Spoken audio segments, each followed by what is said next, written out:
Okay. Alright, there we go.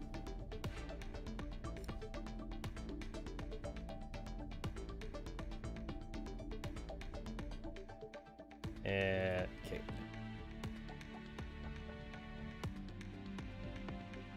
Alrighty, cool. Cool.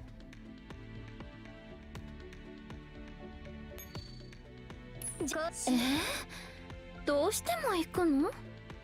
I still kind of miss how the old logistics system used to look. Howdy, morning, or for me, nighttime. It's like, I get that the logistics system is more efficient now, but I still kind of miss seeing the girls come out one at a time, saying that they've come back from logistics. Not to mention that, like, the old logistics also, it used to show off, like, their entire, like, the entire, like, body of the character. Now it's just, like, the small little, like, formation picture. It's not, like, the whole picture anymore. You just see this. You just see, like, this thing. You don't see the big one. You don't see this one no more. This big old picture. You don't see that.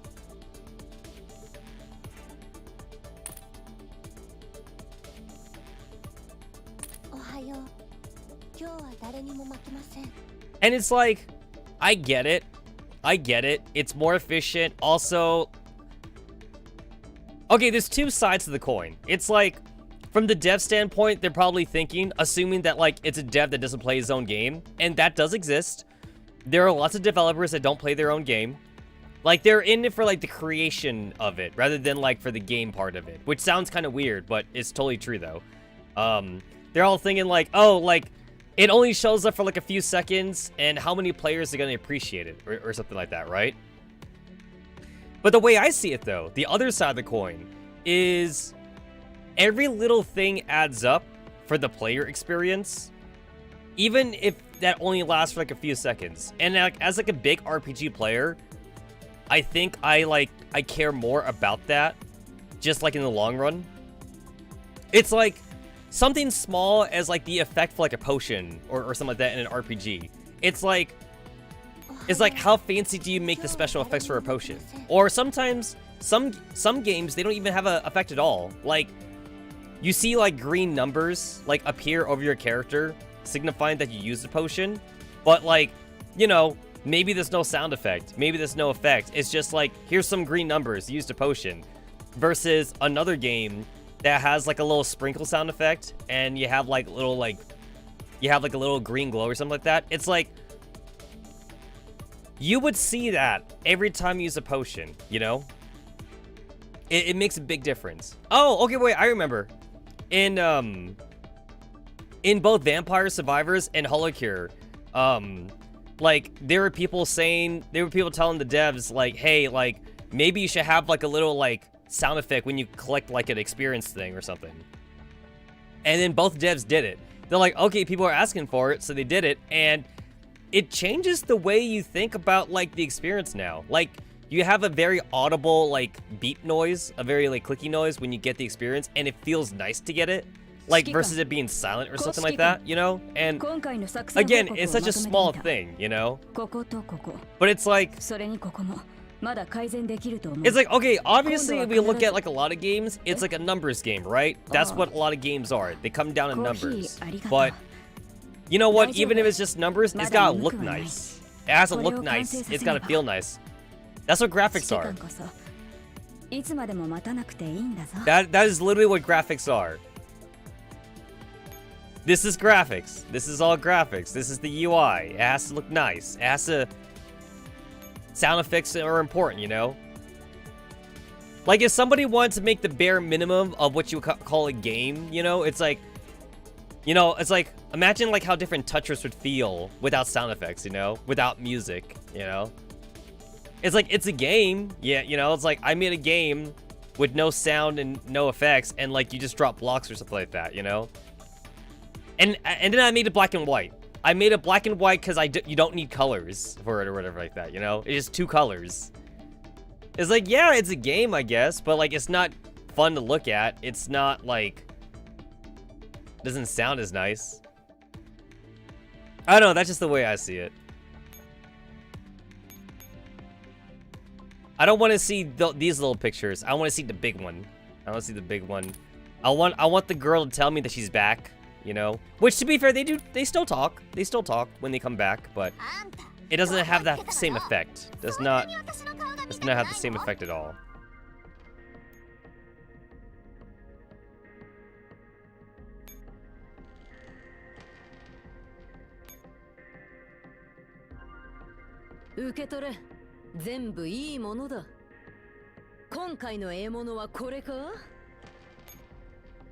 Oh yeah, then every girl also says, like, Girls Frontline. Which one is that? Game title. You know what? I never realized that every girl says this. It's like, oh, they do. Like, every girl says this. And every time you load the game, a different girl says it. Shoujo Sensen. Every girl says Girls Frontline. But you know who also says it?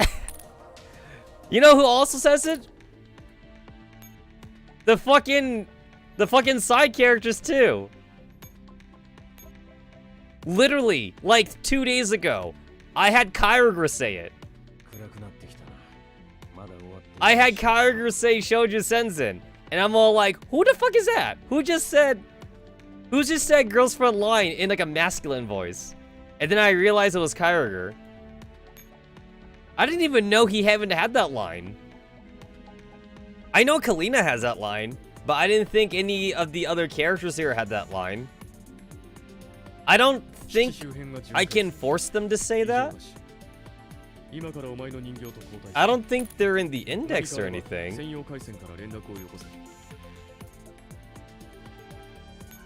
I'm not sure if I could force them to talk.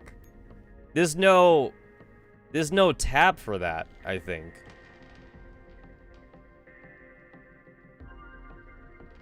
Oh, that's adorable.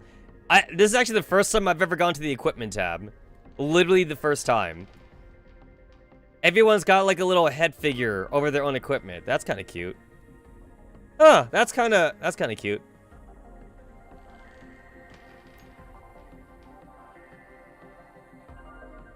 Girls Frontline is one of those weird games where like it's super weeb, but then like everybody thinks it's a Japanese game, but it's technically not a Japanese game.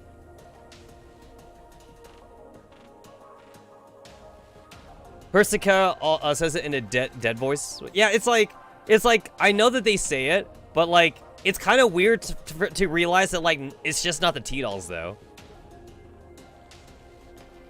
It's basically like every voice character. Every voice character says Girls Frontline. But it's like, you know, it's kind of like a gacha. It's kind of like a gacha that you get like at the very start when you like start the app, you know?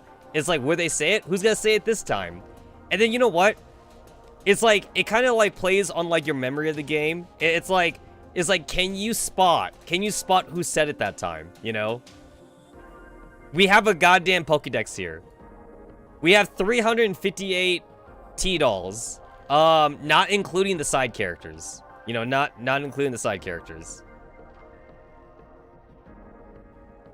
You know how like there's like Tohomon and Moimon for Pokemon with like the sprite, you know, like with the sprite mods or whatever like that.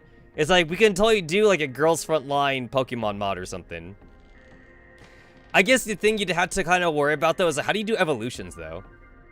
I know that for Tohomon they did like chibis for like first evolutions, and then you got like non-chibis when they evolved or something like that. But I don't know if you could do that again for Girls Frontline though. I guess you kind of can. I guess you could. But it doesn't seem very, I don't know, it doesn't seem very artistic to me. But I don't know how else you would do it for Girls Frontline. Other than the new characters, obviously, other than them, I'm missing the girls from the previous event, because I didn't have time to farm them and shit. Because remember, like, the last 3 events, I couldn't even do ranking, you know? I missed the last 3 rankings.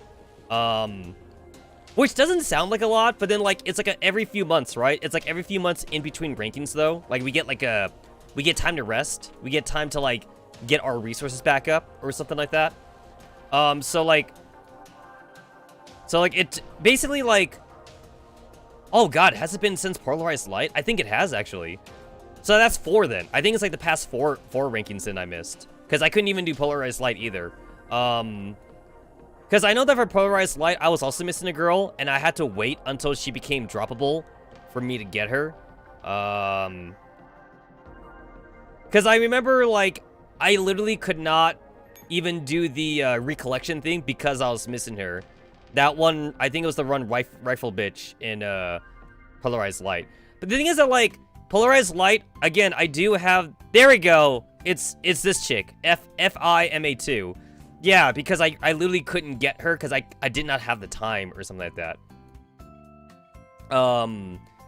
But, like, do I have JSO5? I do, definitely. But yeah, it's like, Polarized Light is like, I had an excuse for that one, though. I was literally homeless. So, like, I had more things on my plate than playing a waifu game. That was my excuse for Polarized Light. Like, I was, like, streaming from my car on my phone and shit like that. As for the other girls, I guess I technically don't have an excuse. It's just that, like, I was just doing other stuff instead. It's not as much of an excuse, but it's like, you know, I had other shit to do, and I had time to do... I can't even say I had time to do the story, because in the last event, I literally... Remember how I had to actually use the fan website just to read the end of the story? The server maintenance started. The server maintenance started when, like, I was, like, near the ending. Like, we couldn't even see M4 kick ass. I had to go to the fan site just to see M4 kick ass. So hopefully this time. Oh yeah, okay, wait, now I remember. So other than Polarized Light when I was homeless, my excuse for the other events was because Pokemon came out at the exact same time. That was my excuse for the other events. And, like, if I have to choose between playing Pokemon or streaming Girls Frontline, I'm streaming Pokemon, essentially.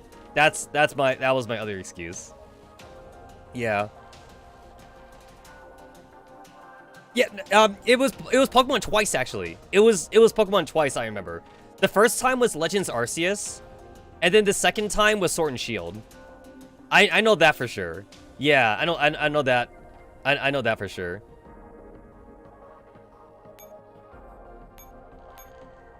I was hyped for Legends Arceus, so, like, I couldn't just skip it. I definitely could not just skip Legends Arceus. I was super hyped for that. Hopefully I don't become homeless again. Hopefully I don't become homeless again, but man, money is tight, yo. The economy is killing me. Economy is downright killing me right now. There's less people traveling, definitely. There's definitely less people traveling. But yeah, technically I am missing just the event girls. So in a way, you could say I have everybody. Like, I technically have everybody. So, like, yeah, it's just the event girls, which are technically not farmable, at least not right now, until we get them, like, back in the campaign tab or something. You know, just those.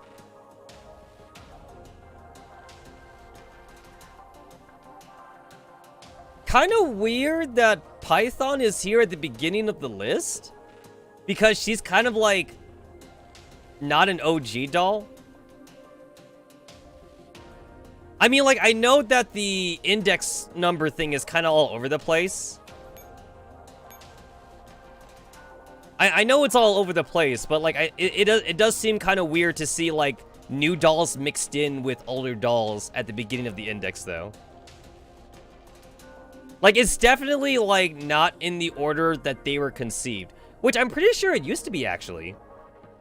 I could have sworn that it used to be in the order that they were conceived, and then, like, they kind of started doing it. They kind of had to, like, remodel the index or something. I think they had to remodel the index when they started, like, doing, like, the Sanvis Ferris units or something like that. I can't remember which, but it seems odd. And also, like, I feel like you could also, like, tell the art difference or something. Like, I feel like the very beginning girls, like the girls you get, like, back in, like, OG Girls Frontline, there's a kind of, like, a very aesthetic style to them. And that was back, obviously, when they didn't know Girls Frontline would get that big. You know, like, it was just a random gacha game. And they're like, cool, this game will last 3 years, and then we're just gonna pull the servers or something. But, you know, obviously, it lasted, like, longer than that. But I feel you could see a quality difference in, like, the later girls versus, like, the previous girls. And this is, like, further compounded for girls that actually have costumes. Like, when you go from, like, the default costume to, like, you know, the other costumes or something like that, you know? Like, every costume beyond that just looks better, you know? And then it looks even more amazing, like, once they get, like, a Digimon, for example. You know what I'm saying? When they get, like, a Digimon, then that's when they get really good looking.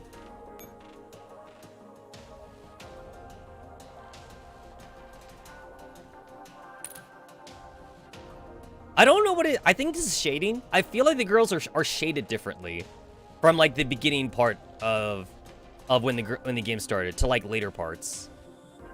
It feels like the shading's different. And obviously, I know that, like, they have, like, 30 artists for the game or something like that. Of course, I get that part. But I still feel like there's a really big quality difference, though. You know?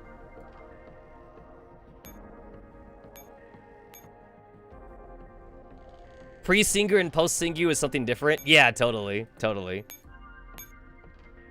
You guys also ever realize, too, that, like, you never get to see the girl's damaged art because you're, quote-unquote, too good for the game or something? Or you're always, like, over-leveled? I feel that way sometimes. Even if it's a girl I always use, too, you know?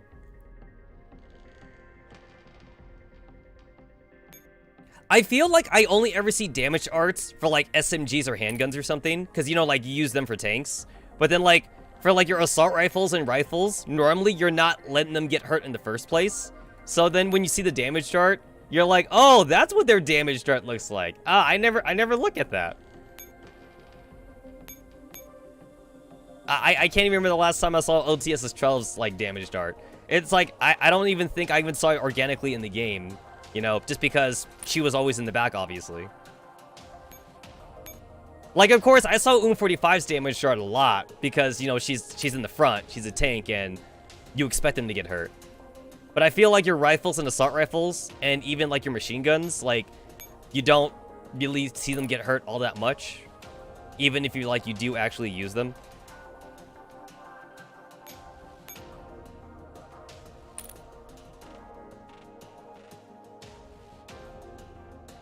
You can see damage art right now. Try Nightmare mode.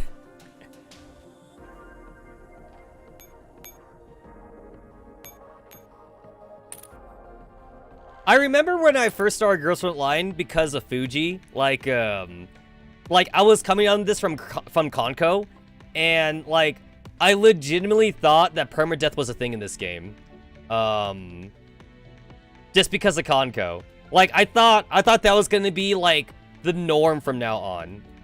I mean, to be fair, it does, from a company standpoint, it does sound like a way to make more money, but you probably piss off your players, I guess, or just make them play overly safe. But yeah, I remember people playing overly, having to be forced to play overly safe in Conco, just because of like the permadeath feature. But I actually thought the permadeath feature would have been like a staple, like in future gacha games, you know, like, hey, like, Katakawa showed that it can kind of work, so maybe, like, in the future, everyone else is gonna do it, because, like, they'll just get people to, like, gacha again or something. Yeah, like, can you imagine, like, having, like, a super rare unit or something, you know, or whatever like that? Oh, shit! Can you imagine, like, losing your collab doll because, like, you weren't paying attention or something, or, like, your game lagged, or whatever like that, and then, like, you know, your fucking super rare collab doll where like you're not sure if there's gonna be a rerun or something like that, you know, like actually gets to like 0 HP, and then like there's a fucking death animation and you're like, oh no, wait, I wasn't paying attention, I got distracted, oh no, and she's gone, you know. Like I feel like people would just quit the game. People would like legit just quit the game just because of that. I know that in Conco, like you hear horror stories of people lagging or something like that or whatever, and they couldn't like retreat in time or some shit. And then like, yeah, it's like, yeah, I lost my Yamato. Yeah, the super rare battleship girl. I lost her. She got to 0 HP or something. I mean, to be fair, Conco does have like somewhat of like a decent system to like not have your 15 course recovery index. But that's technically a new feature though. You know, what if we're talking about Girls Online 1.0, you know? That shit didn't exist back then. If we're talking about back then. Remember, the recovery feature exists now because people were disassembling the fucking anti-rain team because they didn't know they were that good, or they didn't think they'd be that important. It's funny to think that that was the case. I think it was Singularity where like it was the first time Chinese players could get dupes for the anti-rain team, and they had to do it because, again, people were disassembling anti-rain because they didn't know that they were going to be good or something. And because Singularity was introducing like Digimons and shit, they're like, crap, there's a lot of players that don't have the anti-rain team anymore, so we need to let the Chinese players get them back again. By the time that like it came to the EN server was a little bit on top of that. But I remember when I played though, there was no recovery option though. So if you did accidentally delete anti-rain, you either just had to live with it, or you just like start up a new account. But like it was definitely like not as pervasive on the EN server because all the guides out there were automatically telling people, and YouTubers too, like the few YouTubers out there were telling people, don't disassemble anti-rain. Don't do that. They're very important, and they're actually good units, so don't do that. Don't do that or whatever like that. This is a very dangerous bug that allows you to dismantle dolls with an oath even to the AR team. I never came across that bug, and I actually did try to recreate it. When I did my destroy 45 video. Because my 45 was oath, and I did try to recreate that, but I couldn't. The game wouldn't let me, like, disassemble her or something like that until, like, I de-equipped her, and until I finally also, like, I had to de-equip her, and then I had to, like, unlock her or whatever like that. I had to do a couple things, and then the game allowed me to disassemble her. And the game even warned me, too. It's like, you're disassembling, like, an oath high-level waifu. You sure you want to do it? And then I was able to do it. But other than that, though, like, I couldn't recreate the glitch that, like, where you could, like, get, like, a fully equipped character to, like, disassemble or something like that. But, yeah. But last I checked, though, you can totally disassemble an LT doll, though. The game lets you. I mean, you know, you wouldn't want to normally, but because I was doing it for the memes, though, the game definitely lets you. It just warns you. It warns you, like, 3 times. It's like, are you sure you want to do it? Are you really sure you want to do it? But it's, in order to disassemble a unit, though, you have to make sure that they're naked, essentially, though. So make sure that they're not locked, and then you gotta make sure you de-equip them, and then you should be able to disassemble them. But I was trying to go, like, the full, like, kill 45 thing, though. I'm still kind of sad that, like, the EN server didn't let us grind for the anti-rain team here on EN server, even though they put in the recovery system, because, like, I would have loved to get dupes for, like, M4 or something like that. I would have loved to get dupes for M4. It is kind of weird. It is. Was it worth it, though? I mean, yeah. Yeah, it was worth it. I mean, it's not like it was that hard for me to, like, re-level up 45 or anything like that.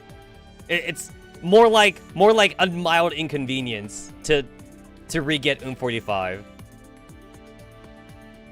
And at the time, like, I already had like 15 oath rings anyway, so I could spare to waste the oath ring.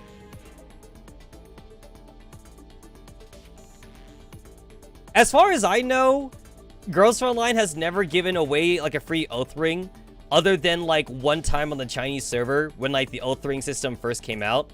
But as far as the EN server is concerned, I'm pretty sure there was never a free oath ring. On Conco, though, you get a free ring on Conco if you get to level 100, though. Like, it's one of your missions or something. It's one of your quests. The quest, it's one of your career quests or something in Conco. It's like, get your very first ship girl to level 100. And then, like, because they need to be level 100 in Conco to be oathed. And then, like, once you do that, the game does give you, like, a freebie oath ring. And then after that, you gotta buy them, of course, after that part. It's still a little bit sad that, like, Kanakawa and DMM, like, keep shitting on, like, the EN fan base for Conco. It's just because, like, they really just don't want to do it. And they've already missed their chance anyway to do an EN server. But they had so many chances back then. But they were all like, oh yeah, we acknowledge that this is an EN fan base, but we're still not going to do it, though. You know, or whatever like that. And it's like, oh yeah, we also know that, like, people had to do, like, you know, spoofing the IPs or whatever like that to play on DMM. Because DMM, like, looks at your IP and shit or whatever like that, you know? Like, DMM doesn't like people to play, like, from other regions and shit. So you gotta, like, go around. You gotta, like, do a whole bunch of loop-de-loop shit to, like, play Conco and some other games on, like, DMM. And Kanakawa acknowledges that, but, like, they still, like, didn't want to do anything or whatever. It definitely seems like a missed opportunity from Kanakawa. It's like, do you guys not like money? Do you not like money? It sounds like you're saying you just don't like money. I mean, Azure Lane, for some of the things I don't like about Azure Lane seems to be doing a lot better in that regard. Anyway, fix point. Yeah, it's my favorite 416 skin. I'm basically, like, never getting rid of this. It's my favorite 416 skin. I had the figurine too. I do have the Star Cocoon figurine. It's worth every penny. Worth every penny. I also wanted to get, like, the WAD 2000 figurine too, but that shit sold out, like, immediately, so I couldn't grab it. And I don't want to pay, like, the up cost from, like, resellers or anything like that. So I'm just gonna stick with the 416 figurine.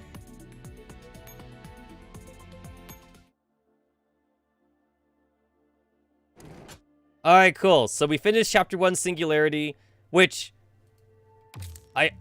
I don't get why it's called Singularity. I didn't get any Singularity vibes from this, and I'm not sure if it's, like, the Singularity for, like, when everything started or something. I didn't get any kind of vibes from this first chapter. This first chapter, to me, seemed more like a introduce Nemron thing. This is like the Nemron chapter. It's like, let us show you this bitch right here. It's like, okay. I clicked on the wrong thing. Wait, did I do my simulations today? I did, okay. I've had days like that before, where, like, I literally did not do simulations, but I assumed I did. I've definitely skipped days like that before.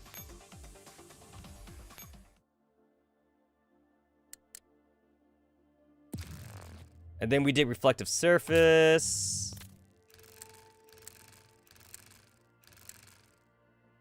I feel like not a whole lot happened in this chapter.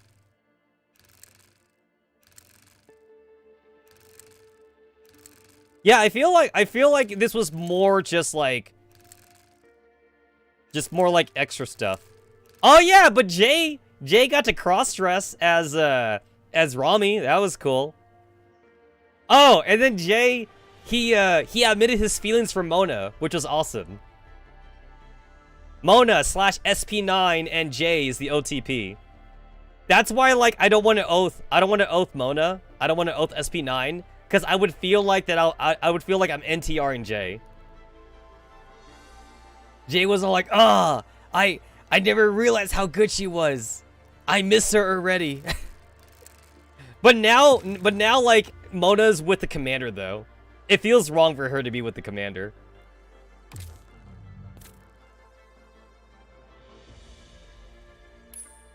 Alright, so now we're... Oh yeah, Illuminati too. We got all this Illuminati bullshit in this event.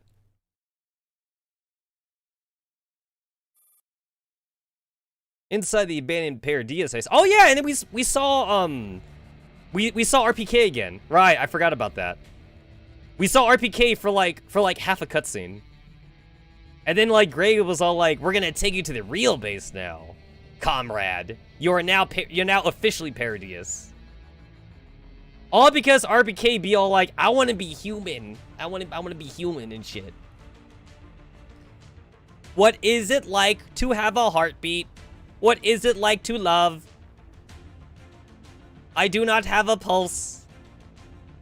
I want to feel the warmth on my artificial skin. That's how I'm imagining RP. I mean, RPK's story is essentially like every like robot story ever, honestly. Especially like animes, like harem animes, where like if there is like a robot waifu, then like she eventually wants to turn human because like she wants to be part of the harem, but like she can't really be part of the harem because she's not human. She can't procreate with the harem protagonist or whatever like that. There's like two ways to do that in a harem or whatever. Like if it's a fantasy harem or like a sci-fi harem, it's like you either find a way to turn her into a human, either via magic or science, or like she realizes that like she's better as a robot because that way she could protect like the protagonist or something like that, even though like she can't like, you know, mate with him or whatever like that. So she'll be content just to be like a maido, like, you know, just a maid waifu or whatever. It's like, I cannot do the sex with you, but I can protect you since I have guns for arms, so this is fine with me. Your feelings is enough for me, harem protagonist, or whatever like that. I always find those characters kind of endearing, but I do find it sad though.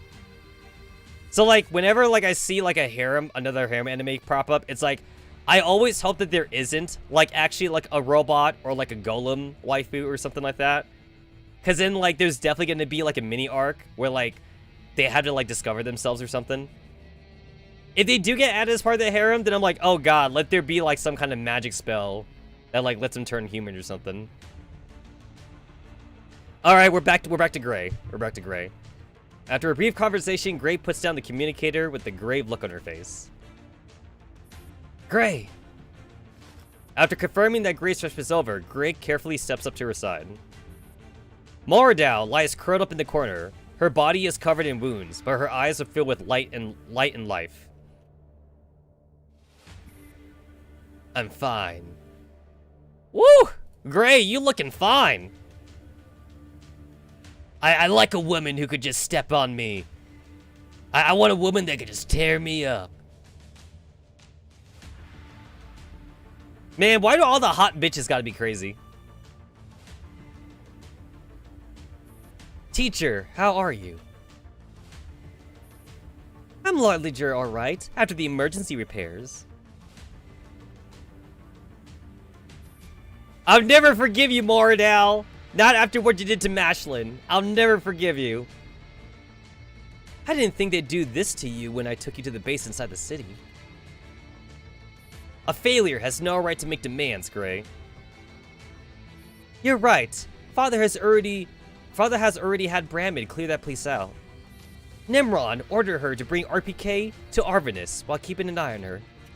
However, she made no mention of either you or us, teacher.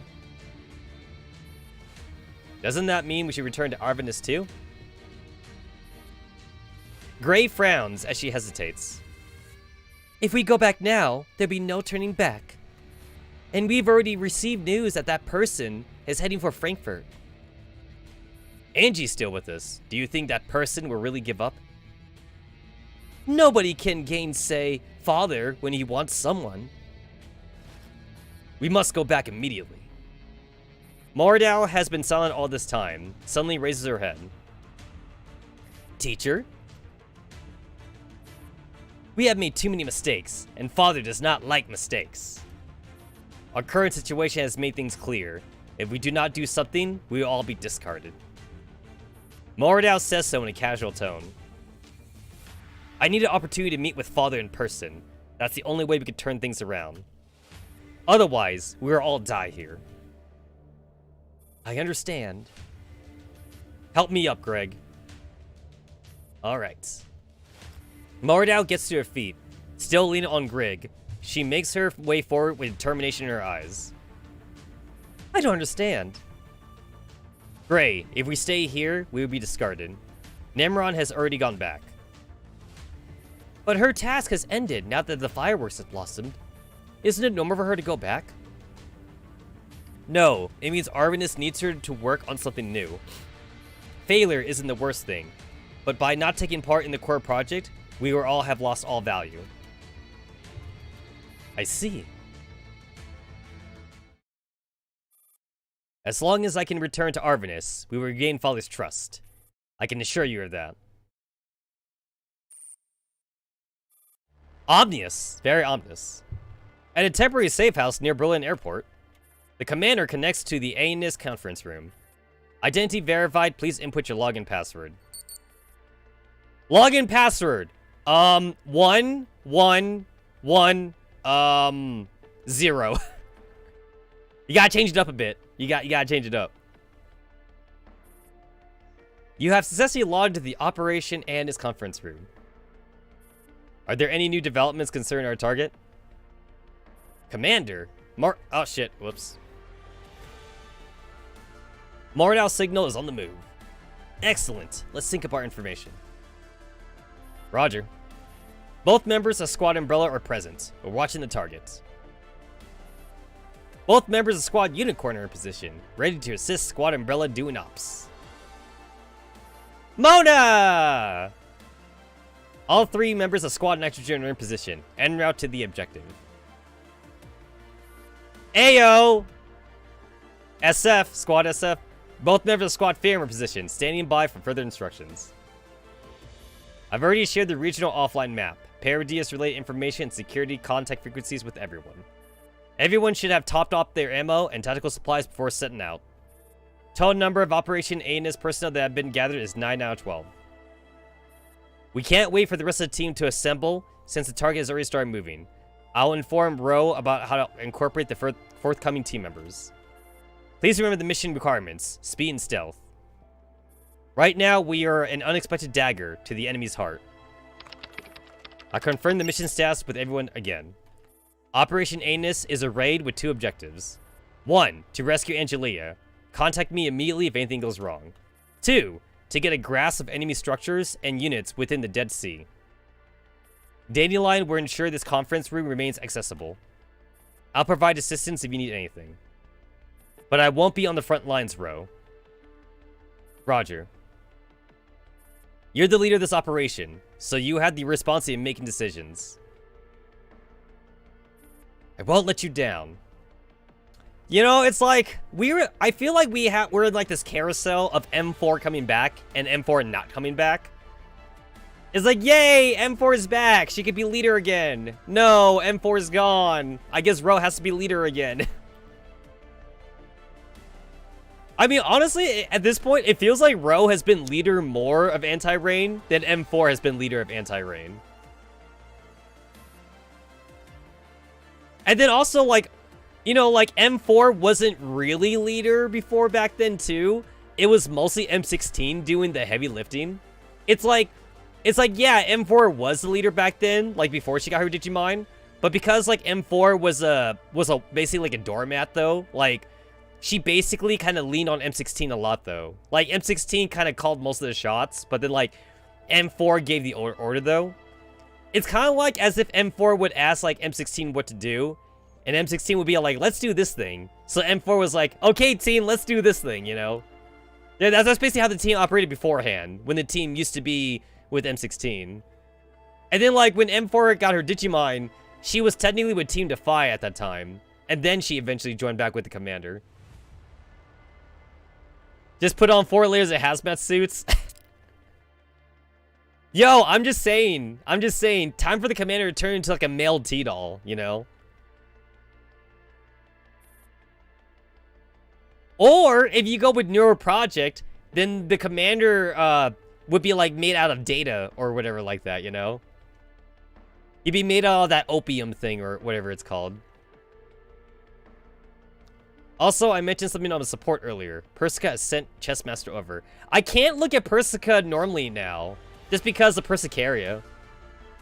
Persicaria is so nice in Project NeuroCloud. She's very waifu. And she's always willing to, like, help out the commander and shit. And I'm still gonna call him the commander, not doctor or professor or whatever like that. But then, like, I had to remember that the real Persica, though, is like a very crass, very, like, sleep-deprived, bags under eyes, like, character and shit. Like, Persica is, like, a very, like... Persica is, like, a very, I don't want to say no-nonsense character, because she's very sarcastic, but she's definitely, like, a I-do-my-own-shit kind of character kind of thing. Whereas, like, Persicaria, though. Persicaria is a very support role type of person. She's all like, I'm not... T-Dolls running opium conferred. Yo, I'm still waiting for some kind of, like... Would it be considered an internal collab or something? I want an internal collab between Neuro Project and Girls Frontline. And I guess when you think about it, Neuro Project is already a collab. Just because, like, they're bringing girls over from this game to Neuro Project, you know? And, like, it's like, even though they have, like, real names in Neuro Project, it's like, you know who everybody is, though, you know? Like, Betty is IDW, obviously, and shit like that, or whatever, you know? Clue K is 416 and shit, you know? It's like, you know who they are. They just have real names now, or some shit. They have, like, non-gun names in Neuro Project. But I want to see the Neuro Project characters, like, in Girls Frontline, though. I want to see, like, Antonina. I want to see Soul. I wonder how Soul would even work in this game, because Soul is a sword user. There's melee characters in Neuro Project. Like, maybe they can make Soul into, like, a shotgun unit or something like that in this game, I guess. I guess that could kind of work or something. Or I guess if they don't want to bother, like, trying to, like, come up with a redesign, I guess they could just not use Soul then for, like, an internal collab. They would just use, like, Antonina and, like, Persicaria or something. I want Persicaria! I want Persicaria in this game. I feel like Persicaria would just be default to handgun. Because, like, Persicaria is a healer in Neuro Project. So, usually handgun units are, like, support units in Girls Frontline. So, I feel like that's what they would make Persicaria that way. Unless they also don't want to put Persicaria and Persica in the same... like, in the same spot or something, you know? It's a like, who are you? Who are you? I'm you, but with bigger tits, and with a better personality. They make Jill work, they can make Soul work. I mean, to be fair, we do have melee units already, though. Like, okay, there's some Sanfrec's user melee, but we also have some girls that have melee skills, though. Like, Type 88. Type 88's Digimon, like, when enemies get close to her, she does use her dagger, or some shit like that. So, definitely. I guess what they could do is that, like, they could make Soul into, like, an assault rifle or an SMG character. And then, like, she could shoot with her sword or something. Like, sword beams. You know, they could do that or whatever like that. I feel like it would still make sense to make her a shotgun, honestly. So that way, like... Because they made Dana. They made Dana a shotgun character. And Dana, like, shoots her fist or some shit like that, you know? They could do the same thing with Soul, where it's, like, when she shoots, she, like, you know, like, she shoots, like, a sword beam. But then, like, when she reloads, it's her, like, sheathing her sword or something. Or like, it's overheating. Like, her sword overheats. So she needs to, like, allow it to cool down or some shit like that, you know? So that could actually kind of work or something. Soul becomes a fairy. Oh! You know what? Persicaria can be a fairy.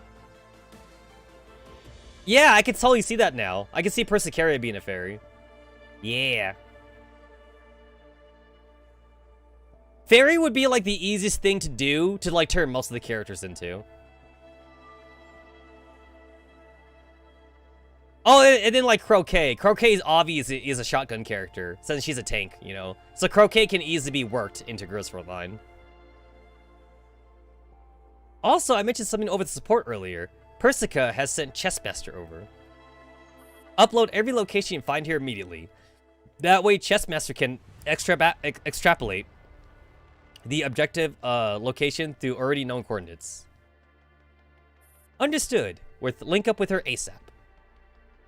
Right. Any other questions? After a brief silence, the commander speaks again. Alright, we will now officially commence Operation Anus. The doll falls silent. Just as 45 ends the comms, she hears another soft ringtone.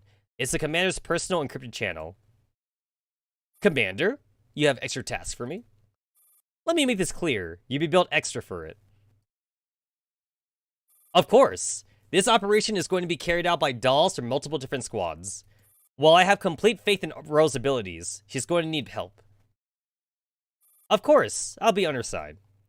So long as 9 and I are safe. 45, I need to support Ro whatever the cost. This mission's difficulty is on an unprecedented level.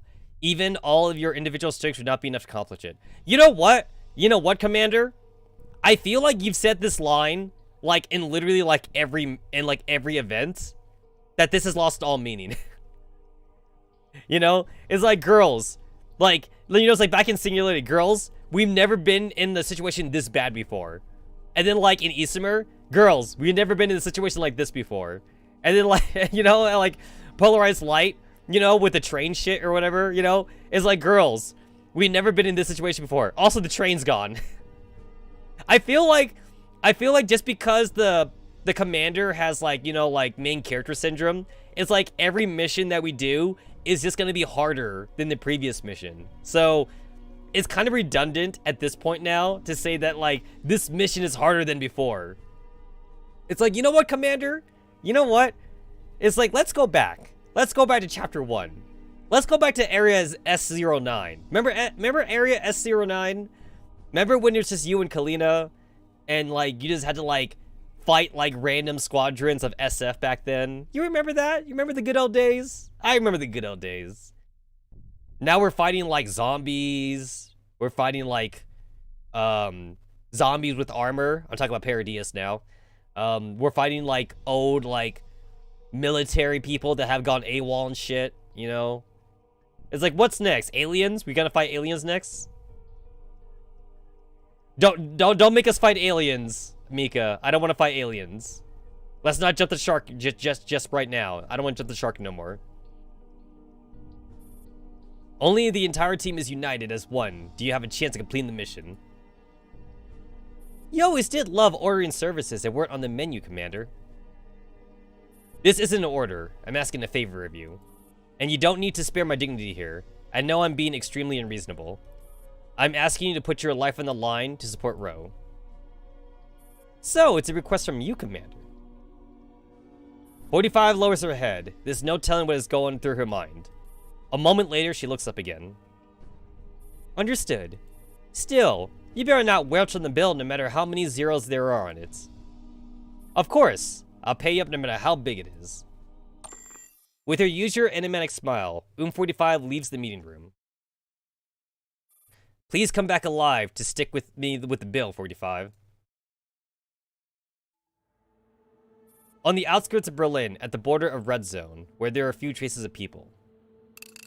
From under a building which looks like it's about to collapse at any time, Row 65 carefully studies the movements on the blip of her scanner. Bro, I'm so bored. Can't we move out yet? Hang in there a little longer, Sop 2. 45, who is also monitoring the scans, leans over. The target has been turning in place for the past 10 minutes. Shouldn't we investigate the possibility that the tracking device might have been removed? Yeah, they might have stuck it on a robot dog or something. There isn't much chance of that. The tracker was planted inside the target's body while the target was unconscious. It won't be easily spotted without a full body inspection.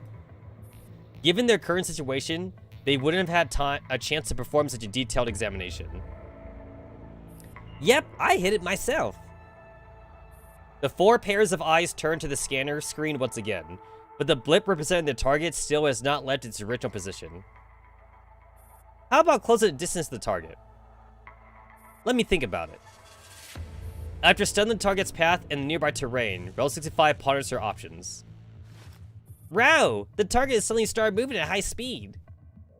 What? As the 4 of them watch, the target blip suddenly rocks into the red zone. We need to catch up. Roger. The four dolls' clothes rustle quietly as they vanish into the ruins. In the red zone on the outskirts of Berlin, after ensuring that they haven't been followed, 3 ghostly figures emerge from a long abandoned ruin. Have we lost our tails? Extra complications will do us no good in a time like this. Don't worry, I'm sure of it. Do you want to rest here for a bit, teacher? Your condition. Grig watches in silence as Gray speaks softly to Moradal, while helping her sit down for a short rest before turning away. I'll go watch the perimeter. We're already in the red zone. Avernus isn't far from here. I'm fine. Let's move out quickly. I keep thinking I'm missing something. But teacher, your wounds. These wounds are nothing. They're not critical. Don't look down on me just because I still have my body of flesh, Gray. Rather than my wounds, I'm more worried that those cunning rats might have done something to my body while I was unconscious. We can't rule that out. If it were me, I'd have injected nanomachine trackers. Even so, the sensitivity of any intermission will plummet after entering a red zone. I hope that's the case. Otherwise, there's no telling who's the unlucky one here. Moradal licks her lips, and her anxiety drives her to stand again. Let's go. We better not delay. Yes, teacher. Noticing their movements, Grig suddenly returns to Gray's side and looks at the pair. Is it still our priority to shake off our pursuers? While I don't think it's likely that they managed to follow us here, we should detour a little more for safety's sake. I'll leave some Nightos behind along the way to delay any pursuers. That ought to be enough for us to make it to Avernus. Alright. I'll lead the way. You watch, teacher. Once again, the woman vanishes into the rebel-like ghost. On the outskirts of Berlin in the red zone. The target blip has been running all over the place on the scanner screen ever since their objective entered the red zone. Not daring to lose a single clue, Rel 65 has no choice but to frantically pursue it. I think this scanner is messing with us. I have to agree. Bro, there's no point in panicking. Stop for a bit to analyze things. Yeah, we seem to have been going in circles all this while. Ro comes to a halt, and with Um45's help, she begins to analyzing the crazy readings on the sensor screen. Man, the signal disruption in the red zone is such a pain. If I were a little further away from you, I wouldn't be able to tell which signal is yours, will I? That's true. So does that mean we might end up not recognizing Squad Ferrum when we're supposed to link up with them later? Relax, we have a code. That's Ro for you. Come on, 9, let's go look for clues around here. Sure. Oop 9 winks at 45, who gestures for her not to go too far. Right now, only 45 and 65 are here. 45, I've gone over the readings again. I still think our current data is accurate. However, the intermediate signal means that a part of it wasn't recorded. If you keep simulating, you'll be able to extrapolate the unrecorded data. So what should we do? Should we wait to meet up with Squad Ferrum, or continue pursuit? Hang on. Squad Ferrum, how much longer till you reach a rendezvous point? We'll be there in 10 minutes. 10 minutes? We're practically there. Look, I can see Ro up ahead. Come on, Miss Knight, run your ass. Huh? But I'm not picking up your signals. Aw, I'm heading over right now. Architect's voice cuts out. That's strange. I scanned the surrounds a few times, but I didn't pick up any SF signals. Is it because of the signal interference? Same here. 9, have you spotted Squad Ferrum? Nope. Are they there yet, 45? Hey, look over there. 65 and 45 climb the small hill that SOP 2 is on. Below them, a white-haired figure creeps through the mist. On the outskirts of Berlin in the red zone, Architect drags Skager along the mad dash towards a black-haired girl in front of them. It's a Naito! It's a Naito! Oh! Both sides got a Naito. Yep, I see where this is going. I see where this is going. So Architect and Geiger found a black-haired Naito, and then the other ones, they found like a white Naito. It's so obvious. Man, the signal reception here really sucks. The GPS took us off course several times. Hang on, Architect. Jaeger grinds to a halt and pulls Architect back. What's wrong? Jaeger's face turns pale. She looks into the mist ahead of her, but says nothing. Look carefully at who's there. Huh? Architect stares blankly at the figure hidden in the mist. The mist in the red zone is like a pack of tormented souls, coiling around one's body, and constantly changing shape. The only thing Arctic can make out through that layer of mist is that the other person's short black hair. Short black hair? Eh? We better withdraw while she hasn't spotted us yet. Okay. Bro, we've encountered an enemy squad. As the two of them look for an access to retreat and communicate their proceedings, the black-haired girl who has been standing out in the middle of the mist slowly looks back. Her lips curl into a creepy smile. Up, and here we go. We got the other Naito. As they draw closer, the face of the white-haired woman resolves into clarity. Oh shit! Not a Naito, or it's a Naito. I was half right. It just wasn't the Naito that I was thinking of. What did Sopmod say? Sopmod says Naito trash is Naito trash or something. I always see these disgusting maggots no matter where I go. We have a lock. Identifying target is Mrs. Gray. Since you are seeking death, I don't mind granting to you. Oh wait, you know, I have a question. I have a question now. It's Mrs. Gray. So, that means Gray was married. So, like, did the Naito Gray, like, kill the husband or something like that? This implies that, like, the original Gray was married. Maybe to, like, another scientist or something. And then, like, when they got, like, the Naito Gray, like, maybe, like, she killed them both? I mean, like, it probably doesn't matter to the whole story, but, like, it does kind of make me think that they're using the term Mrs. So it's like, that means Gray was married. The original Mrs. Gray. Because they never talk about her husband. They always talked about, like, just Mrs. Gray and how she's a great scientist or whatever. There was, like, no mention of her husband at all. Since you're seeking death, I don't mind granting it to you. Gray! Sparks always fly when old enemies meet. 65 calmly takes command. 45, you and 9 give us long-range support. Sop 2 and I will pin her down at close range. Roger.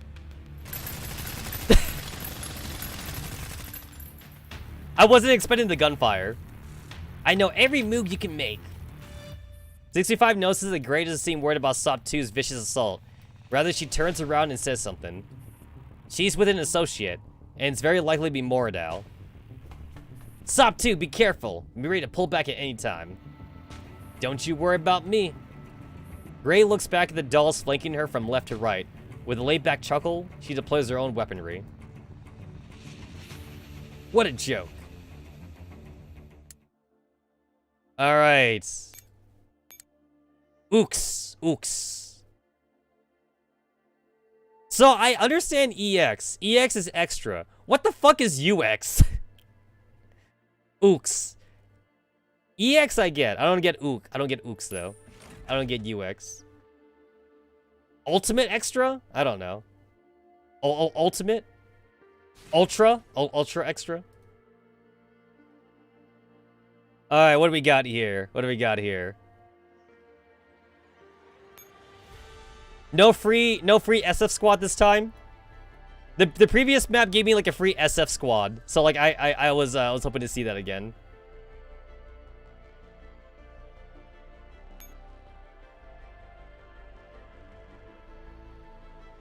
I noticed that, like, all Naitos tend to have, like, these spider leg things.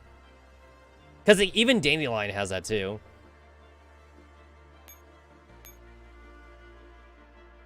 I assume that Dandelion has to eat. The Naitos have, like, flesh. They're not, like, pure robots. So I assume Dandelion has to eat. Alright, I see a heavy helipad there. And I see a heavy helipad there.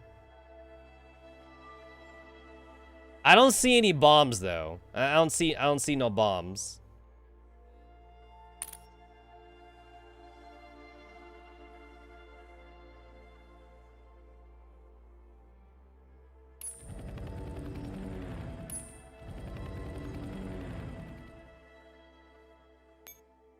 Best leg design according to William. Minimalistic legs.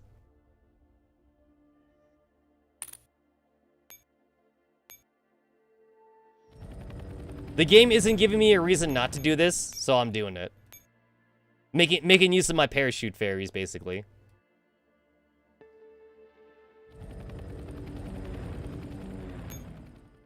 I'm really sad at how much Noelle sucks in this game. Because I made Noelle in BlazBlue. And she's actually, like, considered, like, one of the top tiers in the old ones, like, Continuum Shift, and shit. She did go down, like, a meta tier in the next game, but she's still considered, like, one of the top ones, though. But she sucks in this game, though. Boy, does she suck in this game. It makes me even more mad, just because, like, Noelle's actually canonically, like, a beast in BlazBlue. Like, she's canonically, like, God in BlazBlue. But in this game, she's just shit. She's absolute shit. I remember the weird thing about Noelle was that her costume, you couldn't buy it with gems. It was like a money-only thing. And it was expensive, too. It was like fucking like 30 bucks. It was like $30 for like Noelle's skin. And I was like, why is it so expensive? Why does her skins cost so much money? Like, not even like the DJ Maxx or like the Gunslinger Girls costumes costed that much. So I don't know why Noelle was that much, unless if like for some reason Arc System Works like wanted more money or something like that. I don't know. And then like for some reason like the Valhalla collab was a gacha.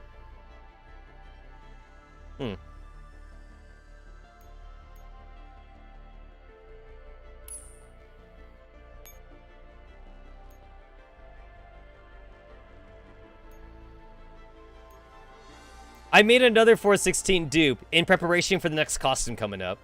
Because every time there's going to be a 416 costume, I need to have a dupe. That's the rule. That's my rule.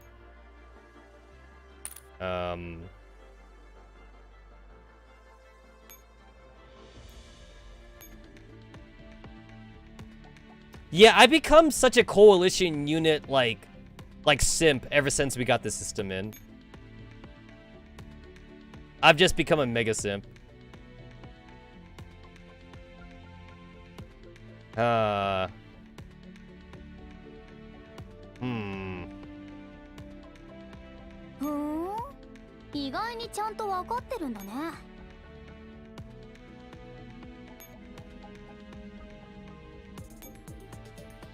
give you the 2 blips of ammo, and I'll give you the Phantom Stance. Alright, cool. Well, no, not you. Not you.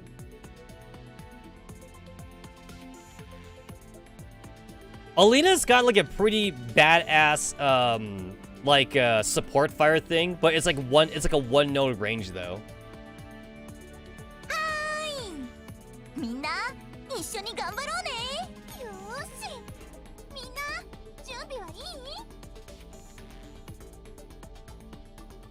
You're such a cutie, Architect. Even though you want to blow up everything, you're a cutie.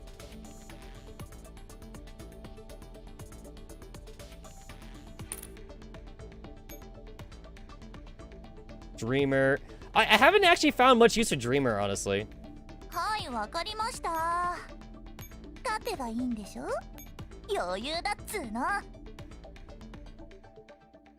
This one. Oh wait, no, not. I want this one.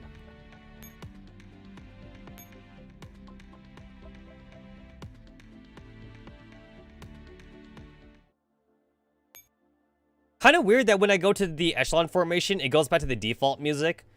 I could have sworn that, like, if I went to echelon formation here in the stage, the music just stays the same, like whatever the stage music is. But now it's it's like the regular default music, and I feel like it didn't used to do that. Like that's like a new thing or something.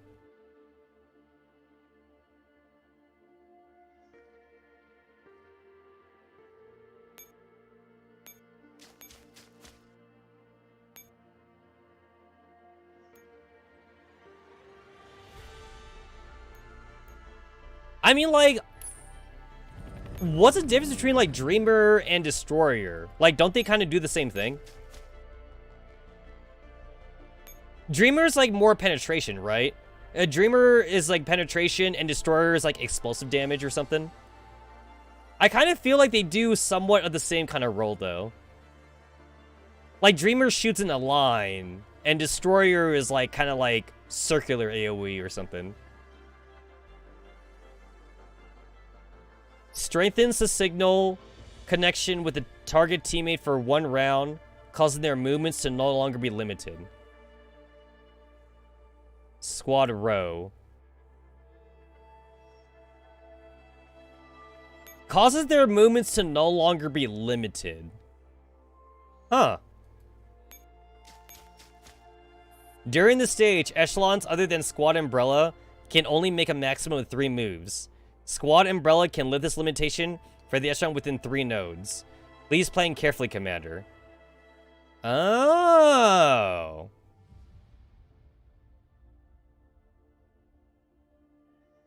Oh, right, I get it. It's because of the red zone. I get it. Dreamer focuses on backline. Oh, okay, so that's the difference. Got it. Cuz I think Destroyer is supposed to be like a generic Hawk, so she doesn't really have targeting. Yeah, I get you now. I get you.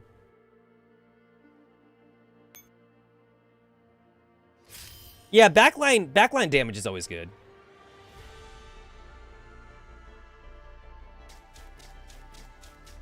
Also, 3 nodes my ass. You know what goes what goes past that? Parachute Fairy. Fuck your 3 nodes. たかがネズミどもに邪魔されるとはな。無駄だ。お前たちは何もできない。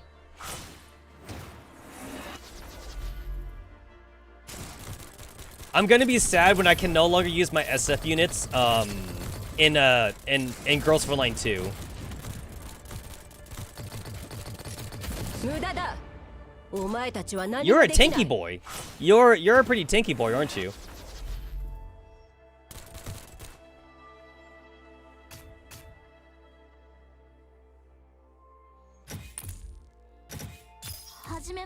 You know what? It's kind of crazy how William could... If William wasn't so hung up on this whole, like, Lunacia thing, he could have been, like, a really, like... He could have been, like, a really rich, like, scientist slash, like, medical person or something like that. Like, in the Girls Frontline, you know, world or something.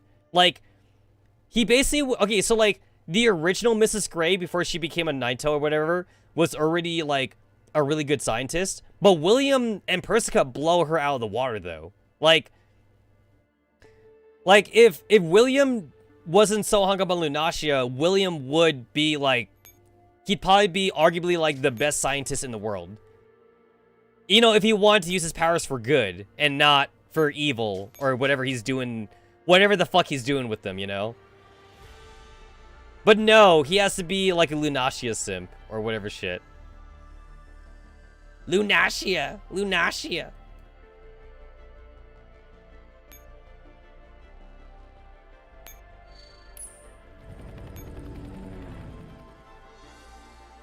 Yeah, boy, my Hawks.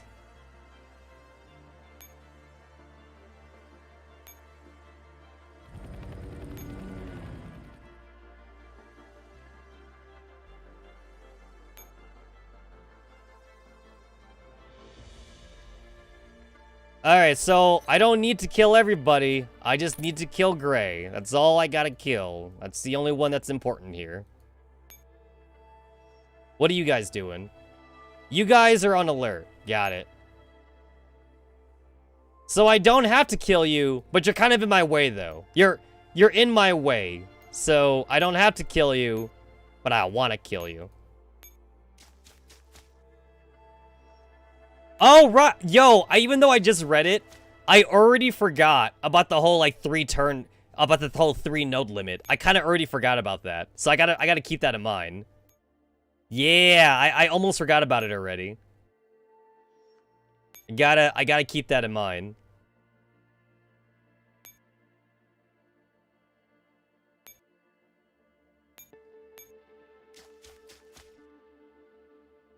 This reminds me of a PlayStation 1, a PlayStation 1 board game, game. It's not made by, like, any, like, important company or something like that. Like, it was made, like, a small indie third-party company.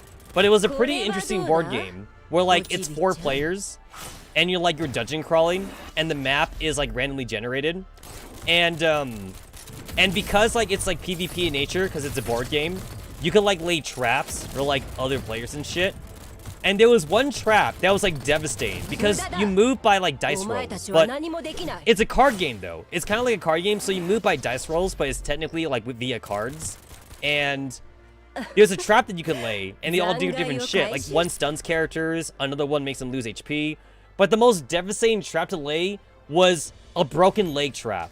And when somebody falls on that trap, what ends up happening is they end up having, instead of having like 2 dice rolls, they get 1 dice roll. And it's so devastating to get that 1 dice roll with a broken leg.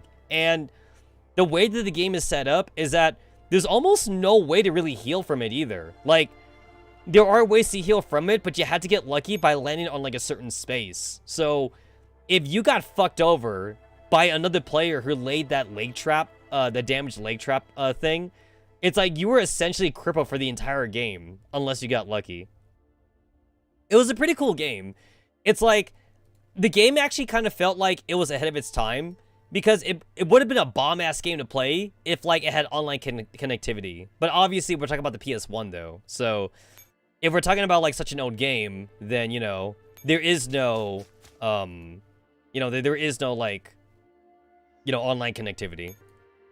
We wouldn't have online connectivity till, like, the PS2 and GameCube. And even then, that was limited,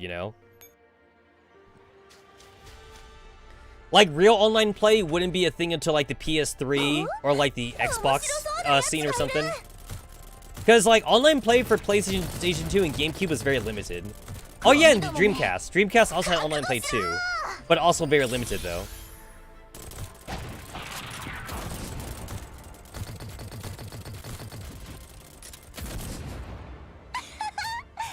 Honestly, it feels like actually a lot of games back then came ahead of their time, because a lot of them where you could only play like via couch co-op, they would have been bomb-ass to play if they had online play. And I know that like with emulators, you can do that, by the way. Like there's a lot of emulators where like if it's like for a Super Nintendo or a PlayStation or something like that, like you could play online with other people. All you gotta do is just have the same emulator, and then you can play online or whatever. But like, the other person needs to have the same ROM as you, but, you could, like, send them the ROM or something, and shit. But I'm just saying, back then, though, it would have been bomb-ass. It would have been cool back then.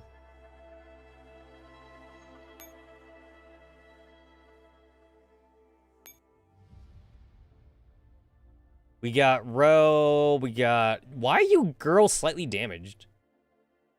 Are you girls slightly damaged because of the radiation? I assume it's the radiation.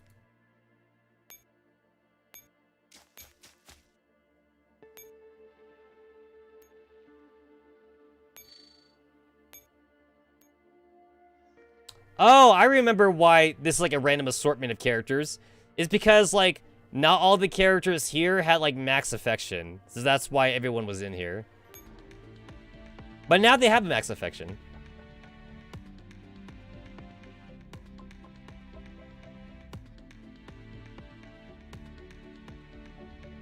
Ba, ba, ba, ba, ba, ba, ba.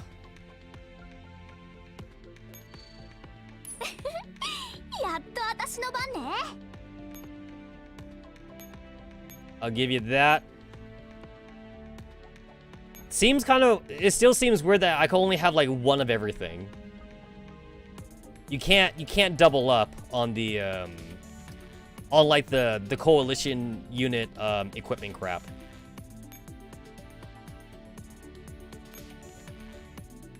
Another thing, too, that seems kind of weird, also, is, like, you're essentially also sharing this shit, too, with the Naitos. And I feel like the Naitos should have, like, their own equipment. The Naitos shouldn't be sharing this shit, But whatever. That's just me. That's just me.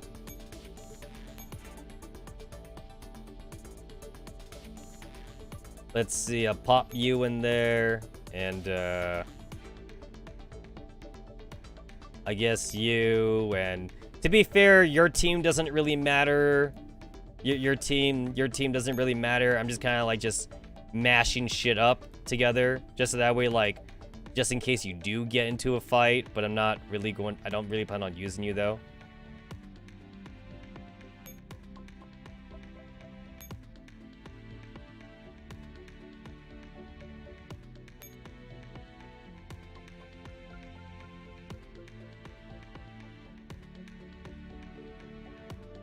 It definitely feels like a waste of reports to just make them immediately level 100.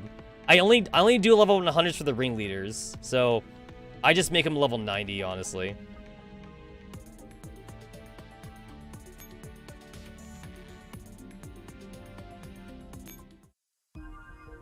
I just make them level 90.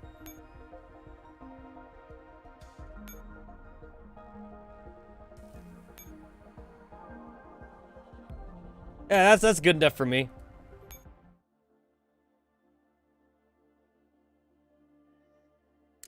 You know what's an event that we haven't had in forever? The boss killing events. And then like we used to vote on like which drops we wanted from the bosses.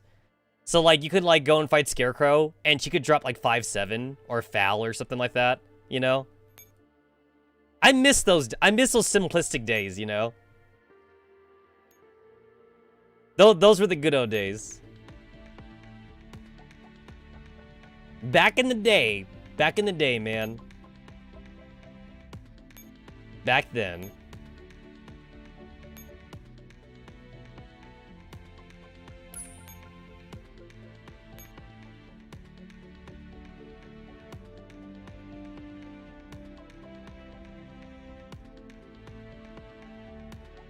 God, you're so big. I mean, that's what the extra large... I get that it's extra large, but damn, you're so big, though. I actually remember earlier, I caught like an extra large Manticore, and I was switching the stats between like my smaller Manticore to the extra large, and the size difference actually, like, you can see it between like a small Manticore to like an extra large Manticore.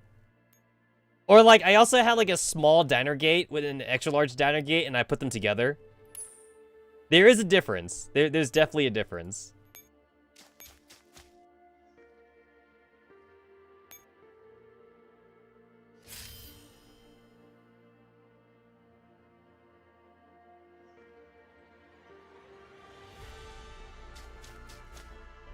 Why are you running? Why are you running? Get back here. Get back here, you. The mission is a failure and the target escapes. Don't you run from me. Don't you run.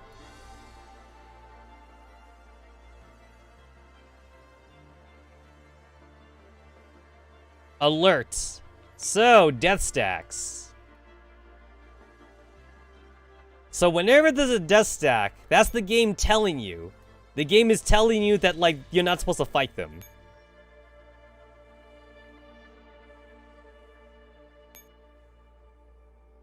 You're not supposed to fight them.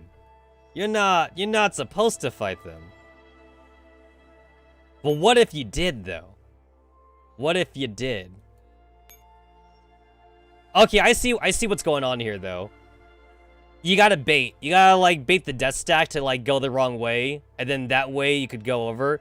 And then you had to, like, use roll 65 so that way you could, like, send someone to bum rush, Gray or whatever. I want to bum rush Gray. Hashtag not in that way. Hashtag maybe in that way.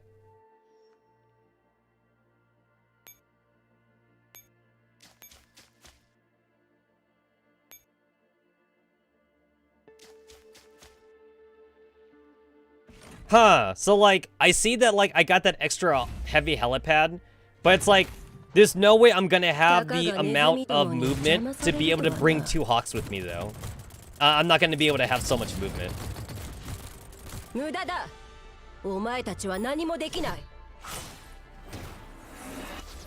Like, Gray is already so far away. So it's like the only point I see to bringing in so many Hawks is just to like kill everybody in the center, I guess. And I guess maybe to kill the death stacks if you really want to. I mean, like, I always feel like I have to try and kill the death stack just for funsies, though. I like the challenge. I like the challenge.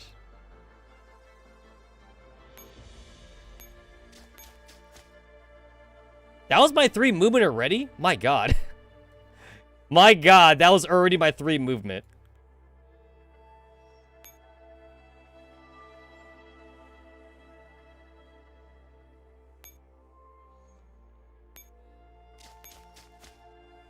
Alright, I'm gonna... This seems faster to get to. So I'll destroy this rubble. And then, I'll destroy that one. And then, like... Then I guess I had to put somebody on this node. So that way, like, this death stack thing, like, walks over. I can't go in the center, though. So that means, like, I gotta blow up the shit on the right side, too, then. Unless, like, I just want to bum rush the center. Which, I'm sure these guys, like, aren't, like, not killable.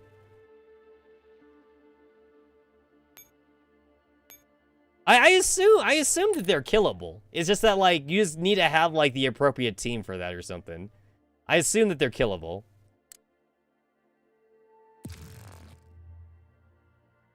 You can't tell me that they're not killable. They have, like... It's not like they have infinite HP or anything like that.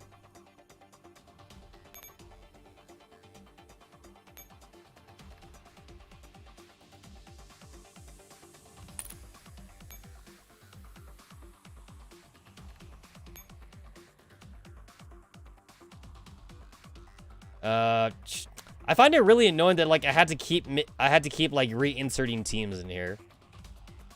I wish there was a way just to, like, just insert in I wish there was a way to, like, just insert in a like a formation thing or something. Wait, what the fuck? Oh, okay. Okay, that's kind of weird. There we go. Wait, what? I could have sworn that, like, this is not supposed to matter. Whatever. Okay, I guess I'm just gonna... I guess I'm just gonna play with this and see just see how bad. I'm just gonna see how bad they are. How bad could it possibly be?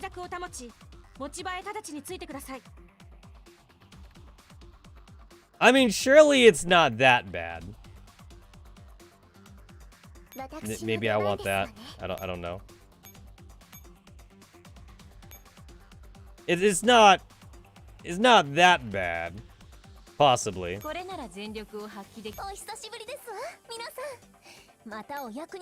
It's like I just want to see, and then afterwards, then I'll do it in the way that the game wants me to do it, obviously.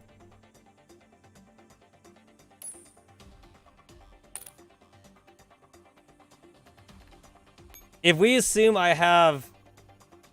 No, I'm not gonna have a Hawk. No, wait, I will have Hawks. If I'm find the center dudes. If I find the center dudes, I will have Hawks with me. Coalition. I'm gonna have Destroyer. I'm probably not gonna have Architect because she's so far away. So I'm probably just gonna have these two then. Normal and...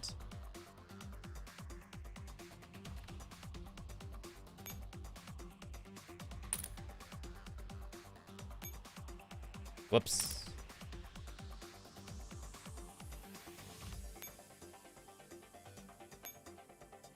And,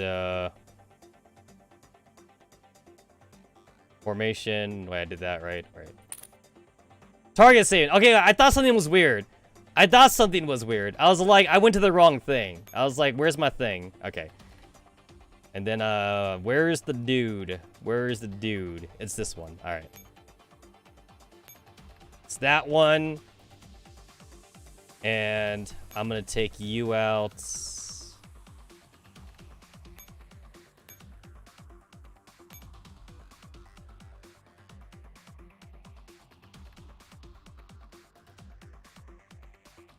So I'm gonna have Destroyer. Okay, I'm just gonna have these two. So I gotta take out the other two. How do I do that?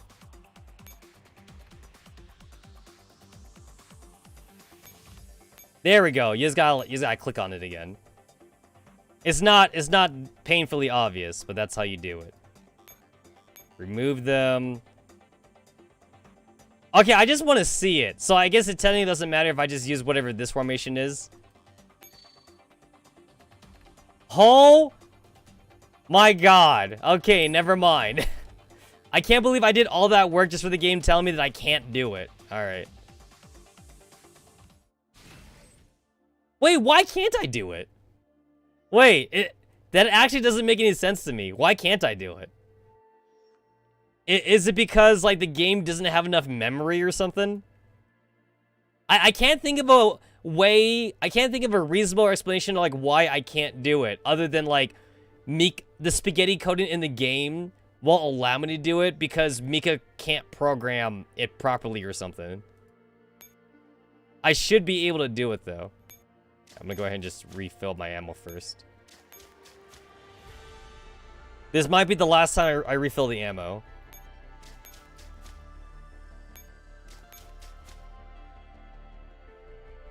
Oh! The lone wolf thing is already activated, so hawks don't count? I guess hawks don't count then. Hawks do not count.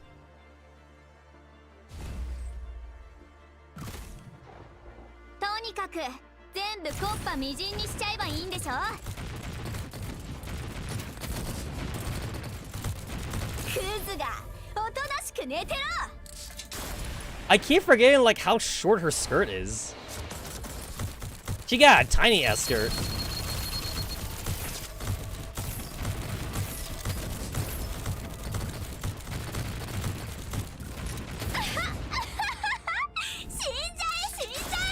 We haven't seen Dreamer and Destroyer in a while. Since, like, the last two events, I feel.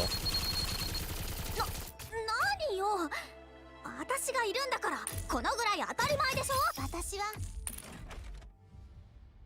I remember Dreamer and Destroyer were kind of like doing their own thing last time we saw them.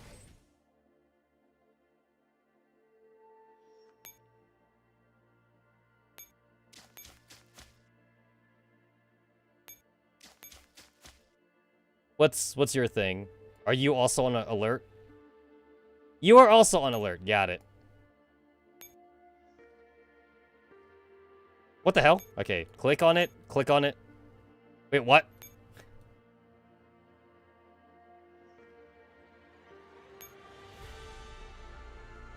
I don't know what was wrong with that. I clicked on it, and then, like, for some reason, the game thought, like, I wanted to look at the details for it, which... Effect, it's been 500 years. The ruins of this building are blocking your path. It looks like you're clean with heavy firepower.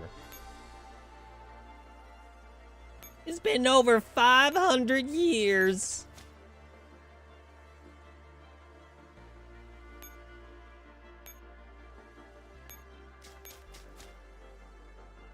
Okay, so I gotta move you this way so you can support.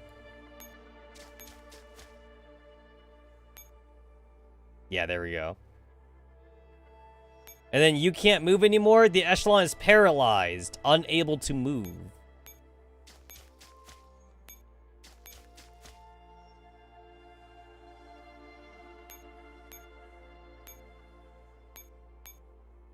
Wait, what? Wait, when you say paralyzed, you mean they can't switch? Oh!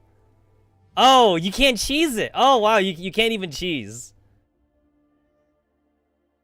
I feel like you should be allowed to switch, but the game's not letting me switch them either, though. Huh.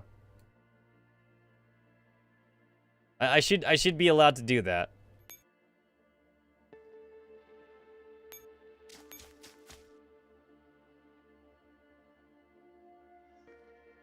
There's nobody here in the center. Alright, I can move you down then. There we go. I'm trying to do like a Congo line of a switching, just so that way I can have like extra support fire and shit. I do need to blow up this rubble eventually.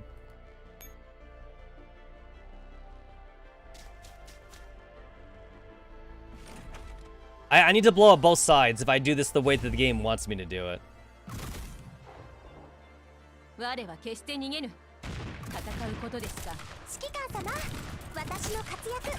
It's been... I feel like it's been a good 100 years since I used my regular T-dolls.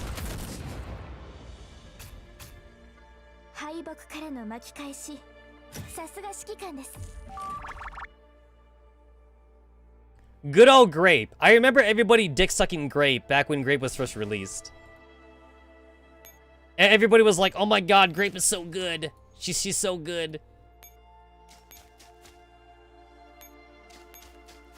Okay, I need to move Destroyer forward.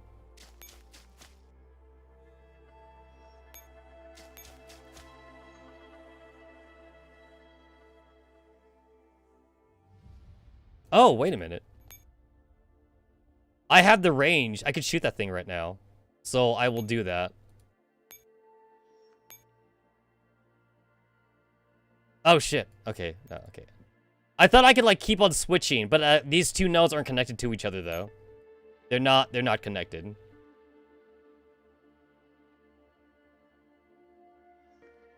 I will need to move one more down.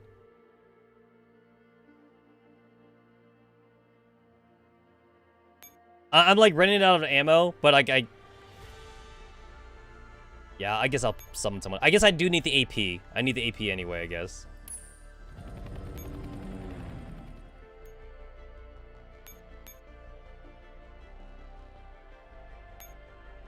Choose an echelon. What do you think I'm trying to do?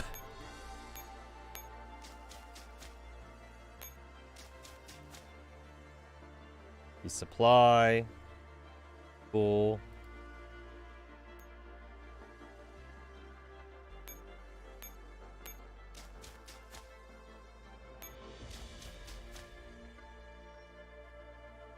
For being in the red zone, I see a lot of plants. Like, this place actually looks way too green. I thought, like, the radiation would have killed all the plants or something. Unless, like, these trees, like, have evolved, like, with the radiation or something.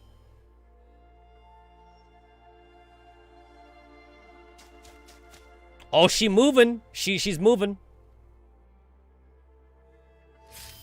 Oh, crap. It takes, like, an entire turn. I didn't even realize this. So, like, it's gonna take me an entire turn just to move these guys. So, like, I gotta do it now. 1, 2, 3. Okay, good. All right, I can make it. I can make it. Yeah, I didn't think about that. It's gonna take me an entire turn.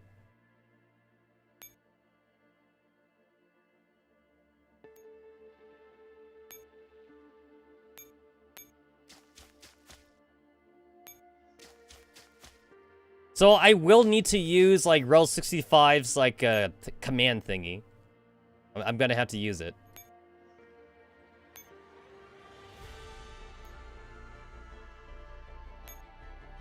Alright, so you're limited to 3 movement nodes, but switching does not count.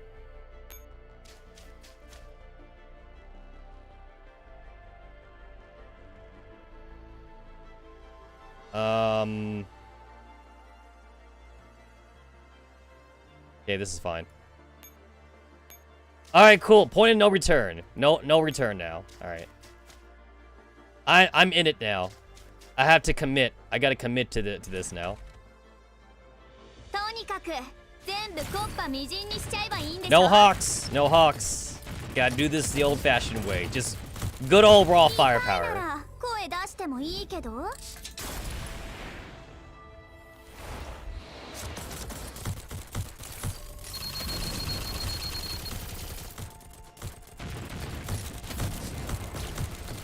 Man, talk about an old school fight. Like, I remember back when the Rotarellos were, like, considered, like, dangerous and shit. It's like, oh my god, they're so hard to fight or something. And now, they're nothing. They're nothing now. Back in the day when these guys were considered scary. Also, back then, they weren't these shield dudes, though. What are they called? They're called Sentinels. To be fair, there were no Sentinels back then. So it was just the Strelets and the Rotarellos together. There were no sentinels.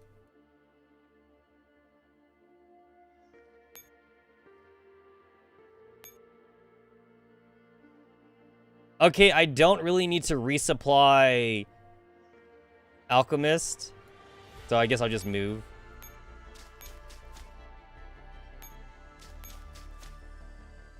Alright, cool. Rubble's been breached. The rubble's been breached.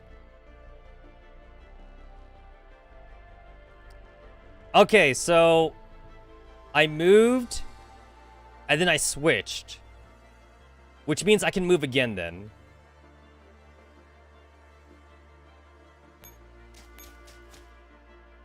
I had to make sure that, like, I don't fuck myself, because, like, if I move too much, I won't be able to move again. So I gotta make sure that I don't do that. Remember when the Gundams were the biggest threat? Yeah, I know, right? I know. Back then, man. Back in the day. Back in the day. We were all, like, super scared and shit.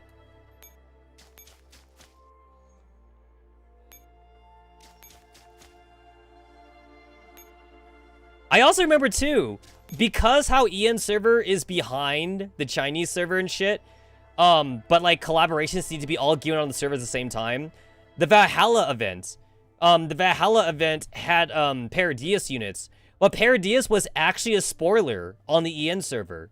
And because the EN server didn't have Hawks yet, the original Valhalla event for the EN server had to be nerfed.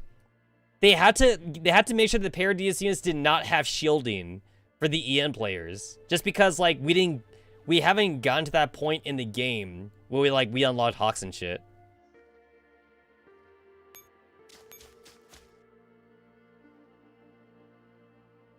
All right, so switch, and then switch, and then I lost count of how many times I moved.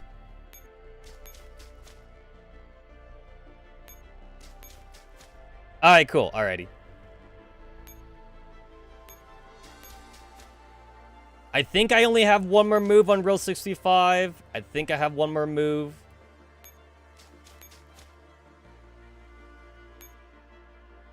Alright, cancel.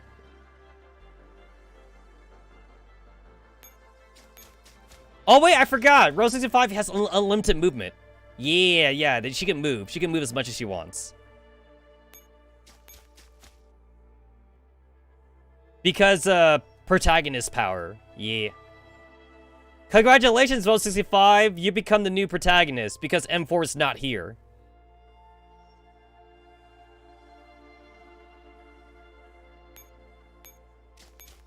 M4 is not here. Alright, so you're gonna move this way. You're gonna stay there. And then I need to go and chase down Gray before she's gone forever. And I guess that's the plan. Yeah, I guess that's the plan.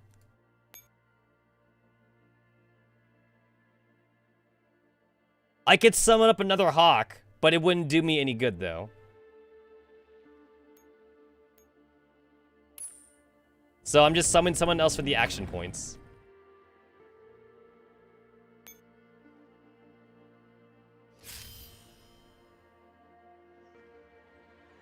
Yo, I also remember too, on EN server. Wait, he moved? Oh, that kind of fucked me. Oh, he moved. Oh. I should have sent a sacrifice. Oh, I should have sent a sacrifice. I forgot that he was on patrol and, like, not garrison or something. Oh, man. I forgot. I still have an extra turn. I have an extra turn, but this is kind of annoying, though. He's in my way.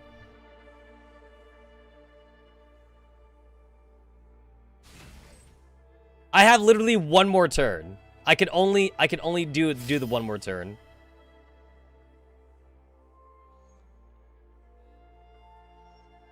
You're on alert. And you're on patrol, so that's the difference. That's the difference. Alright.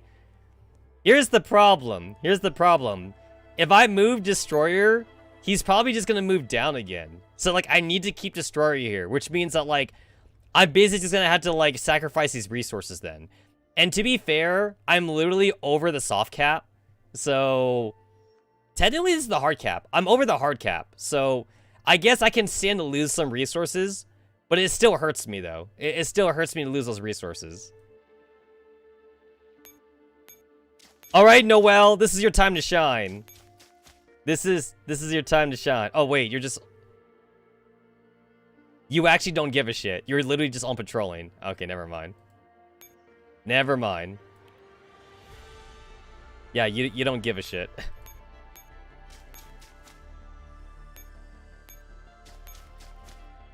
God damn it.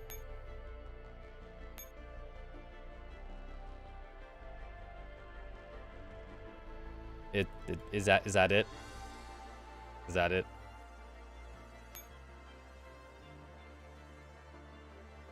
I'm pretty sure I already have enough action points. I don't need to summon up anybody else. 1, 2, 3, 4, 5, 6, 7, 8. Yeah, okay. Yeah, so like I had to like use all my action points mostly. I guess I'm summoning everybody.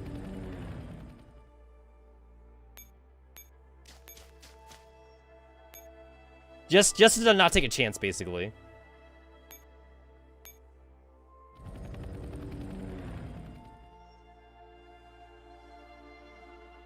Yep, I guess I'm ending my turn.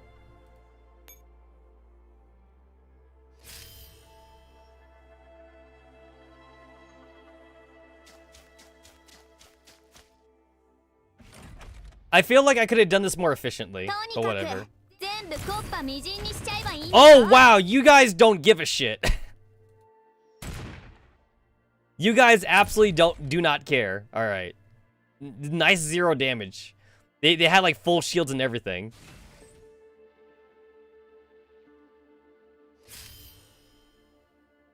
All right, cool. And then you remove the limiter. And then boom, got it. All right.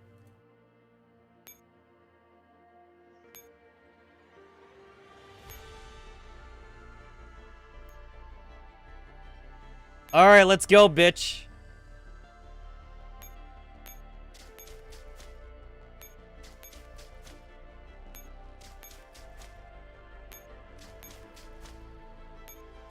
God, you're so far away.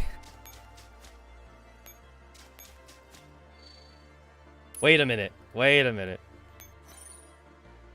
Defeat specific enemies, flee. All right, that's my only...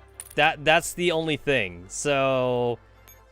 The games didn't say I can't use Squad Umbrella. So that means I could do the thing that I haven't done in a long time, where like you actually weaken the boss, so that way your next squad can do more damage. I haven't used this strategy in a long time.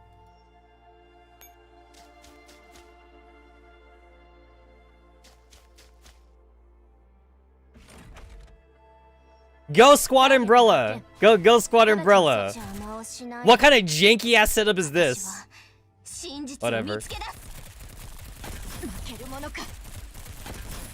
Not bad, girls! Not bad! Not bad, girls! Oh, wait, I should... Wait. I should, okay. There we go. Damn, she just spawning. She is like spawning random dudes and shit. Yeah, yeah, go, girl. Oh, wow. That's a lot of dudes. That's a lot of dudes.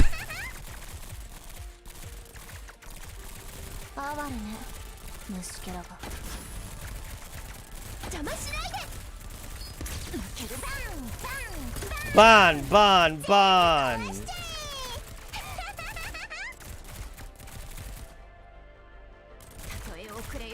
Up, row 65, she's down, she's down, she's down. She's down, she's down, she's down. She's down. Hey, you know what? I've done some damage to her though. And that's permanent damage. So like this is doing something, by the way. This is not completely worthless. They're actually doing better than I thought they would actually. I feel like 9's actually kind of carrying this fight because 9 is stunning them. Up! No! That's all I can do, 45! No, no, no, no, no, no, no, don't you! I lost. Damn it. That was pretty good, girls. That was pretty good. I like how their damage, and then Sopmod's looking peachy. Even though Sopmod's like the melee, she's technically like the melee unit. Alright, alright. So she has taken damage. She has taken damage. So now we can give this a try.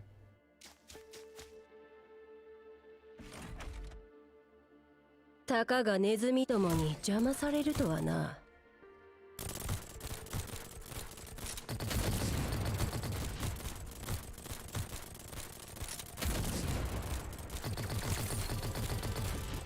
I see that you kind of want AoE though. I can kind of see that.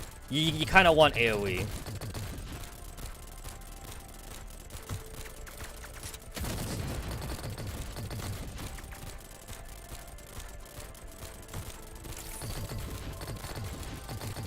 $6,107 seconds. Damn.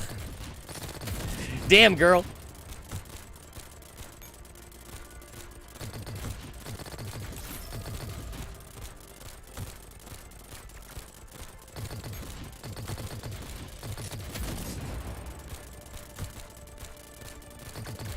Honestly, I am making it. This is gonna take a while. It's gonna take longer than I thought.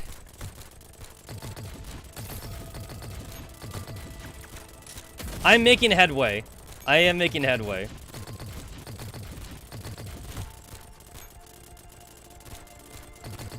This is definitely taking longer than it should.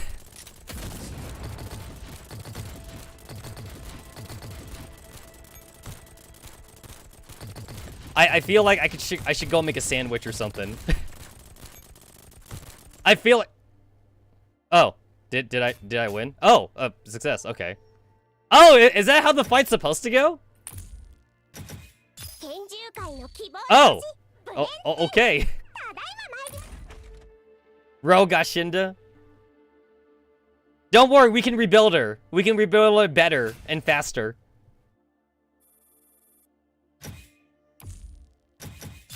She's just a robot. We can give her a new body, guys.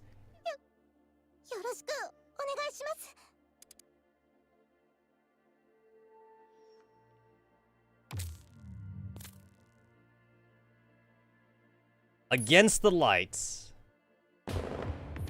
Bang, bang, bang.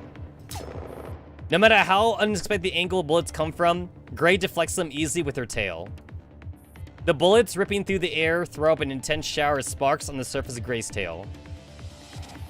You should save your bullets. Take this! Sop 2 sticks close to Gray and locks her movements down while delivering one savage attack after another. Gray doesn't skimp on the application of her blades either, but she always ends up cutting nothing but air. Tch. Gray can sense that Sop 2 seems to have learned from her previous experiences, and her assault is more dynamic and deadly than before. Gray abandons her relaxed attitude. You actually memorized my moves. Sop 2! Gar! 65 notices Gray's moment of shock and signals to Sop 2. Sop 2 immediately leaps at her and ferociously rips and tears at Gray's arm. Clang! Gray barely manages to block Sop 2's vicious assault, but her arm is maimed by Sop 2's claws and she's breathing hard. You learn fast. I'll leave that mouth of yours for last so you can scream while I shred you. Haha. Sop 2, back off a little. Right. Roll 65 knows that Gray no longer has the luxury of playing around now that Sop 2 has seen through her moves. However, it's obvious that Sop 2 is tiring out faster than Gray. This is not a tactic that's sustainable in long term. Save your strength. I'm okay. Gray narrows her eyes as she looks at the panting Sop 2 and the tense 65. I had fun playing with you, but my time's almost up. See you later, cute little doggy. Get back here, I'll kill you. Gray suddenly darts aside, evading Sop2's fierce attack by somersaulting to the upper level of the ruins. Sop2, don't be rash! With a mighty explosion, the ruin collapses again. Sop2 is lost amidst the rubble. Unicorn, we need backup! Roger. Verifying Sop2's condition. 635 immediately starts digging through the rubble in search of Sop2. 45 and Oop9 come out to join the excavation. Fortunately, the ruins have been degraded by long years of radiation exposure, and the material is basically rotten, so it didn't hurt Sop2. Are you okay, Sop2? Peh, peh, peh, peh! That dirty, shameless bitch! I got a mouthful of mud. Well, at least you look really cool when you pounced on her. Bro, we've lost track of Gray. Yeah, I know. Click. A transmission comes through the ANS conference room channel. Nitrogen here. We reach the vicinity of the original target. Did you find anything? We've just logged into Moradow's trail. We're now in pursuit. Roger. I have Squad Farah move up to support you. Umbrella and Unicorn just engaged when the target's Gray, but she gave us a slip. Got it. Nitrogen would be careful. The transmission cuts off cleanly. Those Stay-Side agent dolls sure are amazing. At least compared to that J from before. Hopefully our future cooperation will just go as well. It will, right, Ro? Yeah, I'm sure it will. Ro sighs heavily. I won't let you down, Commander. Shiki-Khan. As they follow the target's coordinates, 635 and the others enter the darkness. Darkness. Within the endless darkness, Angelia is left covered in the grimy muck. There's no telling how long she's been asleep. The sounds of screaming and gunfire looping in her psyche have finally stopped, but they were replaced by a deathly silence. She has no idea how long she has been immersed in this darkness. Rustle. Fragmented whispers filter through the vacuous blackness, breaking the silence. She struggles to open her eyes and move her limbs, but she is immobile, as though something heavy is crushing down on her. I'm counting on you, Khalida. Take good care of her. She's yours now. Is that RPK-16? Who is she talking to? Roger. The sound of rustling fabric is quiet, yet grating. There, that should put you at ease, right? You think. Do you think you'd be forgiven for this? Fortunately, I don't seek forgiveness. Whose voice is this? Angie. An unfamiliar voice quietly calls her name, and a rip appears within the darkness of her mind. Her nerves hurt like they've been stabbed by a needle.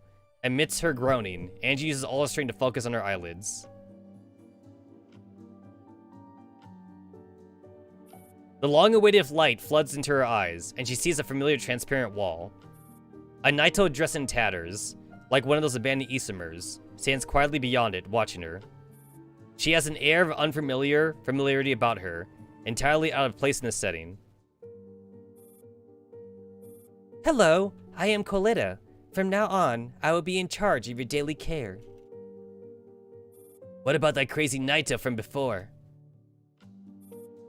She has other work lined up for her. The Naito averts her gaze a bit unnaturally. Angie closes her bruised eyelids, and a faint mocking smile appears on her lips. That's alright. Angie has lost track of time ever since she was imprisoned here. She doesn't know how long she spent like this. Her left arm behind her head, her right arm behind her waist, and suspended in midair. Extended periods in a custom-made straitjacket and a heavy weight around her ankles had left her body feeling like a statue. If the Naito assigned to her from earlier hadn't routinely kicked and punched her, she might have lost all sense of feeling in her body. Let me help you change your dressings. The Naito called Coletta slowly enters the room and starts applying a cool medication to Angie's exposed wounds. Amidst its stiff silence, Coletta finishes treating Angie's wounds with gentle hands. I'll be leaving then. Wait. Angie notices that Coletta was more careful while treating the wounds left behind from when she triggered the dirty bomb. Right now, they've lost in a mess of blood and bruises, and they're not particularly easy to distinguish. There's only one way someone will be able to tell them apart. Who are you? Angie. At the quiet utterance, Angie frowns and studies Naito more carefully. Looking into her eyes, Angie seems to notice something. She gapes a little. I am Coletta, Angie. Through the heavy reinforced glass, Angie sees her shocked face reflected in Coletta's clear eyes.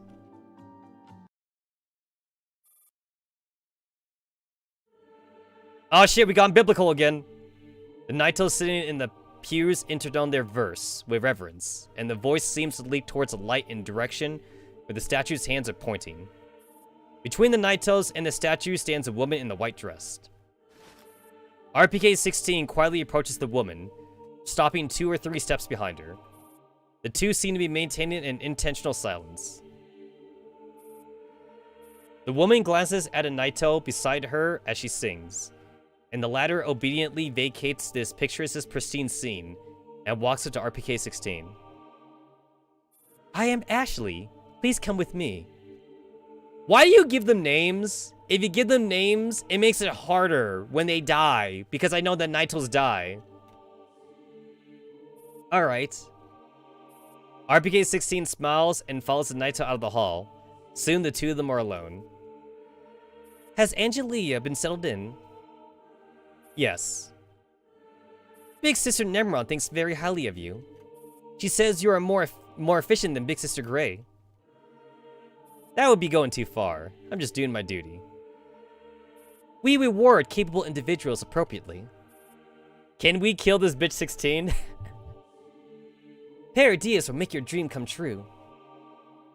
And I am very grateful for that. Come with me. Power! Guys, she wants power! RPK-16 follows the Naito with a smile.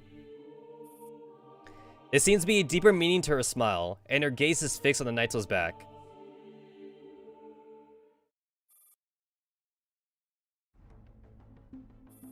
In the quiet ruins in the outskirts of Berlin, 3 girls crouch silently in the shadows of the ruins, their keen eyes looking in the direction where the trails vanished. After holding her breath and straining her ears to pick up the target's movements, Mona signals to her teammates behind her. Move in. I like her fake-ass rabbit ears. They're like antennae. Upon receiving the signal, the 2 dolls stick to cover and proceed towards the target in the orderly fashion. Mona opens a short-range intra-squad comms channel. Remember to conceal your signals. Got it. The enemy's inside the building. Correct. I just scanned around us. Even if they're all mobs, we can't take on their numbers. Also, we're supposed to be following the target, so we need to avoid spooking her. Concealed in the shadows of the ruined masonry, the 3 girls remain motionless, like stone statues blended in with the environment. Take note, the target has appeared. Target Moradal locked. Signal from the tracking device matches our information. The person next to her looks pretty impressive. That's Grig. Her swordsmanship is incredible, so make sure you don't let her get close. That's what the AR team reported. She looks like an agile type. Those are hard to handle. Under the trio's watchful gaze, the white-clad Grig helps supports Moradal to a ruined building ahead of them, with Silva Paradies units as escort. They're just about to leave their range of vision, when Mona gestures again, indicating that they should follow. When can we resurrect the rest of Team Defy? Maybe after we rescue Angie. They close the gap between them once again, and then they see that what they were hidden in their blind spot. Is that a truck? Damn it, they plan to escape in a vehicle. Want me to bust their tires? Don't do anything which would risk exposing yourself. The 3 dolls are unable to get any closer due to a lack of cover nearby. All they can do is watch as Moradal is stuffed into the vehicle. Mona opens the ANS conference room channel. Hailing Umbrella, this is Nitrogen. We've encountered target Moradal. However, it looks like she's boarded a Paradius truck and left. We cannot pursue further. Umbrella copies. Don't push yourself. You just need to lock into the tracking device. Roger. Squad Ferrum is heading over to back you up. Roger. With heavy firepower, we'll be able to. Mona suddenly stops speaking. Though she was only distracted for a moment of her conversation, she comes to abrupt realization. The Naito in white, who is standing not too far ahead, has just vanished in the blink of an eye. Where's Grig? Huh? I don't know. Did she just vanish into thin... Well, they're dead. And for Mona, it'll be a second death. The humming saber gleams coldly as it vibrates, and its piercing white radiance is already before them in an instant. The doll called number 9 barely manages to protect her companions by parrying the blow. That sword's fast. The white-clad opponent now stands proud and alone in a high place, casually wiping her blade. Instead of panicking, the dolls have moved to cover with silent coordination, preparing to ply their trade. Squad Nitrogen, prepare for battle. Calibration tickets? Calibration tickets aren't. The duration of allies' initial cooldown is increased by 30. What?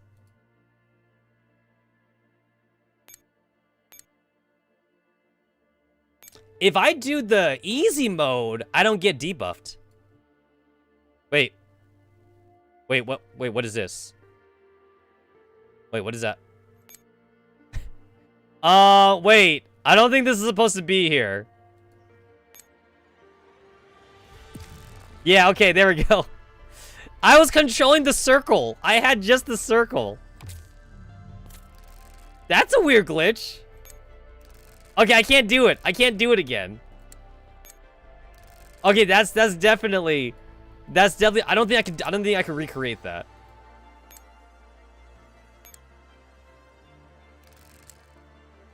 Okay, what does easy mode look like?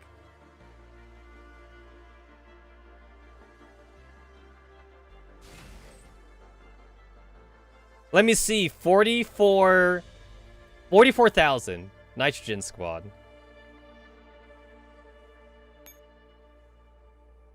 $14,000? Are you kidding me? 14,000? Hologram Summoner. Wow. And they have infinite ammo.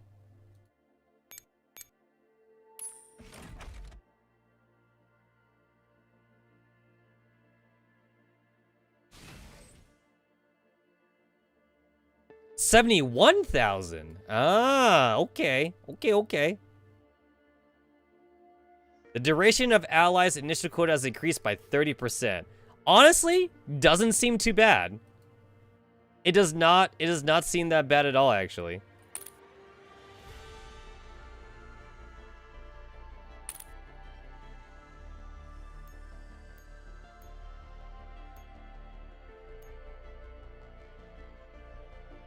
Oh shit, you took some damage. Alright then.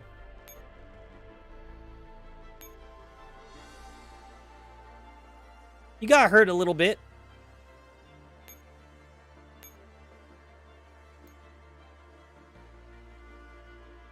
You took 1 damage.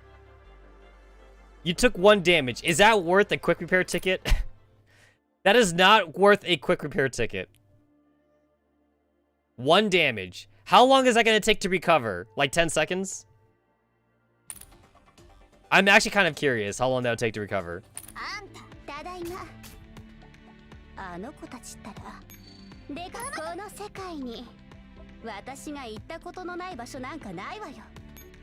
Oh, Kalika got hurt too.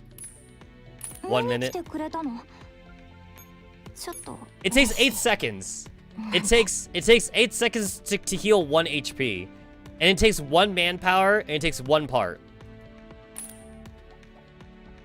Cools.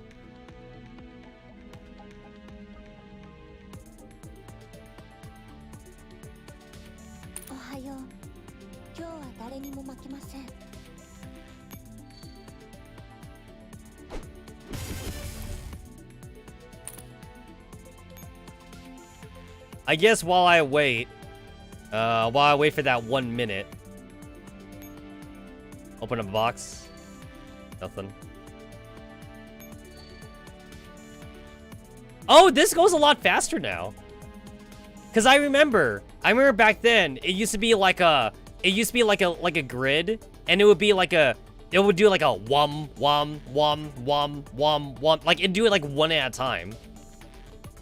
I kind of miss that now. Yeah, like it goes by like so fast.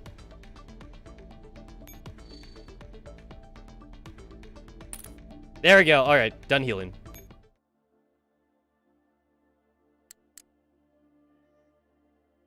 This seems like a pretty easy nightmare mode. This one doesn't seem too bad.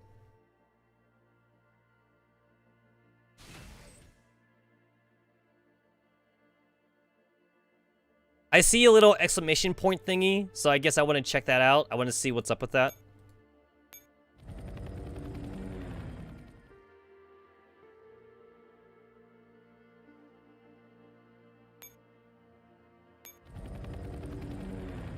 Let's see. This seems to be the...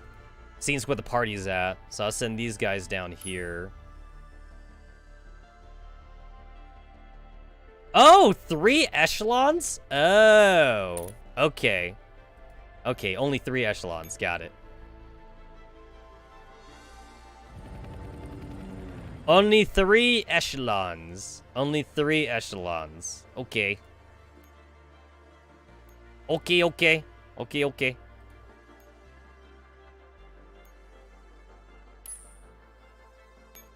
Well then, if only 3 echelons, I guess it's Team SF then. It's Team SF.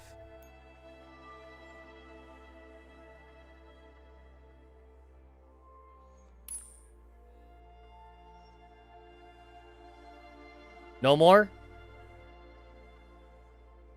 Yep, no more. Alrighty.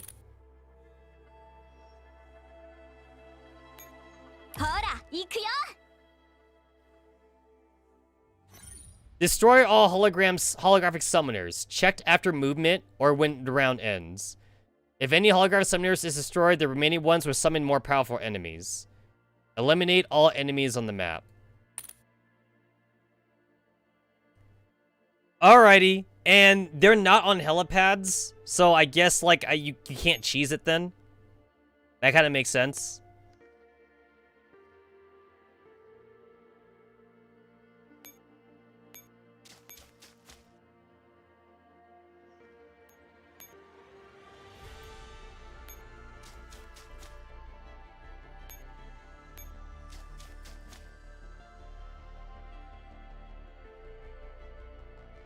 That makes sense.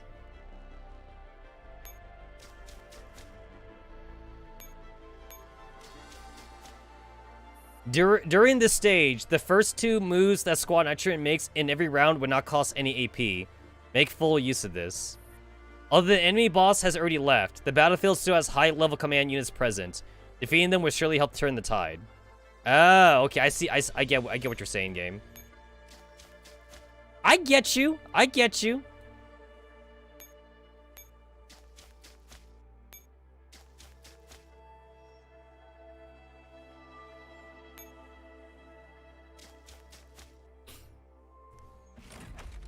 The best thing about SF is that they count both as Hawks and they count as they count like as Hawks and they count as regular units.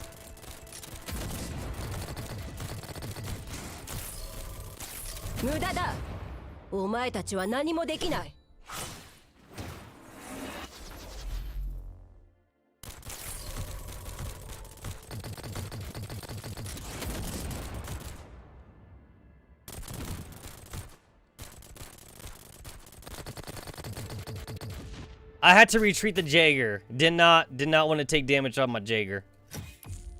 Squishy, very squishy sniper. Are SF squishy? That's actually a good question. Are they squishy?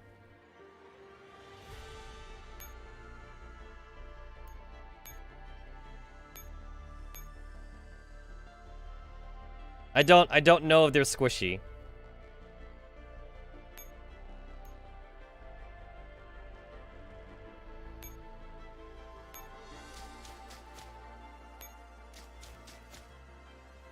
Pick up plastic explosive. Sure, why not?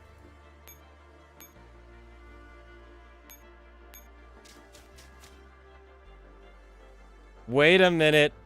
Can you go to my node? You can go to my node. Okay. And you probably can't fight, so I need to retreat then. Illegal action! Wait, what? Wait, what do you mean illegal action? What'd I do? The fuck did I do? God damn it. Wait, is it because, like, is it because the game didn't properly count my 2 free movements? Is that why?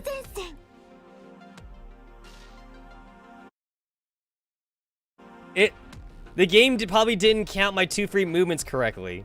So that's why it thinks I did something illegal.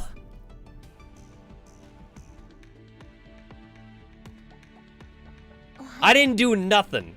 I didn't do nothing, Mika. What you gonna do? Put me in girls' frontline jail?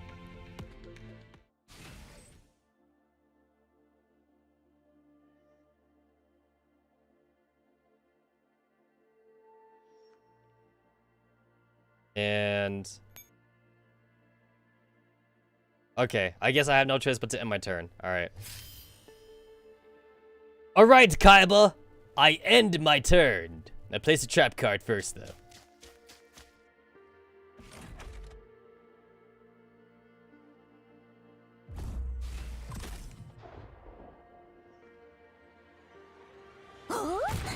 Jail is but a room.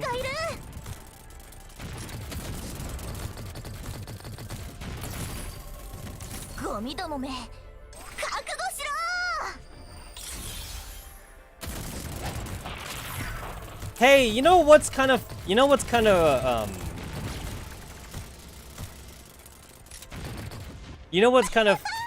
weird? It's kind of weird how, like, when you go into the harder mode, it doesn't power up the NPC characters.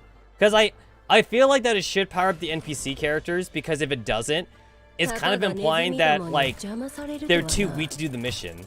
But then, like, it implies that you're stronger than them, though.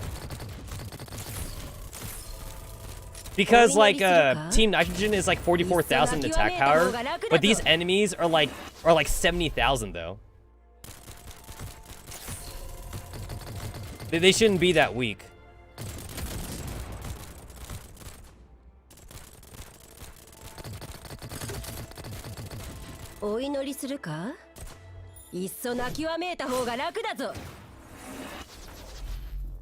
Even though I like Alchemist's design, I feel like she didn't get a lot of characterization in the game.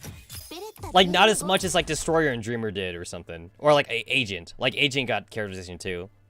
Because Agent was always, like, de facto second in command for SF back then.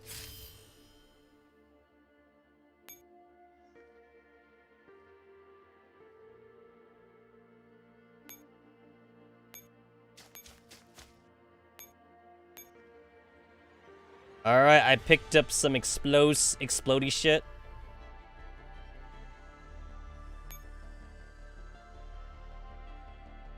Alright, how we doing this?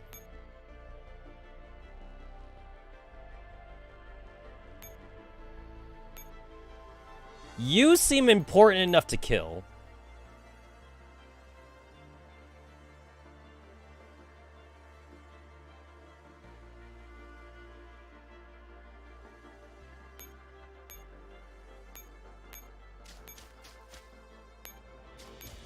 The game said that if I kill the leader person, good stuff happens. So I guess I'll go kill the leader person.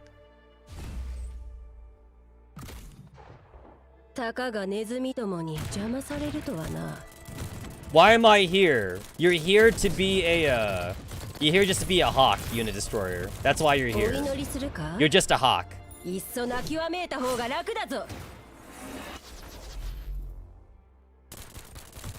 I'm still very disappointed that Hawks didn't Hawks still don't have story relevance.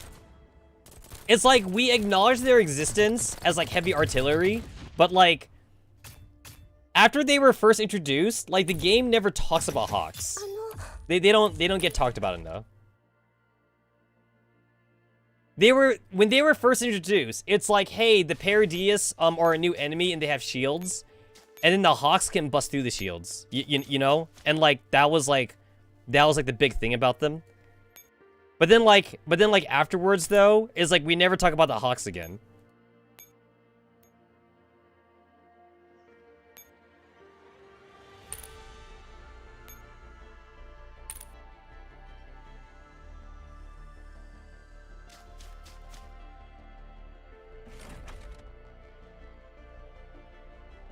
It's like, are we just supposed to assume that, like, the Hawks are always there whenever they find Paradius?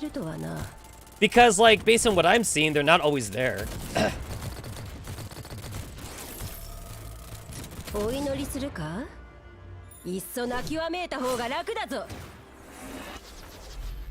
From what I understand, like, the only reason why, like, 45, because I remember, it was, like, 45 and, like, 416, like, initially find the Paradius units. From what I can understand, they're not even doing anything special to the force fields. They're just brute forcing it, essentially. I don't think they have, like, anti-force field capabilities or anything. They're using, like, Architect's base weapon for the Hawks or something. So it's like, all they're doing is, like, just really big explodey shit. That's all they're doing, essentially. The duration of all allies is reduced by 30%. Ah. Interesting.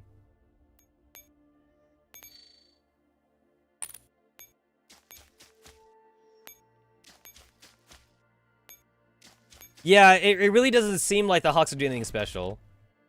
Basically, like, the force fields can't last forever, you know what I'm saying? They can't last forever. So it's like, if you just, like, throw enough shit at it, eventually, like, you wear it out, you know? Basically, unless the force field has infinite energy, which it definitely doesn't have infinite energy, they're just gonna run out of, like, stuff to block, you know?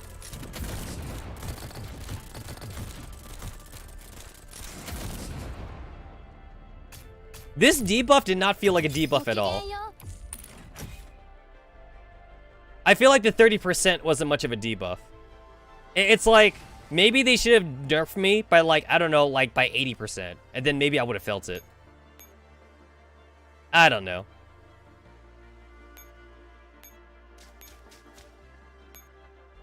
Nerf me harder, mommy. Nerf me harder.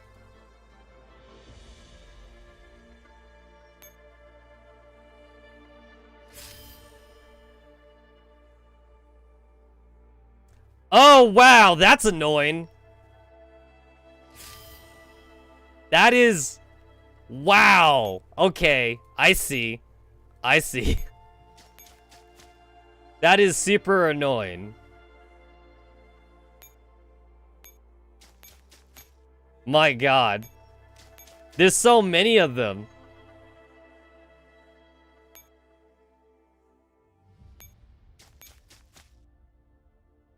Alright, so the game said that, like, when I blow shit up, all the other ones, when I blow shit up, all the other shits, they like summon stronger units or something.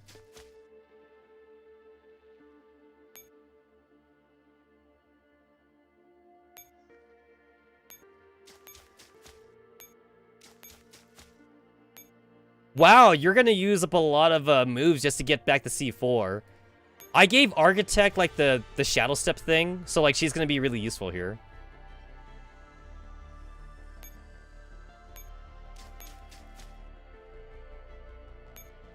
I get why they said I can only use 3 units here, but, like, this kind of implies that Team Nitrogen is doing everything on their own, though. Which is actually kind of badass, but also kind of stupid, though.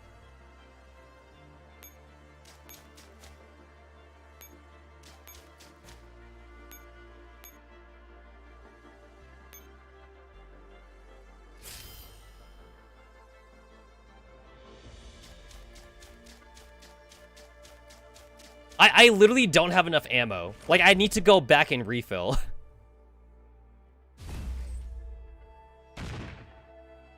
たかがネズミどもに邪魔されるとはな。 Oh wow, this Manticore's at half 無駄 HP. だ。お前たちは何もできない。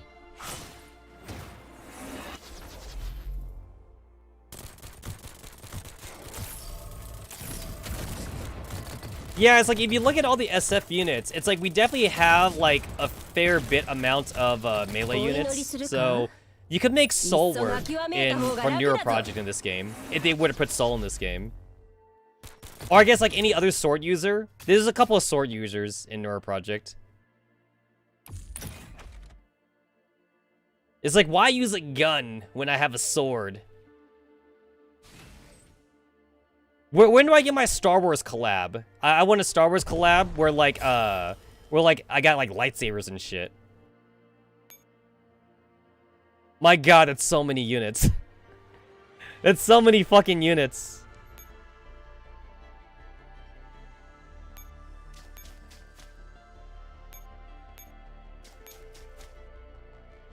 So I get it. So Mona gets 2 free spaces of movement. So, like, you're supposed to use Mona to lay down the C4. Like, I get it. I get it.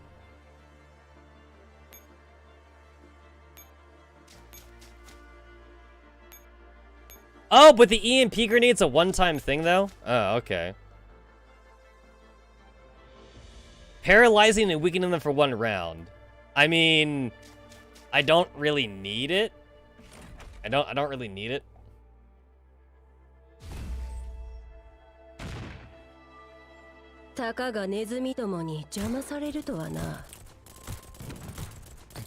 Oh wait, but I might need it later on though, since the enemies are gonna supposedly progressively get stronger, so I might actually need it.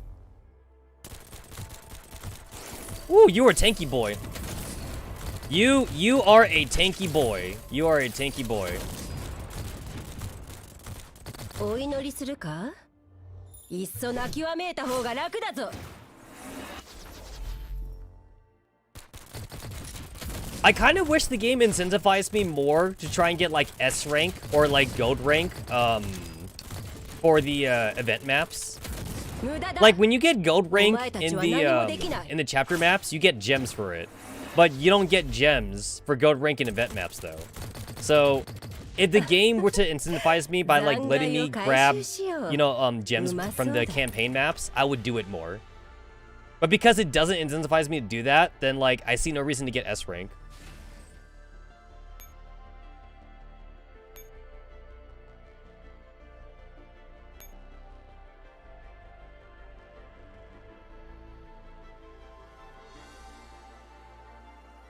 God, I need to like I literally need to run all the way back just to like recover and heal.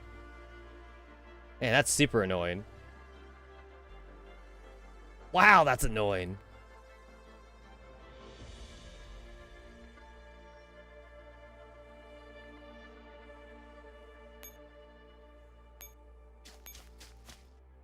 Okay, why can't I lay the C4 bomb like on this node to kill this one dude who's about to move up?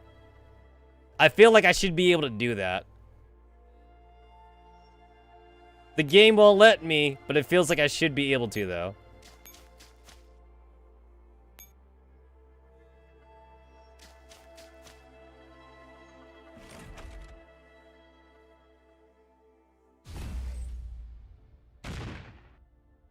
I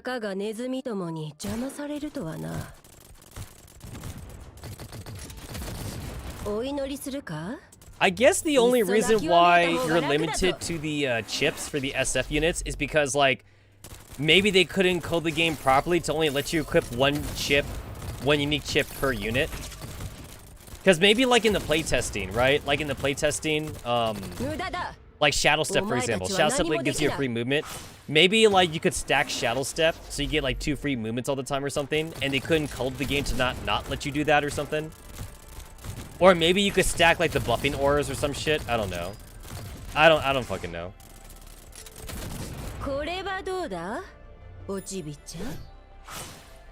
I mean, like, if that's how it is, though, then, like, that just means that Mika can't figure out their own spaghetti coding, though. Like the code sucks so much that they can't fix it. Yeah, I need to change my formation here. Yeah, why does it go into the default music? It didn't used to do that. There we go. Yeah, it definitely didn't used to do that. It's actually kind of jarring to go from, like, the different music, like, all the time.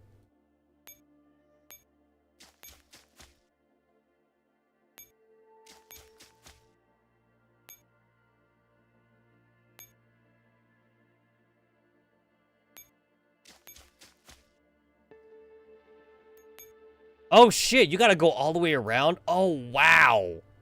Wow, you gotta go all the way around. Okay.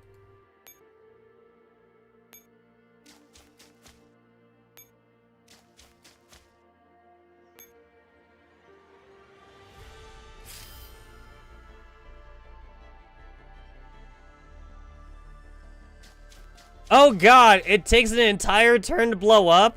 Shit. There we go. Okay.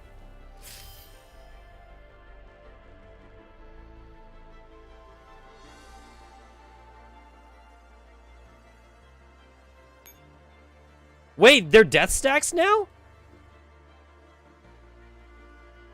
Oh. Oh, they're death stacks now. Oh.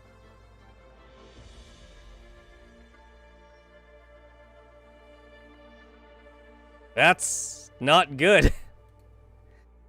That's not good at all.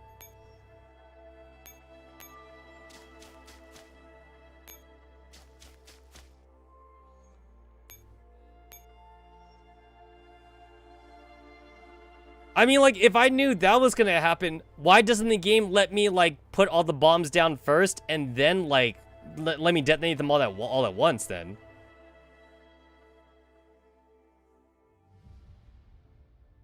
This may already be unwinnable. Yeah, I'm not even sure if Destroyer can even do this on her own. This may already be unwinnable. I see that you're kind of supposed to abuse Mona, though. I see you're supposed to abuse Mona.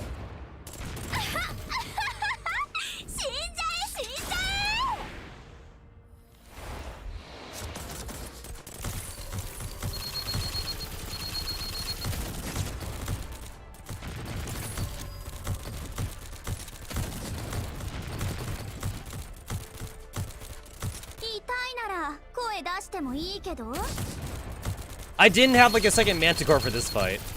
I didn't have a second Manticore.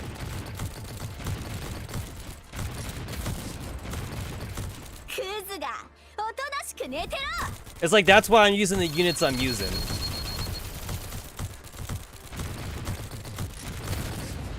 Although it seemed like it wasn't too bad though. So Destroyer can do it on her own.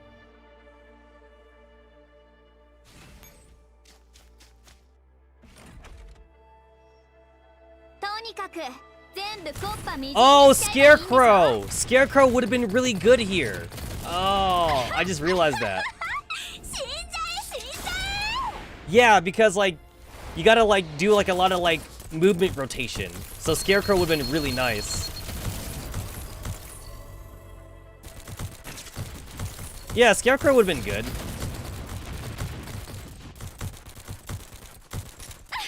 Wait, did I just lose? Wait. I feel like I would have lost. I don't know why, I felt like I would have lost.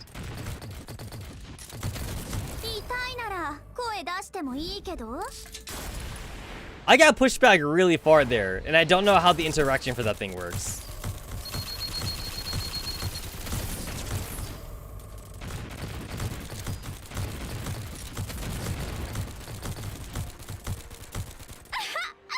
Yeah, bro fucking pushes you back.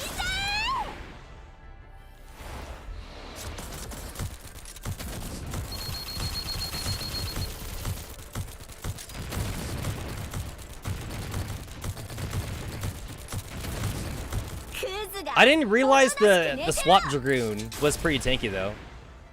It's kind of the first time I'm actually using it.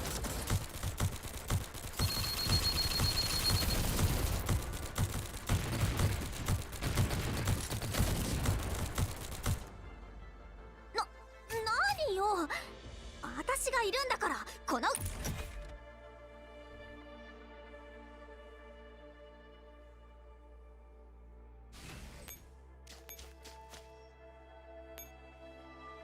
Alright, plant the explosives. Cool.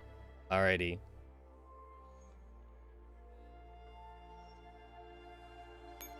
I guess it's actually not unwinnable, but like I would need to like let the death stacks move forward so I could like move down to set the so I could like move down and set like the rest of the explosives. Yeah.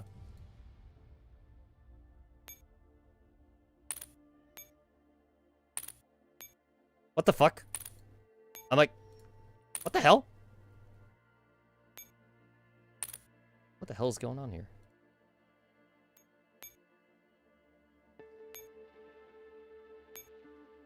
I'm like trying to like move. I'm like trying to switch them around and like the game is like not letting me for some reason.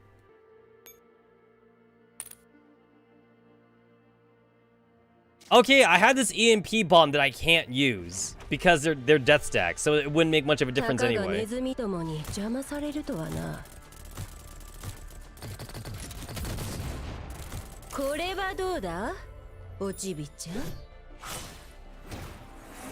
30% like initial cooldown reduction buff, it's not really much of a buff. It doesn't feel like a buff. お祈りするか？いっそ泣きわめいた方が楽だぞ。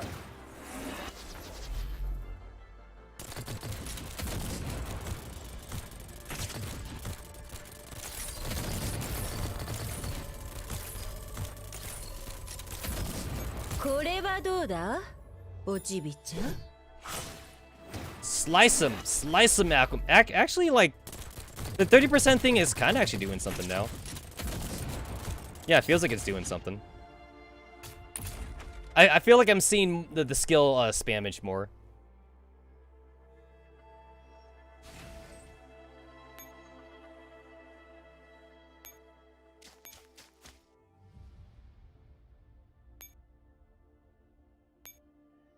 Alright, so I got that bomb, I got those 3 bombs, and then the only bomb left I have is down here.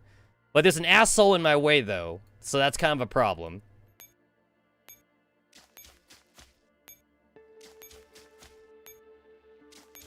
There's indeed an asshole in my way.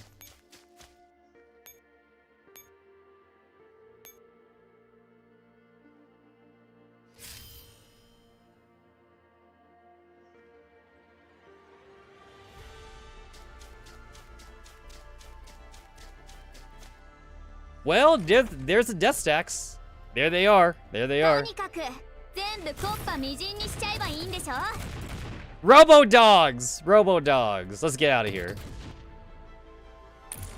I already don't like the KCCO dogs. What makes you think I want to fight Paradius dogs?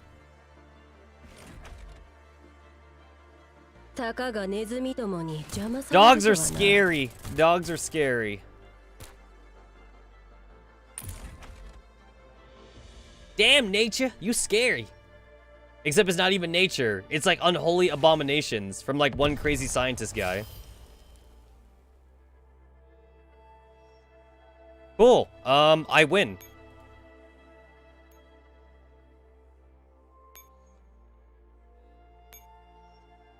That's the last one.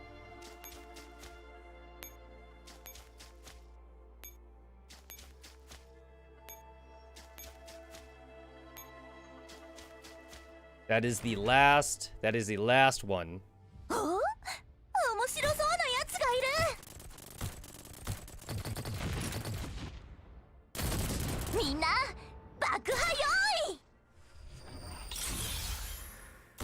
You know what, Alchemist, or Architect? I don't know if it's a good idea. I don't know if it's a good idea, like, throwing the rocket up in the air and catching it. That doesn't seem very safe. Yeah, that don't seem safe at all.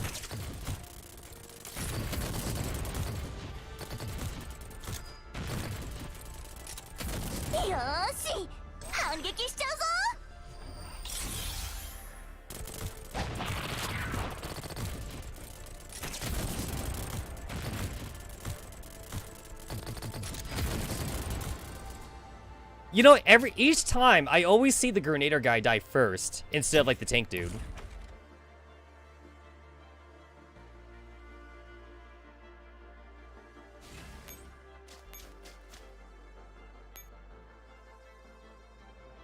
Alright, cool. So I win. I'll go ahead and just summon up, Alchemist up here, though. Because I'm gonna have to retreat for Architect.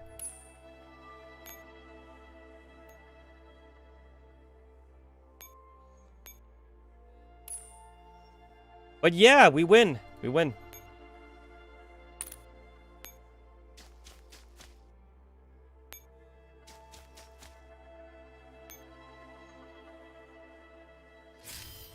Death stacks don't do anything.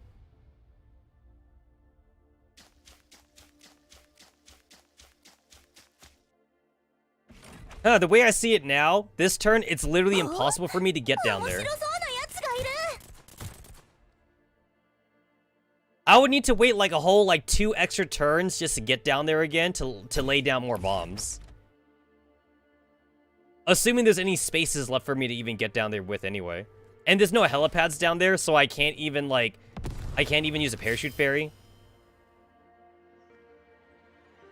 Wait, did I miss one? Oh, wait, you want me to kill everybody?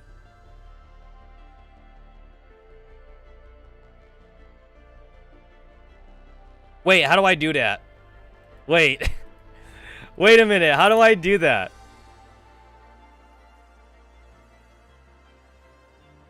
Oh. Oh. Oh.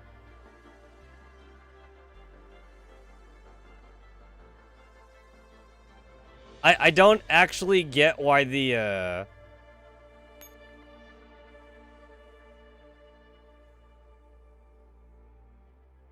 I actually don't get why,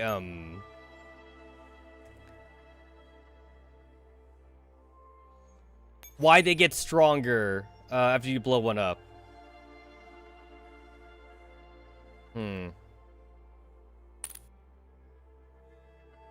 Is it even possible for me to lay down all the explosives all at once?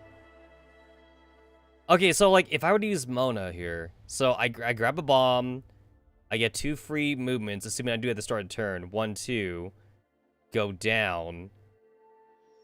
I lay a bomb. I lay down a bomb. 1, 2, 3, 4, 5, 6, 7, 8, 9, 10. It literally takes me 10 movements just to lay down those bombs.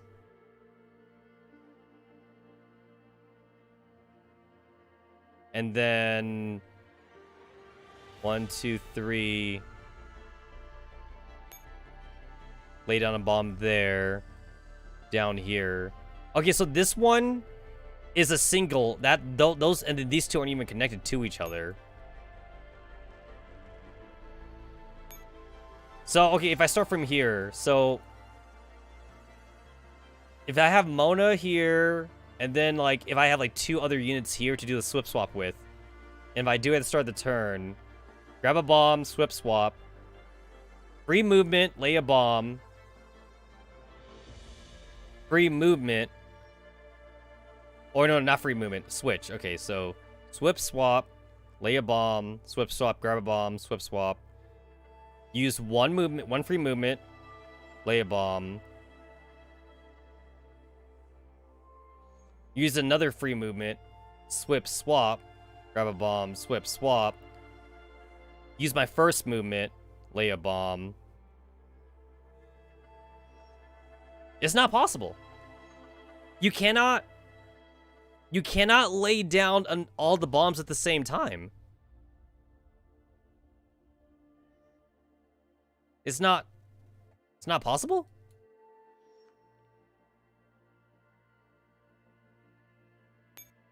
And the death stacks already started showing up after I killed, 1 thing. I literally only killed 1 hologram at the very start.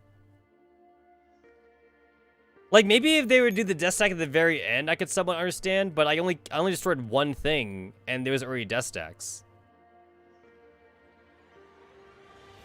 I mean, the game says weakened. So, do they want me to start killing these things?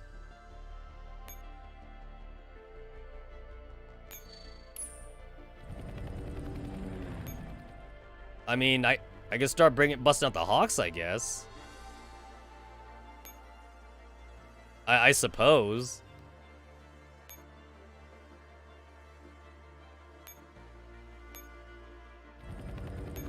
I'll certainly give it a try.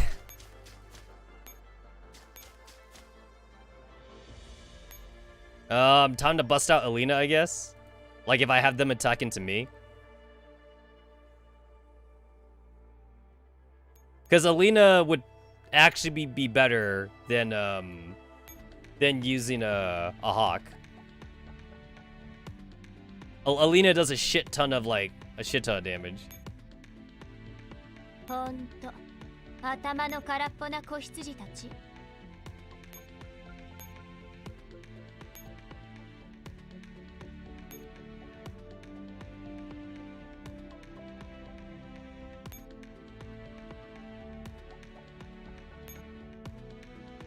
I mean, see if this does anything for me. I mean, I still feel like I should be able to use the C forward to, like, weaken these guys, but I can't. Wait, did it not save? Oh, this one. Here it is.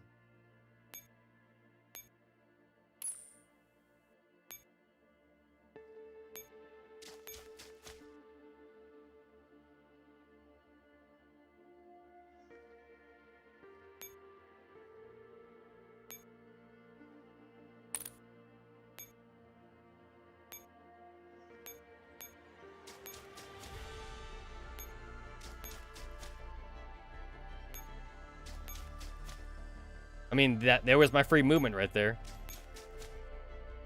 All right, I'll see if this does anything for me.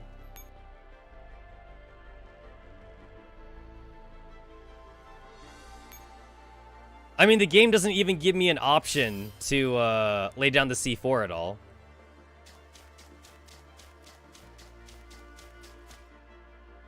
I mean, I feel like I'm already doing this map wrong anyway.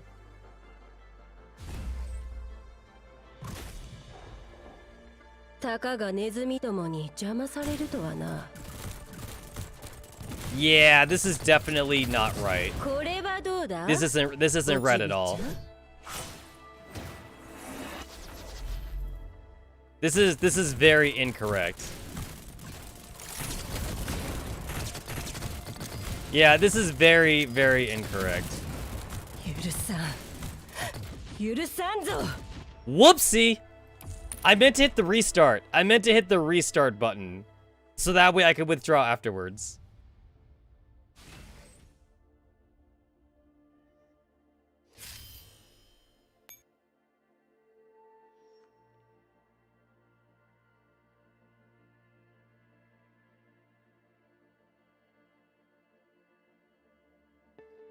What's the difference? 1, 10, 2, 10. 1, 10, 2, 10. Same thing.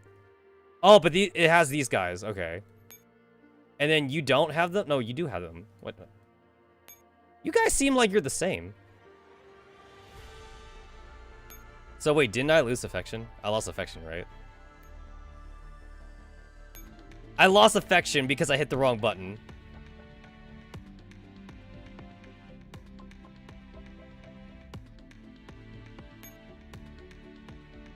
Oh, I didn't. I didn't. Okay. No affection lost. Cool. The map wasn't even that hard to start, even though I did like the ultra hard mode. It's just that like I was not expecting death stacks though. And even if I threw the EMP bomb, it wouldn't have mattered anyway.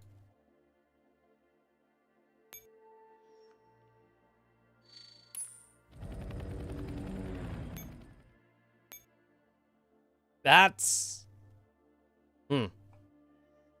It's the same map either way, too. Like, even if I go to the easy mode, it's the same map. Unless they don't give you death stacks, but then, like, I don't know, like, the design for this map seems weird. The only difference now is that Mona can actually fight now. But it's the exact same map, though. And it's not like I need the calibration tickets anyway. But, like, that's not the point, though. The point is that this doesn't even seem that hard.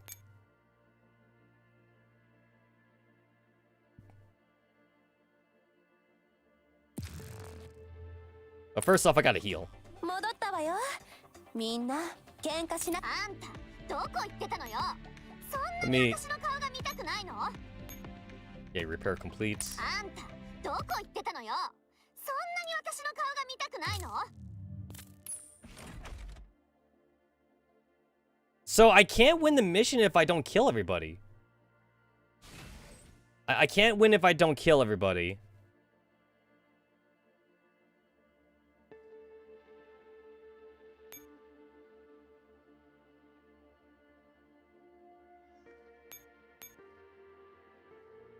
Wait. Wait a minute. Oh. Hold up. Hold up. Oh, I think I just figured it out. I think I just figured it out.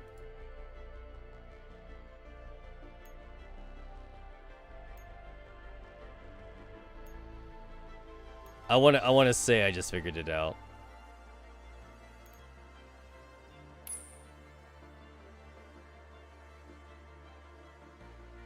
Well, I'll find out right now then. I think I got it. I think I got it.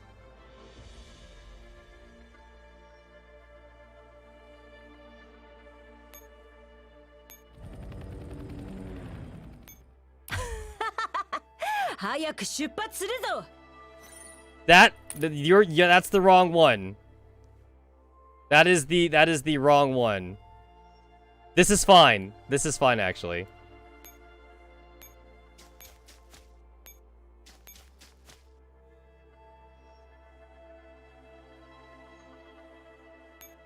It's kind of fine. It's unexpected, but it's whatever.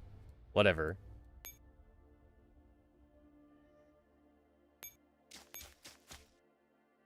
During this stage, the first two moves... got it. The enemy boss has already left. The battle stage surely high level. Yep. Basically kill the leader dude. Got it.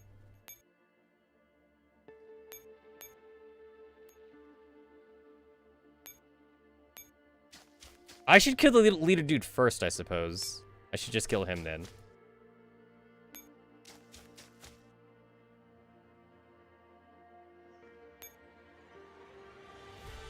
Right, okay, so I want to make sure that, like, you're not in harm's way. Alright, so dudes will already start summoning right now.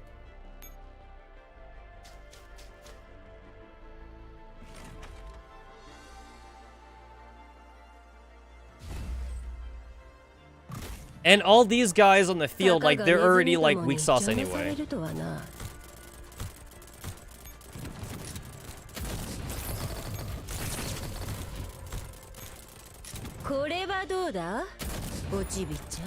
Hold on, restart.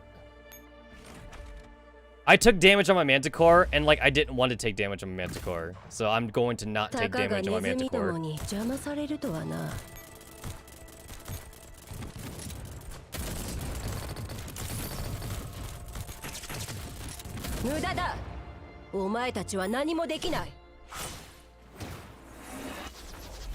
Killed the stupid cheerleader. So I'm doing the normal mode. I'm doing the normal mode because, like, I want to see if it's the same thing. Not because I can't do it. And again, I don't need the calibration tickets anyway.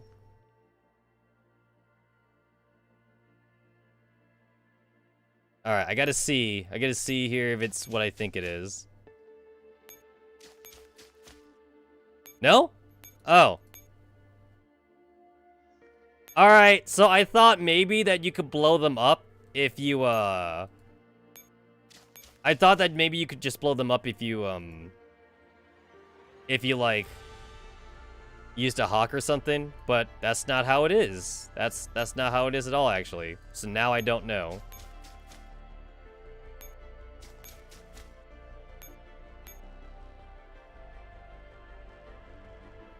Okay, so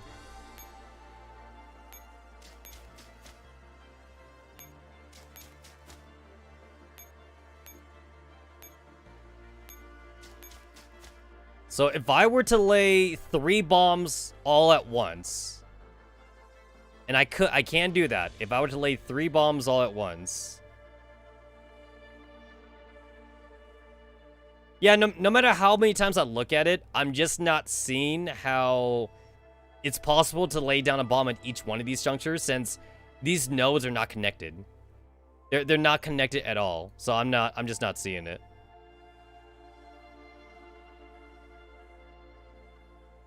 Yeah, I don't see it. I'm just not seeing it.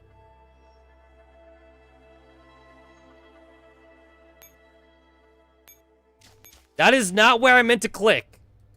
That is absolutely not where I meant to click. I was just trying to click the map. Okay, well, he ended up attacking me anyway. 今の私はグリフィンに服従する装備部隊死後の祈祷くらいの下揚げよ我が指揮官の名のもとに I didn't even realize that she said Shikikon.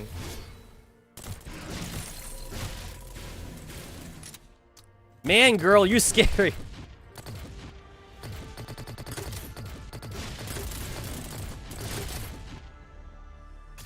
You scary, girl. 指揮官様 Bitch just walks up to you and just starts hacking and slashing.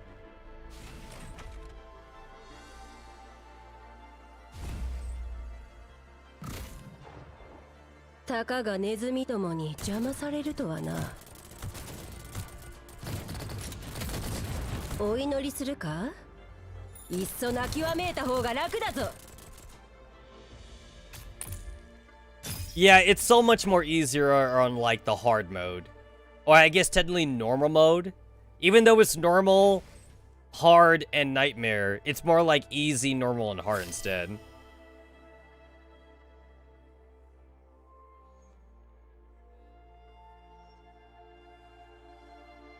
So, yeah, no one's spawning yet.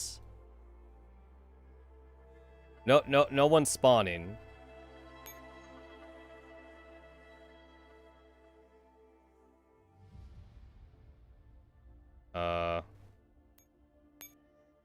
So I'm gonna have to waste some action points here, I guess.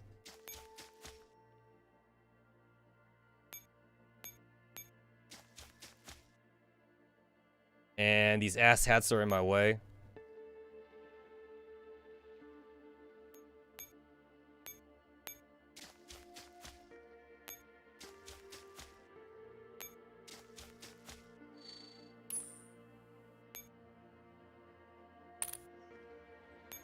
I guess I don't really need the ammo, but I probably should take it. I can afford it.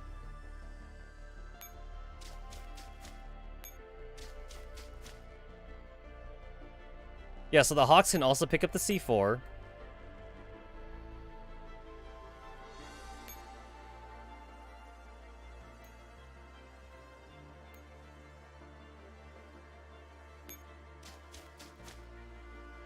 I'm still not really seeing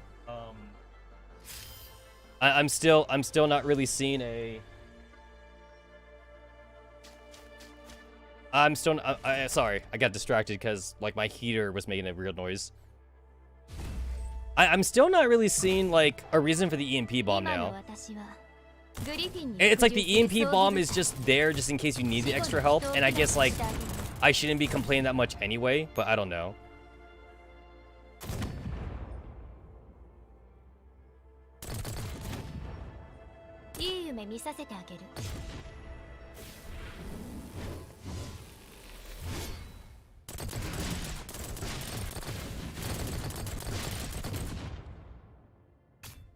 I guess the one weird thing about Alina is that she's pure melee. Like, she literally doesn't have a gun, I guess.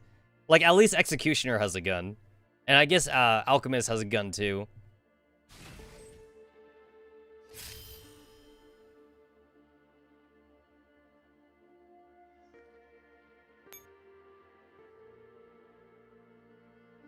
Alright, so this should be like the bomb thing now. So I can plant a bomb here in the middle. As far as I'm aware, there's no way to get to the center. You can't get to the center as far as I'm aware.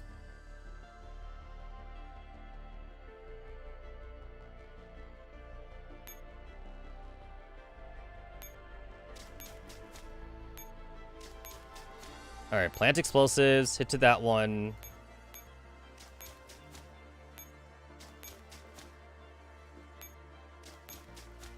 Pick up. Go over here. Plant the explosives.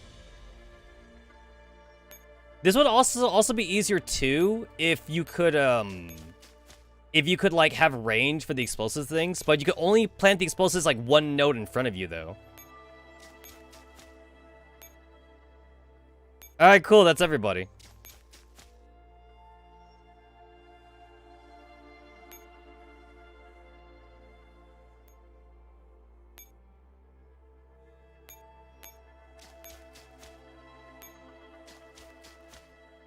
That's 4 bombs. I can manage 4 bombs at once.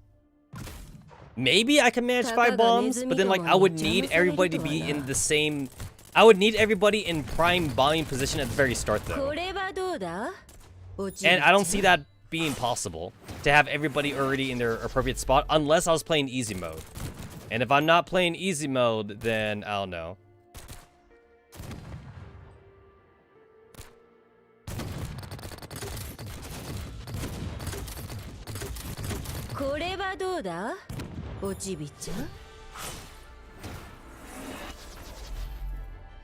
I forget which boss it was, but I remember a fun fact about like, since some bosses were like, are not made to fight melee characters, characters like Alchemist or Alina or like the Black Naito, they're basically like invincible against certain bosses, because like they can only shoot, but then they shoot like in the grid area, which means they can never touch your melee character.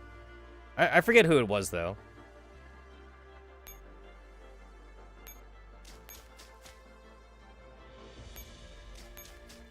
Are the tanky guys here? They are. I want to know how Alina works on these guys. Well, actually, no. It's better to have Alina here so she can support, because that's what she's good at. Yeah, that's what she's good at.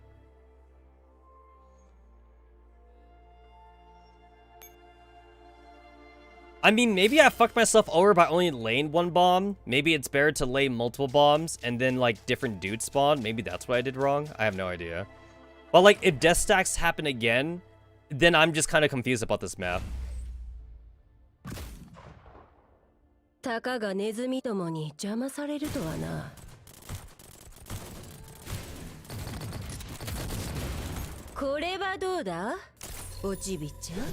Alright, so the Grenader's gonna throw like a bomb thing, and it's gonna hit like a basic AoE thing. That's why I want to have Alchemist away from my Manticore so they don't take damage.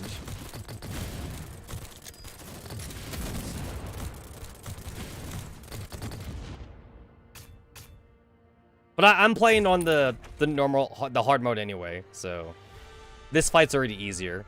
Like, they went down so much faster there.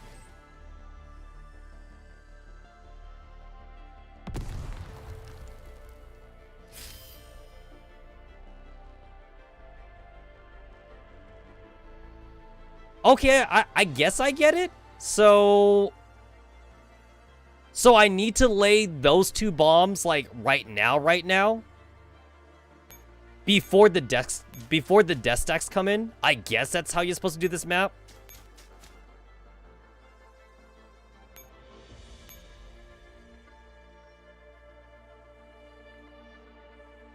So that means, like, if I were to do it too early, the death stacks would also spawn earlier. So if I do it on that turn, the death stacks couldn't spawn. So now they're set to spawn. So, like, if that's the basic strategy, then, like, I guess I can, I guess that means, like, I could do the nightmare mode now. Like, now I could do the nightmare mode. I suppose.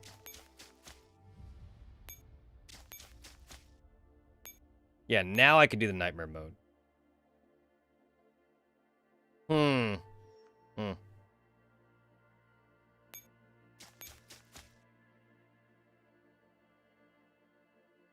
Shit, am I gonna have enough movement? Yes, I will barely have enough movement for this. Wait a minute, I think I'm still fucked. Because, like, now there's no one on those spaces, which means something's going to spawn. Wait, does that mean I gotta bum rush the middle then? I think that's what it means. I gotta bum rush the center. So this isn't a map that you could just kind of like just meander about or something?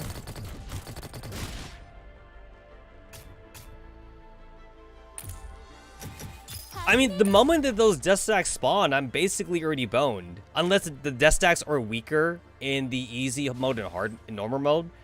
But then again, you're not supposed to kill death stacks though. The whole point of the death stack is it's the devs telling you that, like, hey, you're not supposed to fight these asshats. You're supposed to, like, walk around them. I mean, if you can kill them, sure, you make the game easier on yourself, but you're not meant to kill them. Same thing too for the red beans. Like, they don't want you fighting the red beans. If you could kill the red beans, though, that just means you're cheating. You are just cheating if you kill the red beans.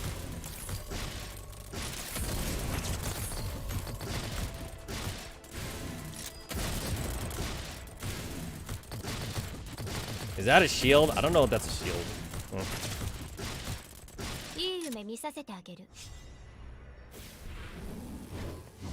I could have sworn that Alina had a gun, but she doesn't have a gun.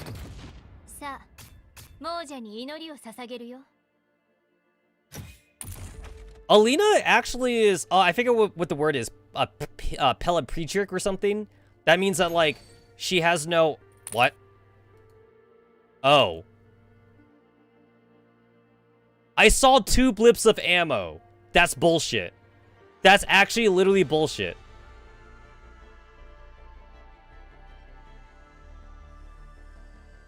So the 2 ammo gets used for... Oh, wait, there was 3 enemies. No, wait. I'm the dumb one. I'm the dumb one. Oh, we have a problem. We have a problem. I don't have the action points for this. I literally only have the action points if I send out Mona, but I don't know if Mona can win this fight actually. Yep. I have to send Mona, and I just have to hope. I literally just have to hope that, like, this works. I don't know if Mona can win this fight, honestly.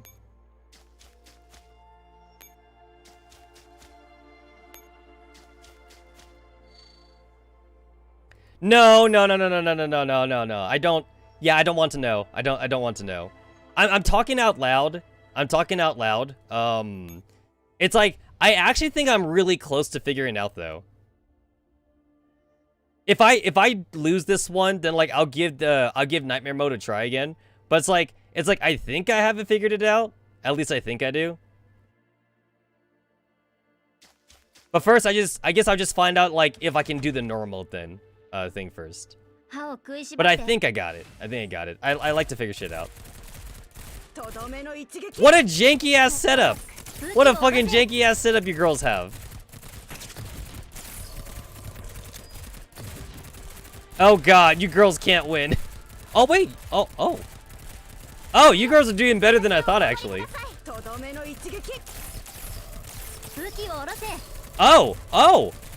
Oh shit. Oh, okay then. Oh, okay. I thought they were gonna lose. All right, so you girl on the hard mode, you girls can win one fight essentially, on the hard mode.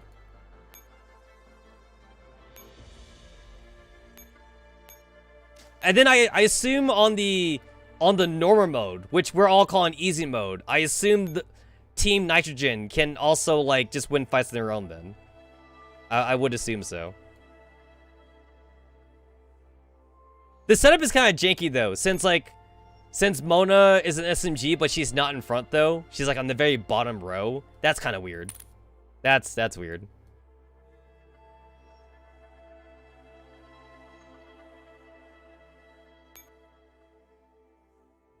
All right, so the death stacks do spawn. Okay, got it. The death stacks do spawn.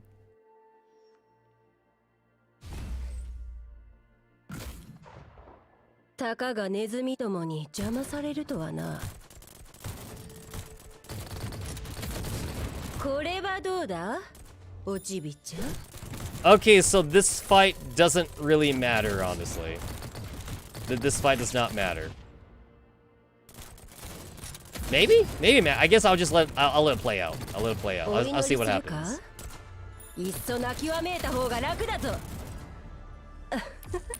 But the game did say that it wants me to kill everybody, which means those death stacks are a bit of a problem. They're weaker. There are weaker death stacks. Okay, and then they're even more weaker now, I guess. So I probably beat this, but like not in the intended way then. It's probably not in the intended way, but I did win, I guess.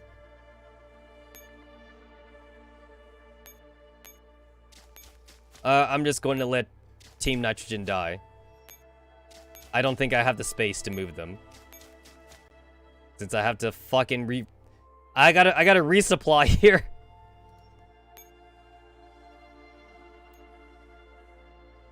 Okay, wait, at this point, like, you literally have no ammo anyway, so I might as well just retreat you off the helipad.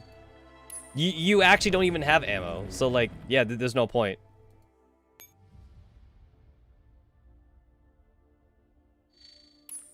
Just gonna retreat all that.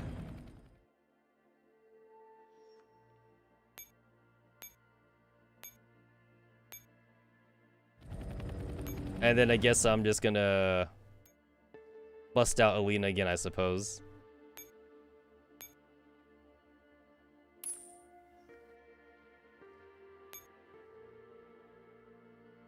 Alright, I'll come for you later. I'll come for you. Or actually, you're aggroed on me anyway, so you're come to me. Alright, so if the death stack is still on the C4 thing, they do blow up. They do indeed blow up. And they do get weakened. It doesn't seem like you can abuse the C4 though, or the explosives, because like it takes an entire turn to blow up and then they're gonna move anyway.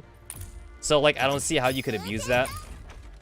It's not like abusing the doors in previous maps where like you could just like lure an enemy into the gates and then you could just smash the gate over and over and over again. You can't really do that here. Oh, I can actually get you out to safety. I guess I'll do that. I care about you enough, girl. I care about you.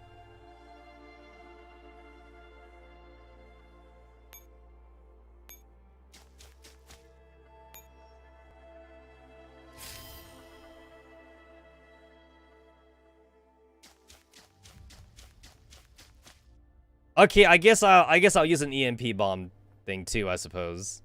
I'll use an EMP.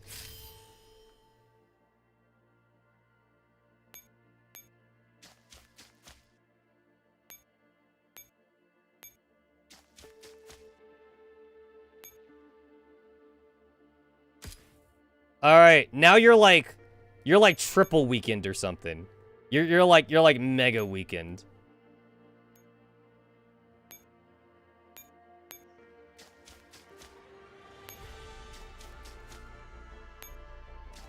Oh, damn. Am I going to have enough action commands for this? I'll have enough.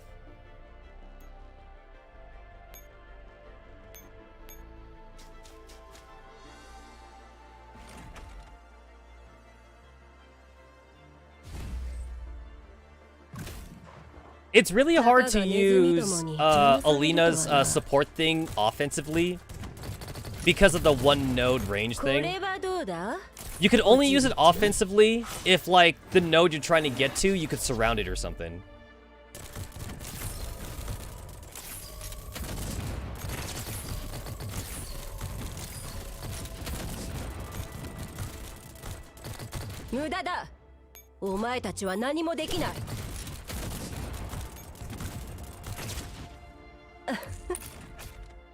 I see no reason why I can't take out these death stacks now. But this definitely feels like cheating, though.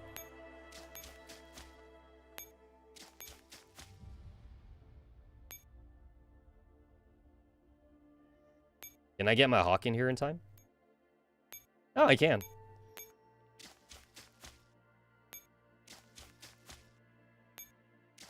All right, since I'm gonna fight offensively, I can't use Alina here.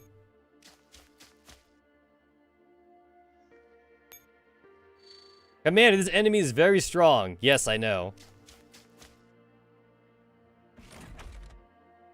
Can't they just set the explosives off to go off in 10 seconds? Like, they don't have to wait a whole, like, I assume in real time 5 minutes or something.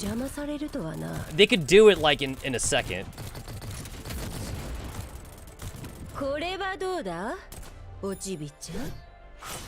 Yeah, these guys be having, like, max shields, so you're definitely not meant to fight them.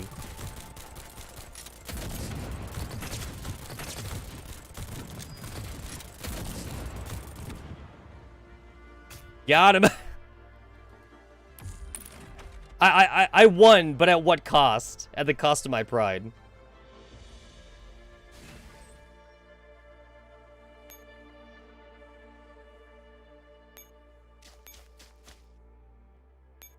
Alright, so... this is telling me that I need to move the Hawk forward, then.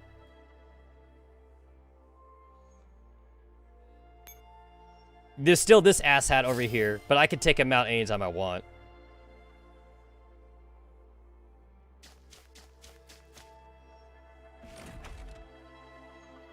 Oh yeah, there's also Construction Fairy, too. I forgot about Construction Fairy. Yeah, I could lay down a Construction Fairy, and then they could come and fight me or something. That's a thing.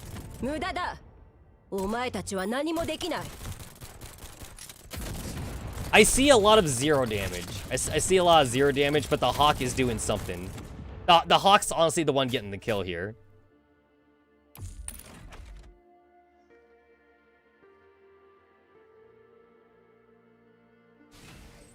Alright, cool. I won. I basically won. All I gotta do is clean up.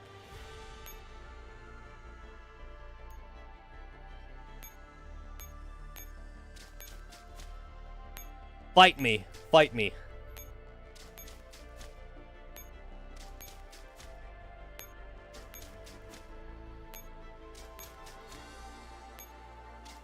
It's actually kind of weird that, like, this map is the same from the easy mode to normal mode to the hard mode. It's the same no matter what mode you do. And usually that's not how it is. Usually it's like, they always make the easy map, like, smaller. Like, smaller with less nodes or something.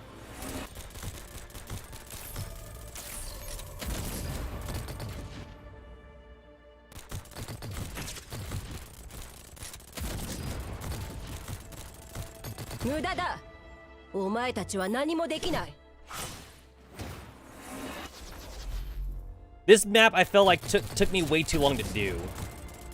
This felt too long.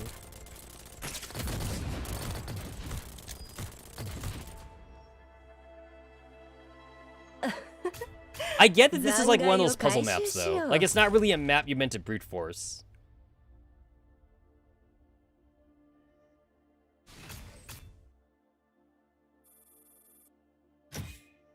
B ranking. Uh-huh. Uh-huh. Whatever you say, game. Whatever you say. Okay, wait. So if I go back, okay, I got my prototype fairy or whatever. Which now it feels like I don't really need it anymore because I already have my 2 5-star parachute fairies. I feel like I don't need it anymore.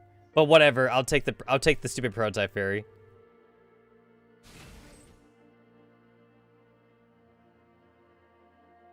Okay. So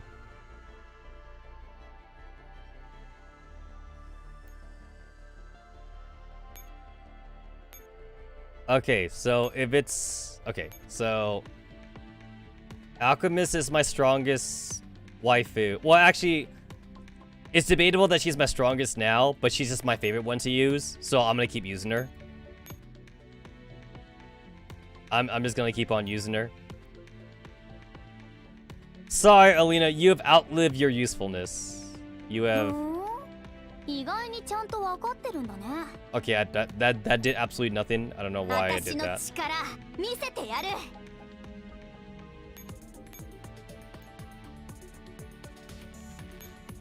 Where's the not that one.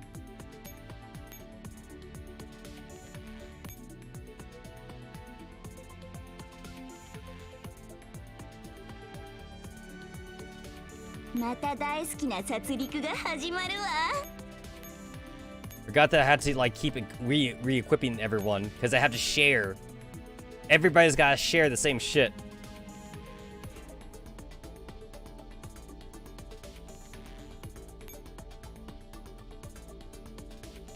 Oh!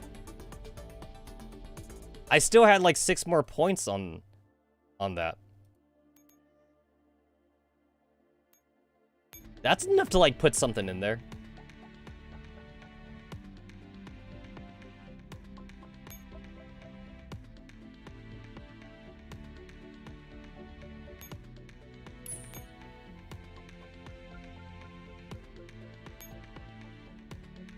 Yeah, I've already used up all my manticores.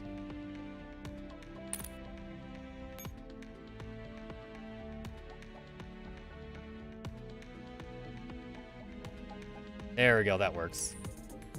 Not that she should be getting into a fight anyway. She shouldn't be getting into a fight, but if she does, she's not entirely worthless.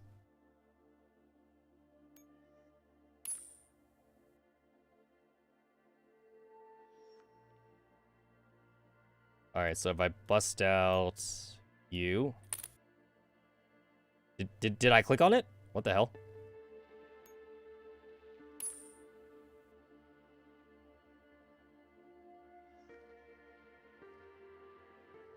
Yeah, so I send someone to run down. Kind of annoys me that Mona is like way up here. I can't just move Mona or something.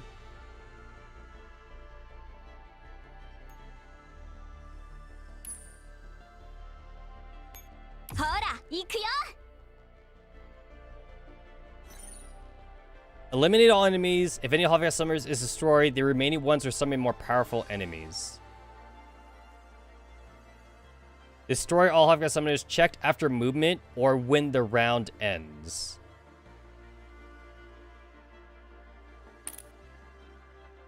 I feel like that wording is trying to tell me something, but not really.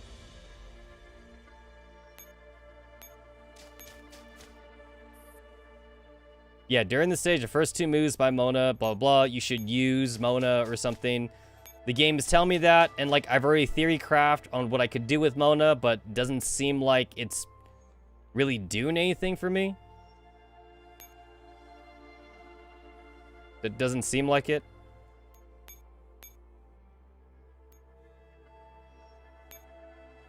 If I do this, I mean, like, I save an action point, I suppose.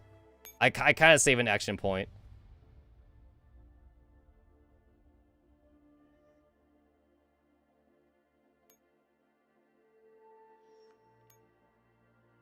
One, 2, 3. This will cost me 3 action points.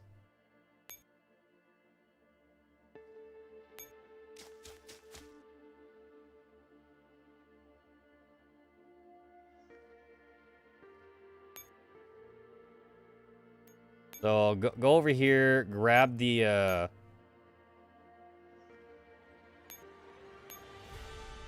grab the explosives, and then I can like swap with Alchemist. とにかく全部コッパみじんにしちゃえばいいんでしょ。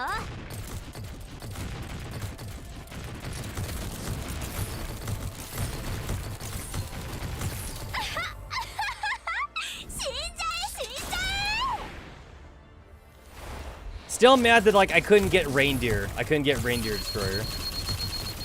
I screwed that up.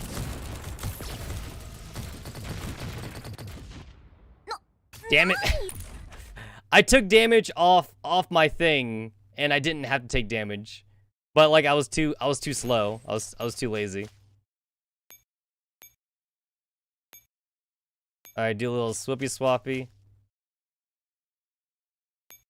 All right, so I'm gonna see if it does the thing that I think it's gonna do, because I didn't do this before.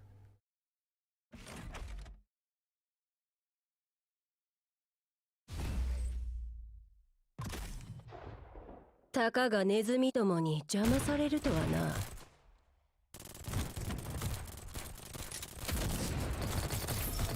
We got the stupid cheerleaders over there. これはどうだ？おちびちゃん。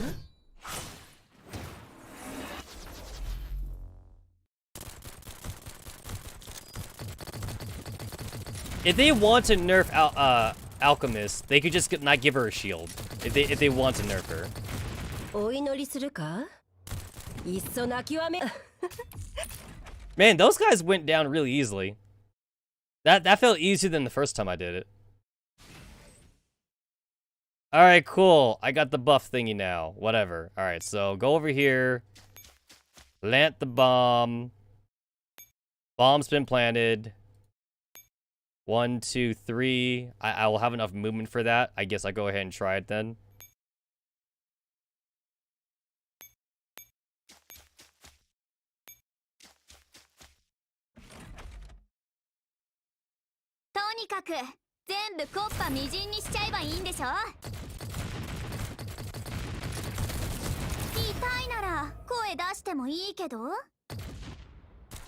Once again, I gotta remember that the game already warns you that if you, the game warns you, if you destroy any of the hologram thingies, the enemies are stronger, which I guess that's what they're talking about for the death stacks. I assume the death stacks come out in easy mode too then, which is kind of weird, because like the easy mode shouldn't give you death stacks.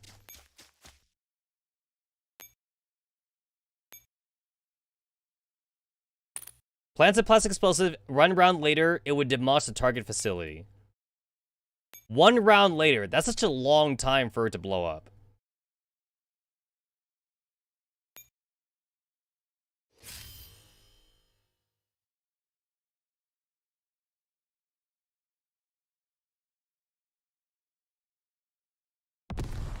It blew up.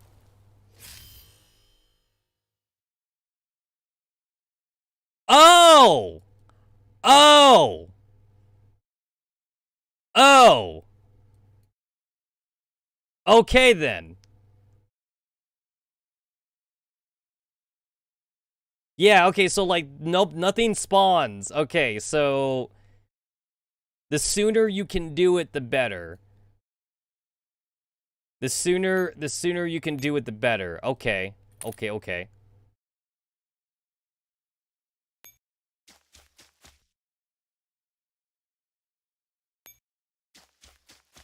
All right. I'm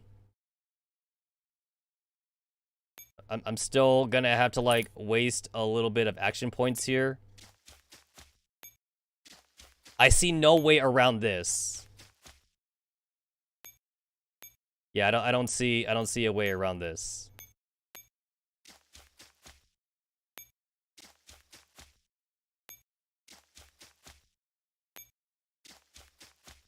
Plant the explosives, boom. All right, cool. And then like what I can do is this will technically waste an action point, but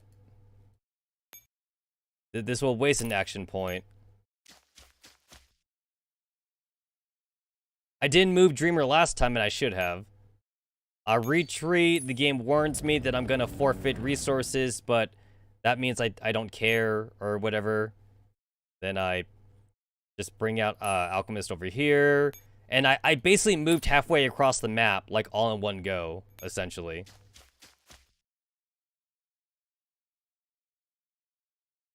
So this side is blown up, and then I just have like the 3 bottom ones here.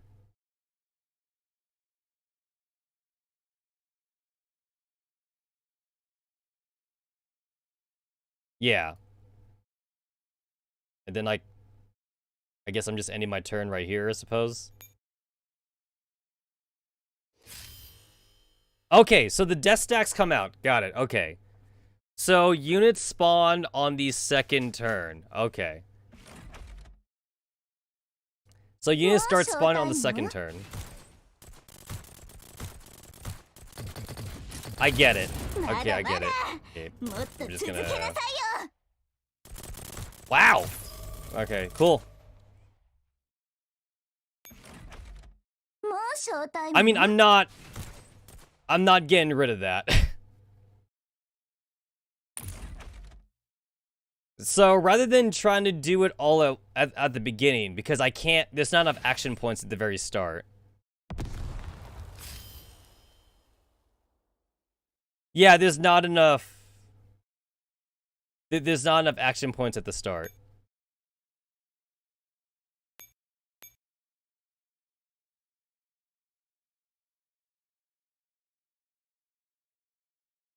So I guess you spend the first turn trying to get in position. You kill some dudes. The second turn, everything spawns here. But they spawn, but they don't move. And then on turn 3, you got the regular dudes here. I guess you spend your chance planting the bombs down here. Which will unfortunately take your entire turn. Even if I use like Shadow Step on one of my coalition units and my 2 free movement with Mona Squad, it still doesn't really help. Because in my opinion, it's better to get the ones down here than the one here, because this one's really annoying. You can get to the center part really fast though. You blow it up, you blow all that shit up, and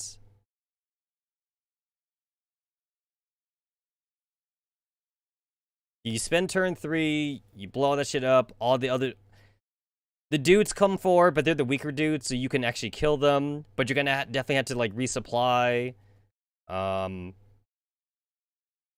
This is a campaign, so there's no support units. Yep, you can't abuse support units just for the swip swap method.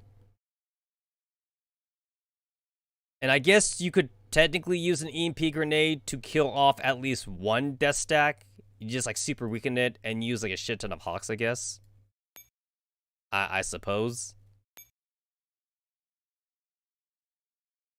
And then these guys are at full powered, so of course I'm not winning this anymore.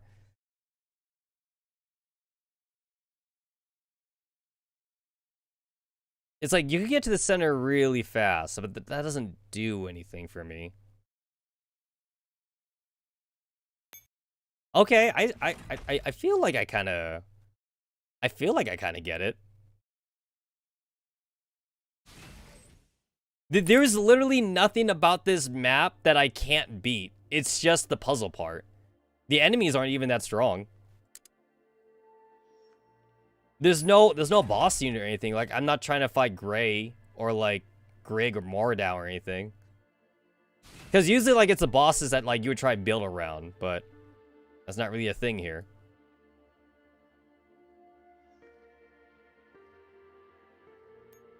So I would want to...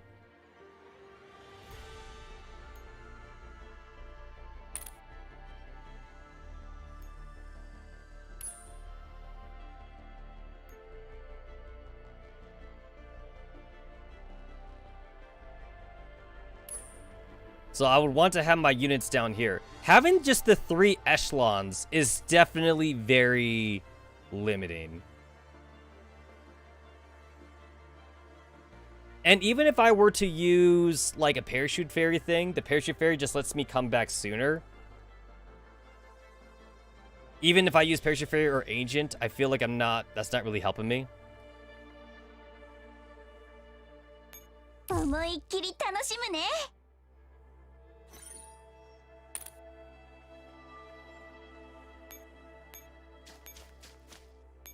So no matter what, your first two moves with Mona, it's always the same. You're always moving down twice to this node right here, and then you have to use an action point after that.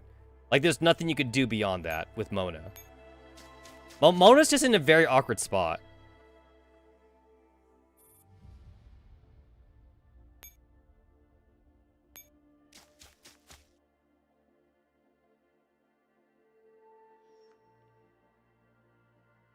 These guys are on alert. They technically don't matter. They only matter as, like, slight roadblocks to Mona. Because Mona can't fight anything. That's the only thing that they matter for.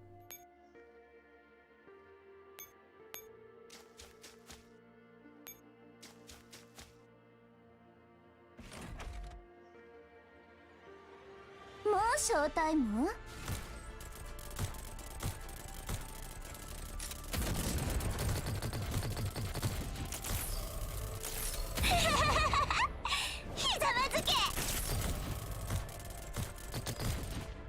Man, those guys actually kind of hurt.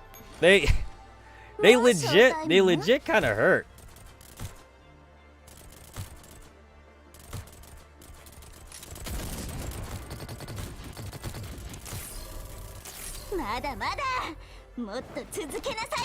I feel like I just also thought about something just now too. I feel like I also just thought about something, and I don't know if that will work. But if it does work, I'll be a little bit mad if it works.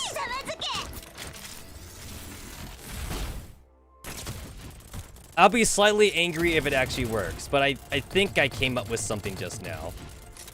It's something that I'd have to try on my next turn, but I think I came up with something. But it's not what I'm going to try now, or maybe I will. I don't know.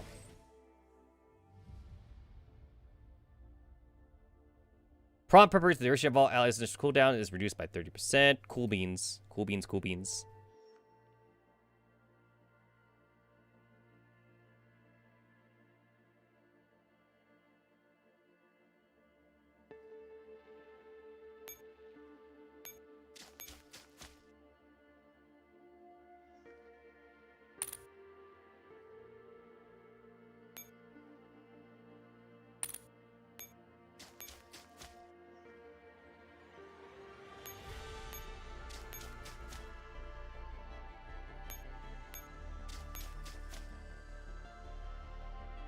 Alright, so this way everybody is...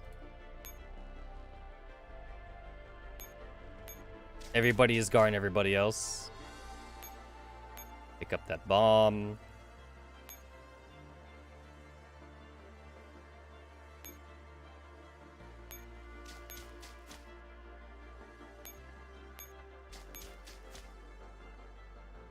Okay, so what happens if I play really passively?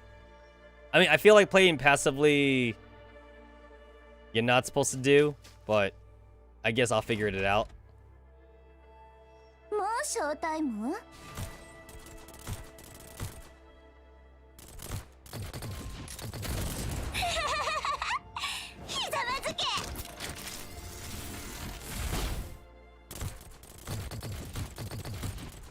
Man, too bad you can't abuse the same kind of strat that that like Dreamer uses against you, where like Dreamer she appears like super far away, and then the enemy has to walk to her.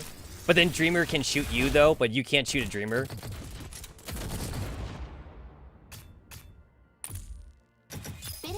Come to think of it, why can't Dreamer do that? It's not fair that Dreamer can shoot you from far away, but then like when you use Dreamer, you can't use the same strategy. Now that I'm thinking about it, you should be allowed to use the same strategy. Let me do the same thing.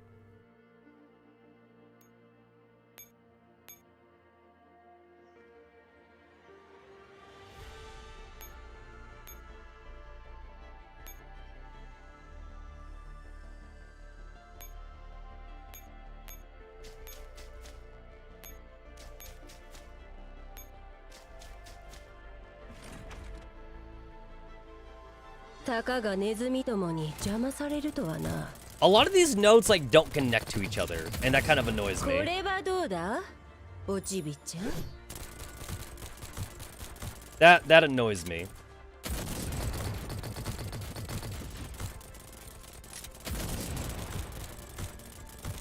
お祈りするか。いっそ泣きわめいた方が楽だぞ。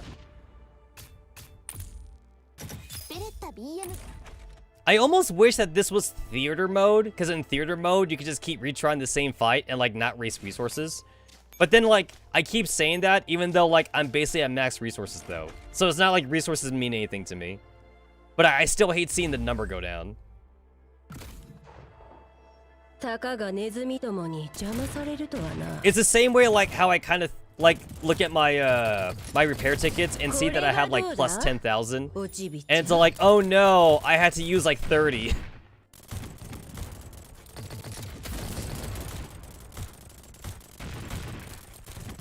I have like such a really big problem too in RPGs. It's like I have like 90 high potions or whatever like that. I have like 60 revives and I always overthink the boss fights. I'm like, hey, is 60 revives enough for the boss fight? And then like in the boss fight, like I'm so over prepared, I use like 3 revives, maybe even 2 or something, you know? Like I literally just don't use any. もうショータイム Or I spend so much time grinding that like I legitimately just never have to even use a heal potion. So like those 90 potions just really didn't do anything for me. 続けなさいよ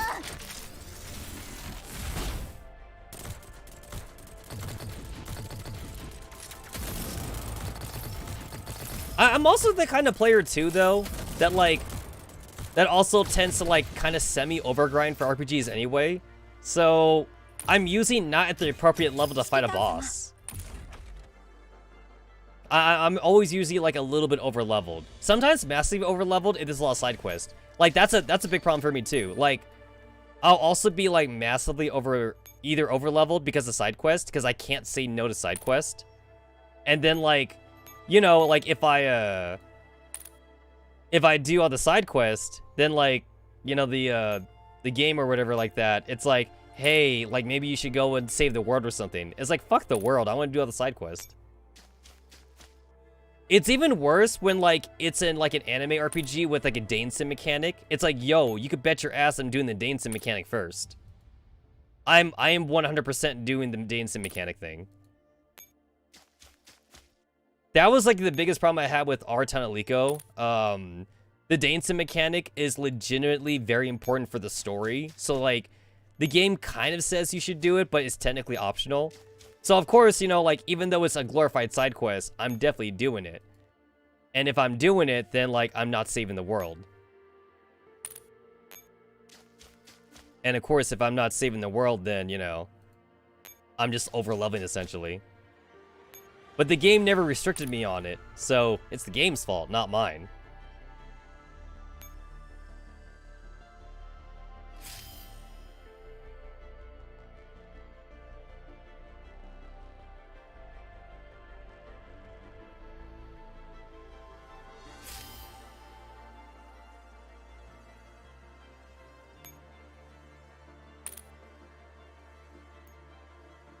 Alright, so move.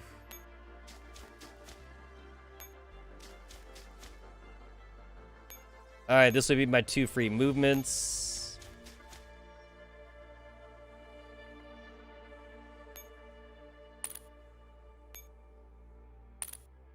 What the fuck? What?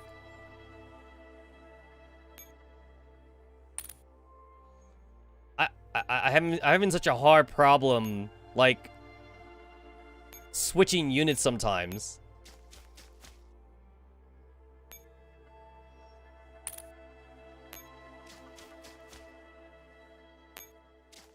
Yeah, so if I do this...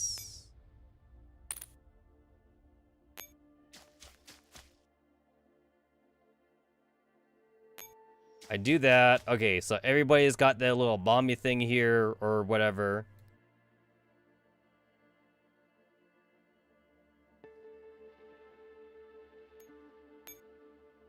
Do I even have enough for this? Oh, I do. I do have enough for this.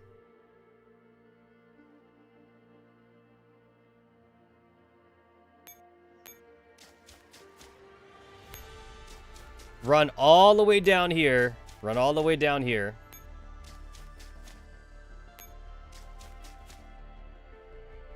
Alright, cool. So, I guess we're doing this now. I guess we're doing this.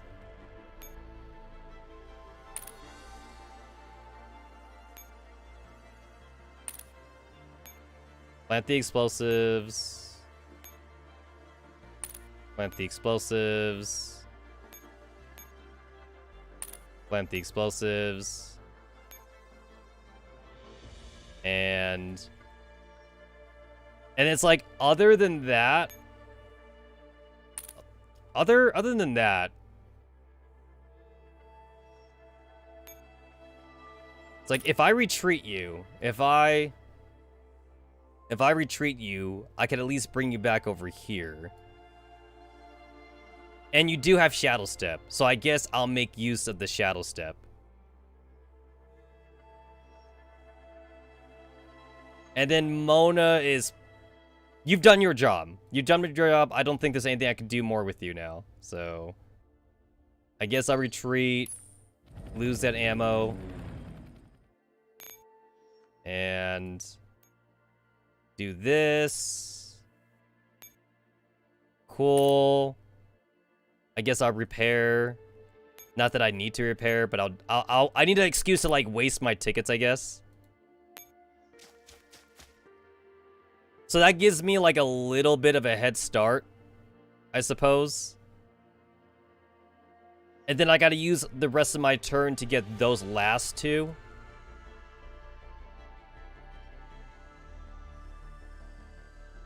There's no helipad over here for me to abuse or anything like that. Not that I'm seeing. There's just no helipad.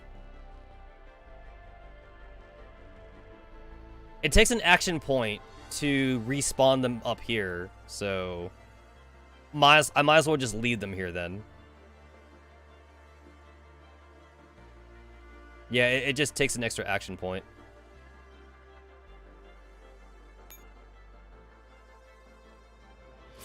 And then I don't have the option to, like, retreat, Oh!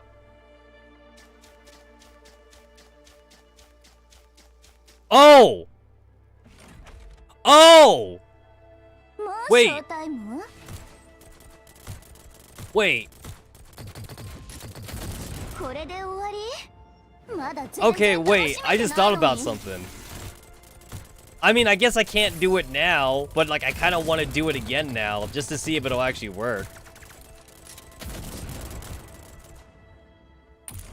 Oh, I think I just figured it out. I think I just figured it out.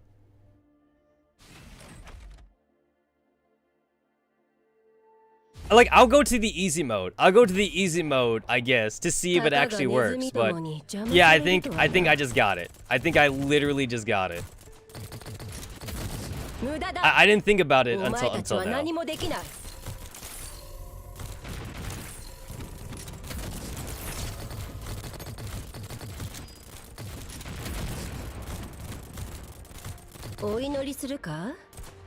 I mean, like, I might not need to use it since, like, I think I won this just now.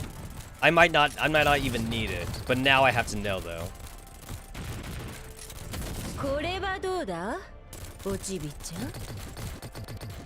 I'm actually kind of interested to see if, like, the Team Nitrogen can win this fight. I'm kind of interested to see if they could win this fight.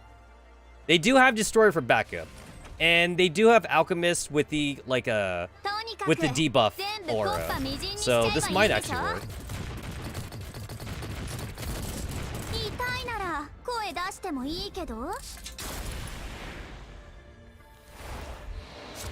I kind of feel like Destroyer should have, like, a range of 3 for her Hawk thing, but she doesn't have a range of 3. But I feel like she should. I mean, Dreamer's got that range of 3 though.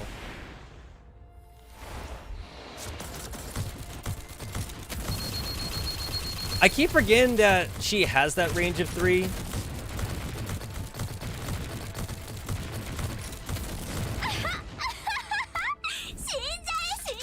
Because Architect only has a range of 2 and Destroyer has a range of 2.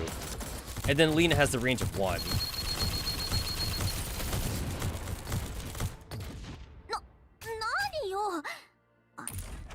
I don't get why my bomber dude got hit.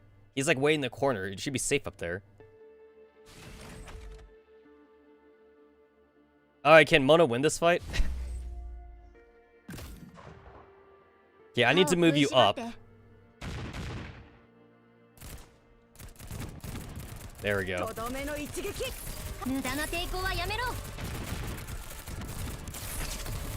Can you tank it, Mona? Can you tank it?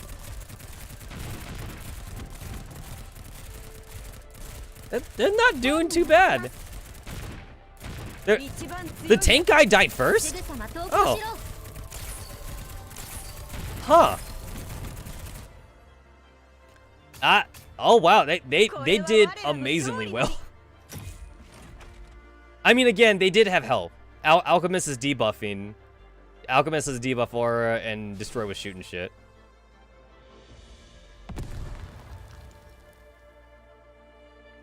They did help. Alright. Ah, way to go, girls. Way to go. You did well. You did well. Alright, pick up the bomb.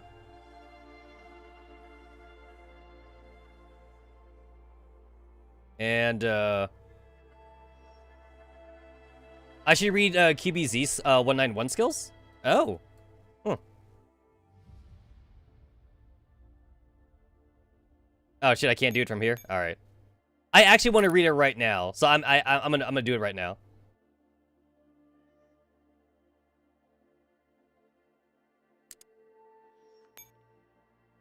Let me see. Let me see.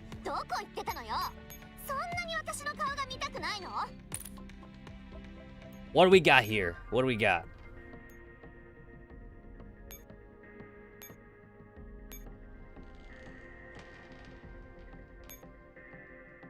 Filtered by locked. There we go. Let's see. Attacks of each dummy are calculated separately. Attacks can be directed at different enemy units, but prioritizes boss units and high-threat enemies, lasting for 10 seconds. While the skill is in effect, each dummy link first attacks inflicts a silence effect in a 1.5 radius that only affects effective on high-threat enemies, less than 4 seconds. 4 seconds? That's not bad. Holy shit. Passive. When attacking the same enemy unit, inflict 1 instance of 1x damage in a 1.5 radius. This damage automatically hits, is reduced by armor, cannot crit, and does not scale with dummy links. I mean, she has a passive and an active. Oh, shit. And the initial cooldown's only 4 seconds? That's really fast. And then it lasts for 4 seconds.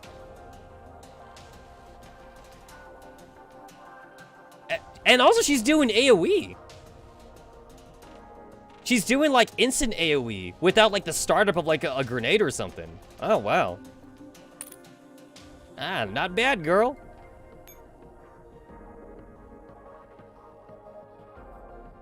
Deal 0.5, 0.1, 2, 5, 10 every 6 attacks. The first shot of the round is random. If the first shot of the round deals no less than 1 times 1 damage, increase accuracy and critical hit by 5 for 20 seconds. Otherwise, reduce the move speed and evasion by 10 for 20 seconds. Active. Increase rate of fire by 40% for 8 seconds. Huh, cool.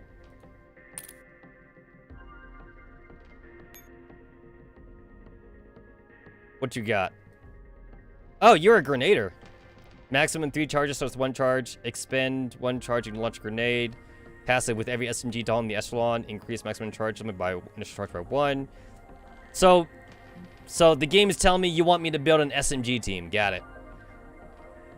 She sounds like she might work with 40, honestly.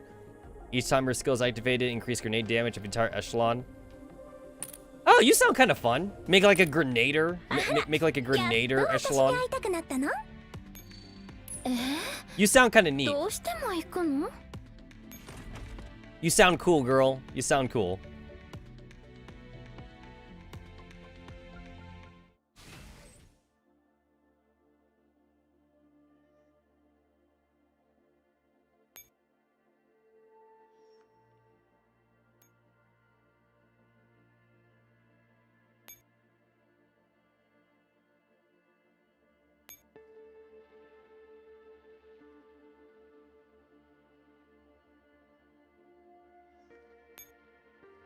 And then... Wait.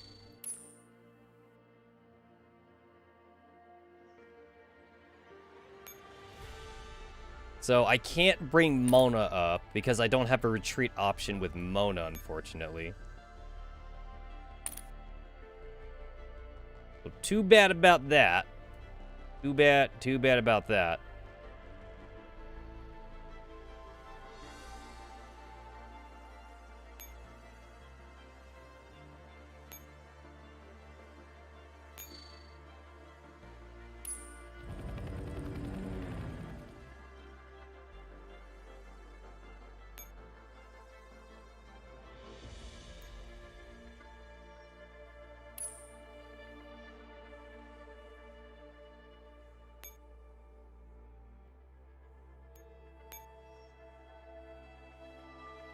I'm not gonna have the movement to move you all the way down.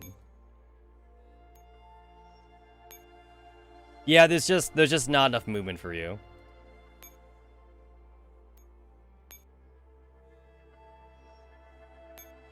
Unfortunately.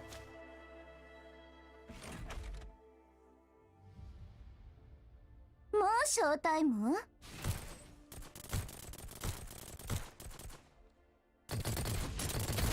まだまだもっと続けなさいよ。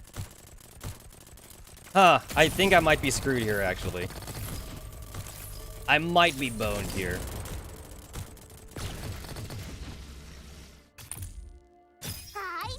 Oh, wow, I haven't seen IDW in a while. She's not that grading in Neuro Project. Betty isn't that grading.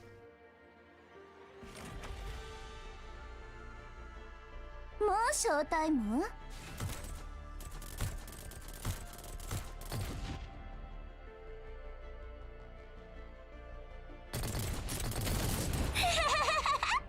ひざまずけ！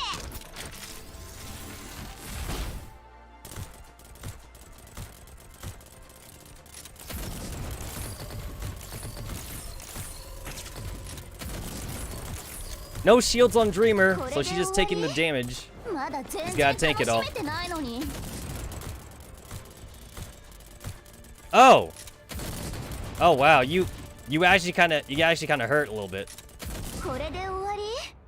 まだ全然楽しめてないのに。 Well, I guess you're not meant to be a tank. Oh shit, wait. Oh damn, wait, she just straight up just died. She literally just died. Okay. Alchemist, you are not. You are not Alchemist.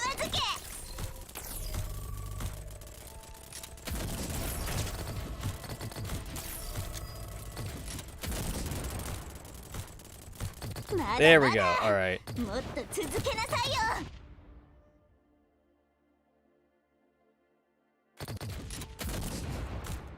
Yeah, Tanky Boy. Tanky Boy kind of hurts.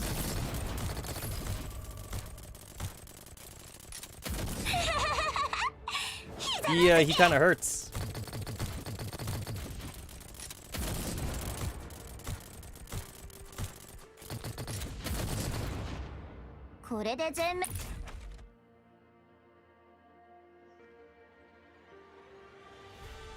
So I only have enough movement here to lay the first bomb.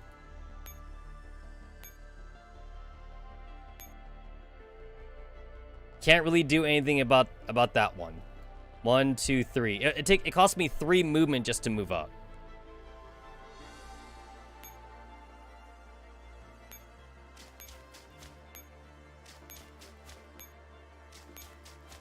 I'll go ahead and just pick that up.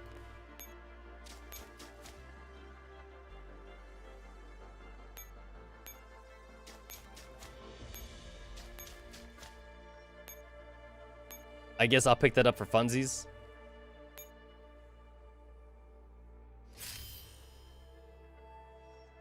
Yep, okay, so there's the death stacks. Yep.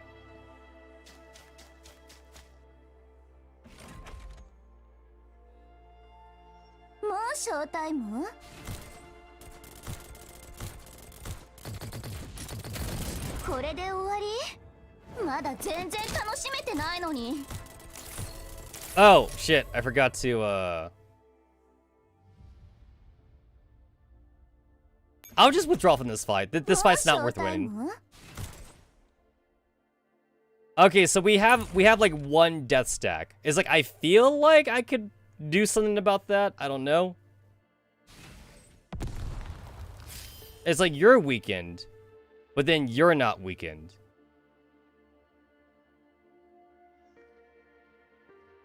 You're weakened, and you're not weakened.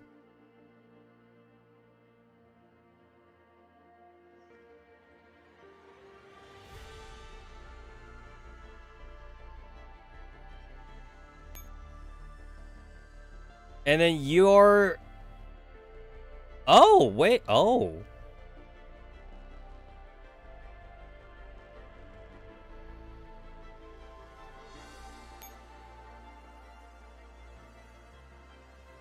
Oh, I could actually not alert you. Because I actually want you to stay down there. Oh. Yeah, I want you to stay down there.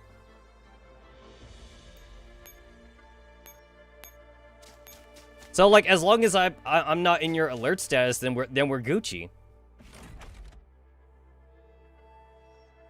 たかがネズミどもに邪魔されるとはな。We're be Gucci then. お祈りするか? I mean, I don't know if this is the intended way to do it, but I can make it work then.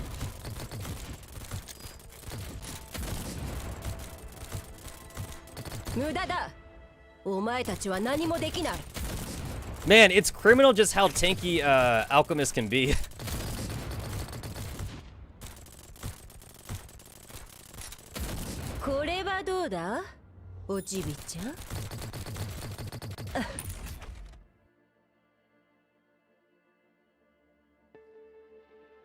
Alright, I just wanted to get rid of that asshole.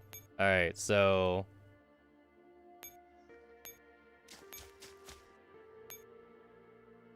I could plant an explosive there. And... Okay, so what's your thing again?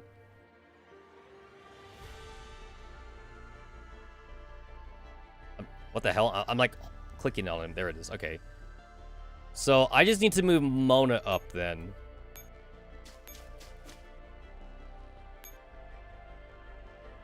And then retreat you. Yes, game, I know. Alright.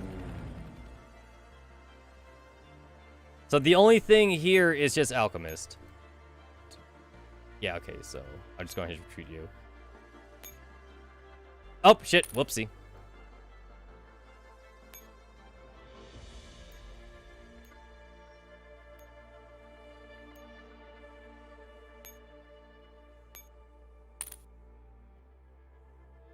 Okay, so you're on all those nodes. So that means this one's safe.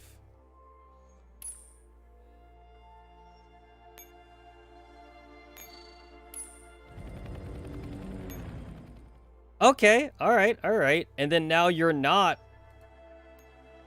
aggroed anymore. So...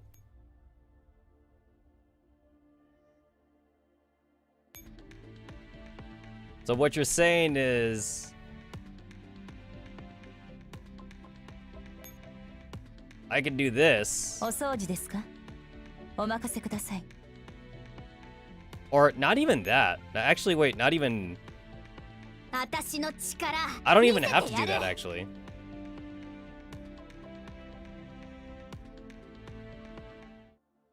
Yeah, I don't have to do that.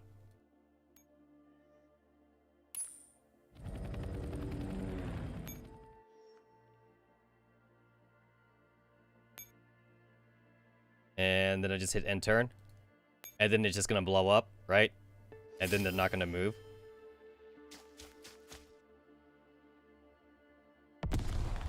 Ah, okay, okay, okay.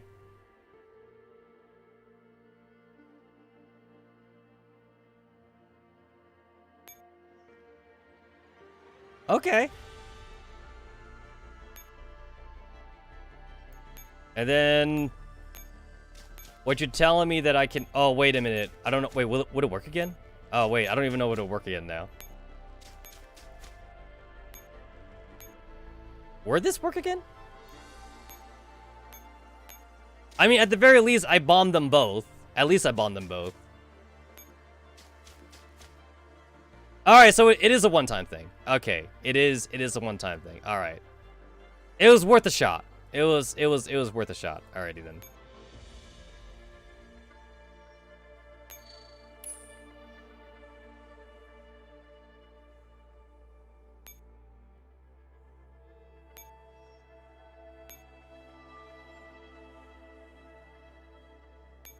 Alright, so I can't bomb spam them or anything.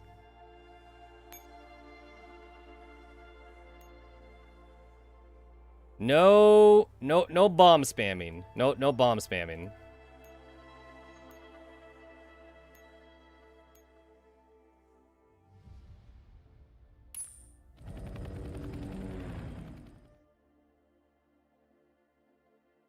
I guess I don't really have much of a choice then. I guess I'll just go ahead and just bust out the Hawks. I suppose so.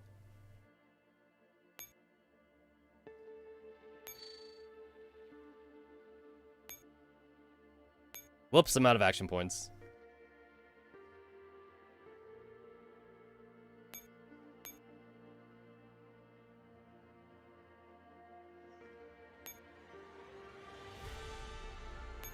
Yeah, I guess I'll go ahead and aggro them now.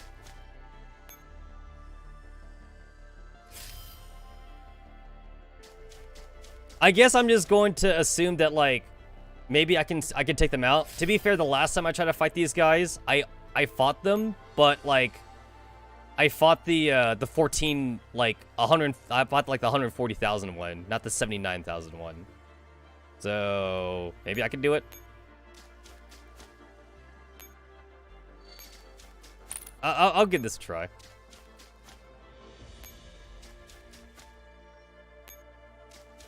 The bomb doesn't do shit for me.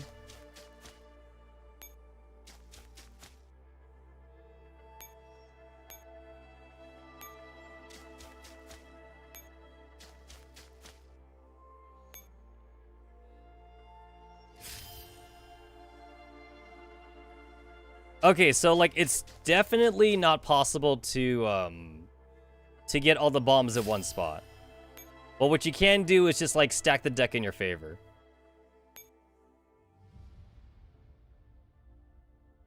Oh shit, the guy took over my heavy helipad.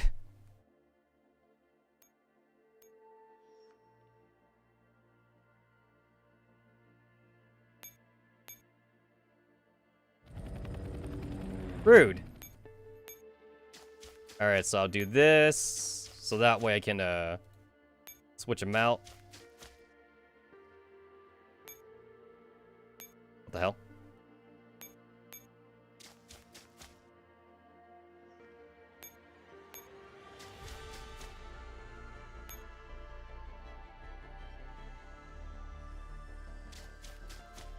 I don't know like how low their HP is, but I hope it's low enough. I would hope it's low enough.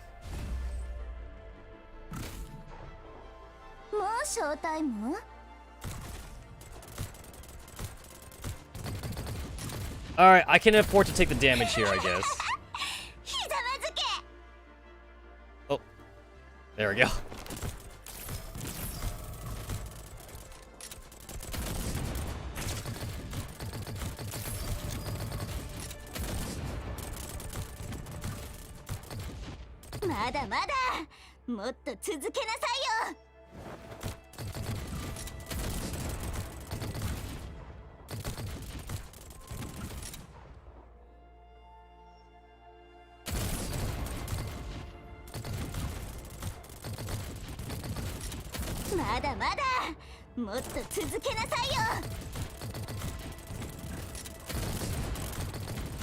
I guess I'm only now just learning that you can kind of like micro dance like the big buff dudes, since like they're not shielding themselves whenever like they're walking.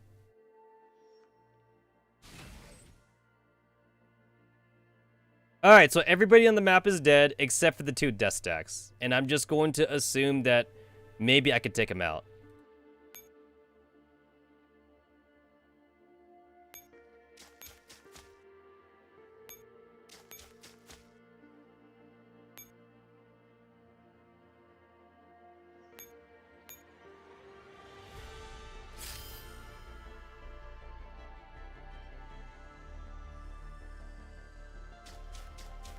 I still think that they should have allowed me to lay down like a C4 trap thing for the giant sentinels or whatever. They should let me do that. It's like, why limit it to just the hologram things? Let me use it on these big dudes. The Hannibals. The Hannibals. That's what I'm doing.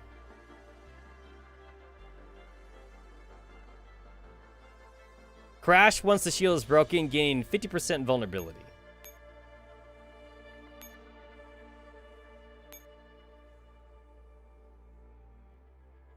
Alright, cool. So now he's weakened.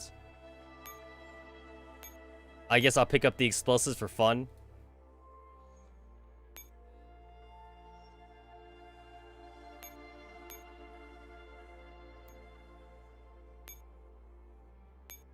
Shit. Okay, wait. Alright, good. You're within range. Am I lagging? Shit. Alright, I guess I'm gonna find out if I can actually win this fight.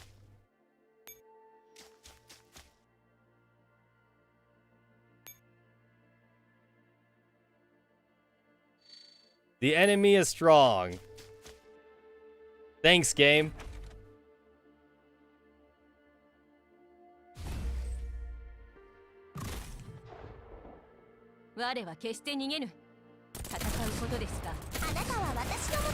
Oh, they are beatable. Oh, they're totally this is totally winnable. Okay then.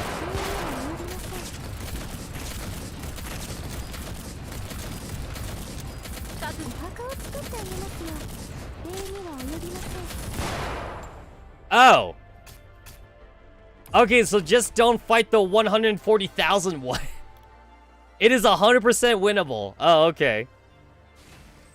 Just, okay then.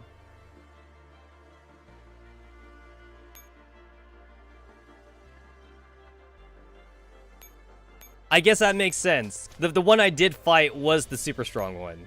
That does make sense.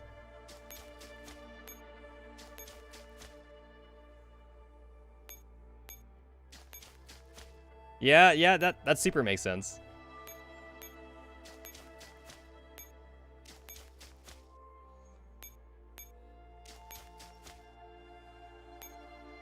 I guess I don't know if I'll be able to beat this guy because without the EMP thing, but I guess I'll find that out too, though.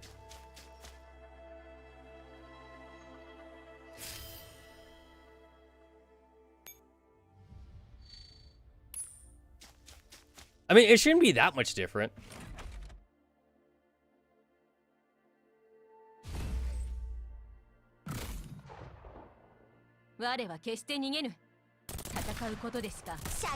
Okay, yeah, it's not bad at all. This ain't bad.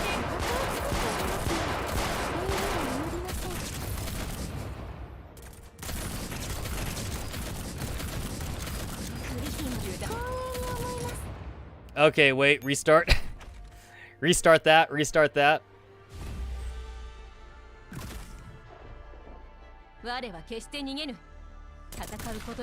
Okay, what if I do this?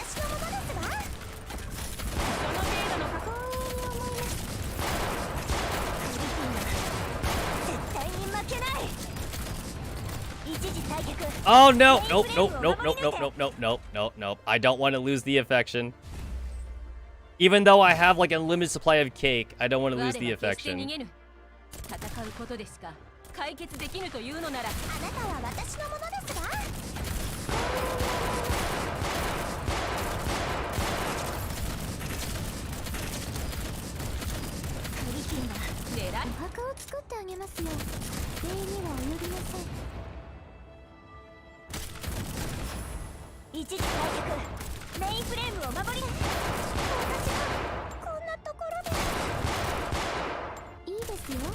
There we go. No affection lost. Okay, I'm going to assume that I still didn't do this map properly though.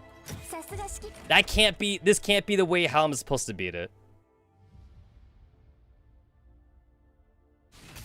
I beat it on the UX, but I still feel like this was done incorrectly.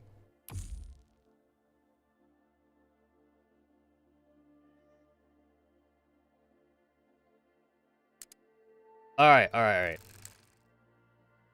So now I wanted to do the thing that I thought of, but like this may not work. But I wonder if this will help though.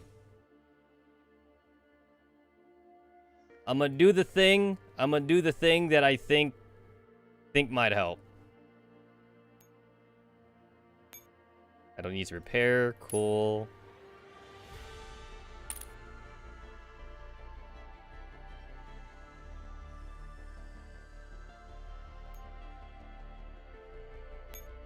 You took a lot of damage. Repair. And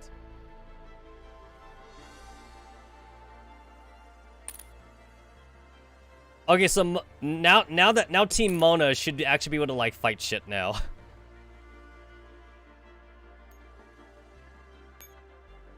Team Mona is fine.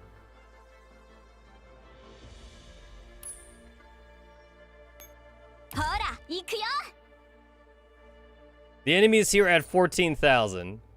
Wait, what was that? Oh. Now the game is telling me that for easy mode, you don't have to kill everybody. Oh. Okay. You don't have to kill everybody.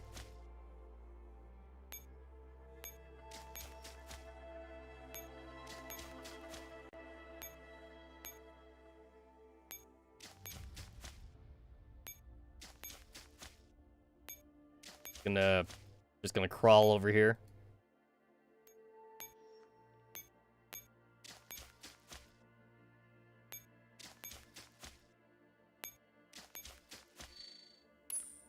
I'm just gonna throw out resources, honestly, and I'm just gonna like retreat. Once I find out the thing that I want to find out. I'm just gonna retreat.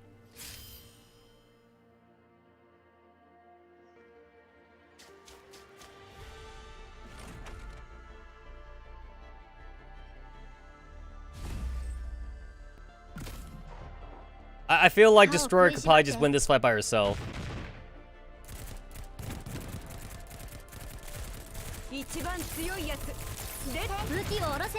Wow. Wow, they went down they went down like nothing. Okay. I didn't even have to do any like fancy micro there.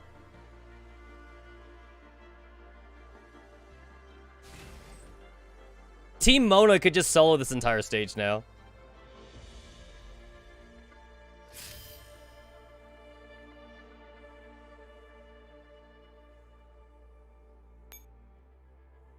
Oh yeah, they also have infinite ammo. I didn't even think about that. They have infinite ammo and rations. So if you're playing on easy mode, you could just use a squad that the game just gives you. Like straight up.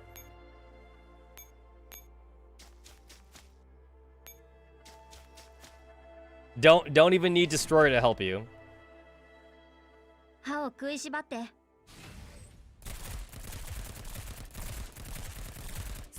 So Rhino is like a fucking gacha. Because I see the number constantly popping up above her head. She's gacha. How lucky do you feel?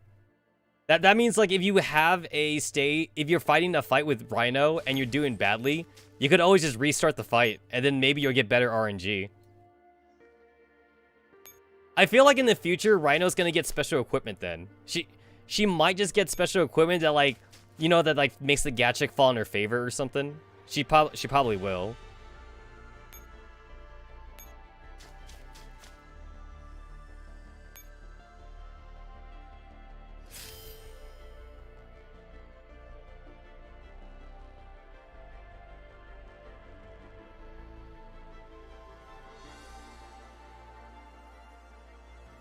Okay, so oh, okay. Oh wow, even the enemies are different.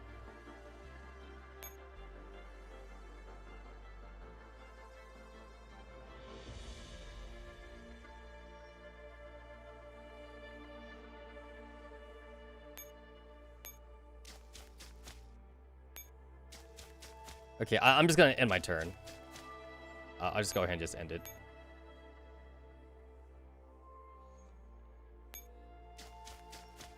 There we go. I'll just go ahead and do that.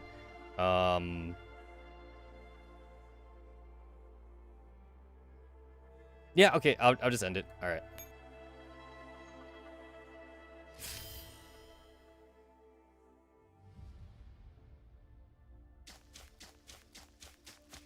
All right, so they're moving around. I haven't destroyed any of the summoner porters or anything like that. Wow. This is this is what easy mode looks like.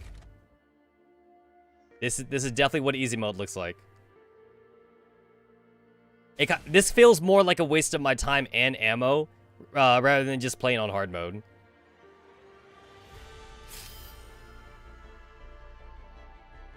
So those two don't have anything. They move in weird ways too. They don't all just move up, which they should all just move up, but then they don't for some reason.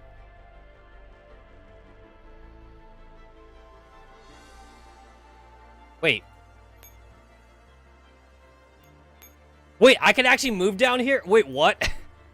Oh, wow. Okay, so the easy mode is a little bit different. It is actually a little bit different. I can actually just move on top of these things. Huh.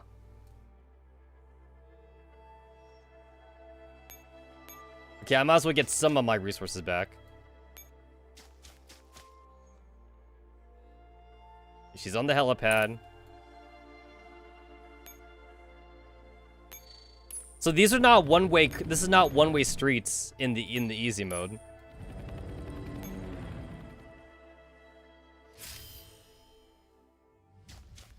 Okay, I see. So it is a constant stream of enemies. They do keep spawning. Okay.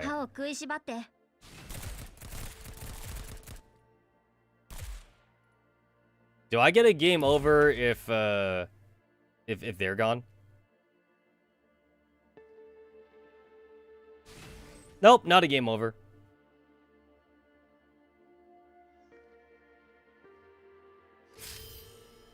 Okay, well, the thing that I initially thought was that, like, if I take over the nodes, that, like, enemies won't spawn on it.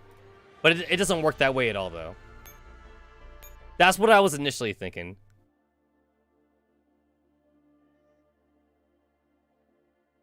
So, yeah, if you don't blow up the thing, enemies just keep spawning. Got it. I mean, I beat it. I still beat it. I still beat it, but I still feel like I didn't do it properly. I felt like I cheesed it somehow. Unless that's what they want you to do. Okay, yeah, so this is one-way streets. Alright, it is... There is absolutely no way to get down here. And I can't parachute ferry. There's no parachuting ferry down here. So... I'm going to assume that, like, another way you can do it is... Okay, maybe having 3 characters down here is overkill. I can have just 2 characters. One character can just go back up and get another explosives. I have 2 characters on this side. And then one character can lay explosive. Another character goes up, lays explosives. Okay, I guess... Okay, wait, okay, so I think I get it now. So... If I use Team Nitrogen, I can use Team Nitrogen on this side along with one person that can fight. And then one person lays down the bomb, the other person lays down a bomb. No, you don't need to waste any turns, any action points with that. You have 2 people down here. They need to already be here, though. They need to already be here. They lay down the bomb. And then one person, the one in the center, just goes back up. 1, 2, 3, 4, 5. You waste 5. You do that all in one single. You do that in one singular turn. You lay down 1, 2, 3, 4, 5 bombs. There's going to be a 6th bomb. You're not going to have time to get it. Well, maybe. Wait. So, 1, 2, 3, 4, 5, 6, 7, 8, 9, 10, 11. Nope, you're not going to have enough. So I would need at least 11 action points. 10, if I include Shadow Step. Well, no, actually, wait. 9. 9 if I include Mona's. So, if I assume Mona was on this one. So, 1, 2, that's free. And then, that's a 5. So, it's a 5, 6, 7, 8, 9. So, I would need 9 action points. So, it's possible. It is possible, I guess, if I theory craft it, to actually blow them all up at the same time then. The only bad thing about the UX mode is that, like, Mona can't fight. Or she'd be able to fight once. She'd be able to do, like, one battle at least.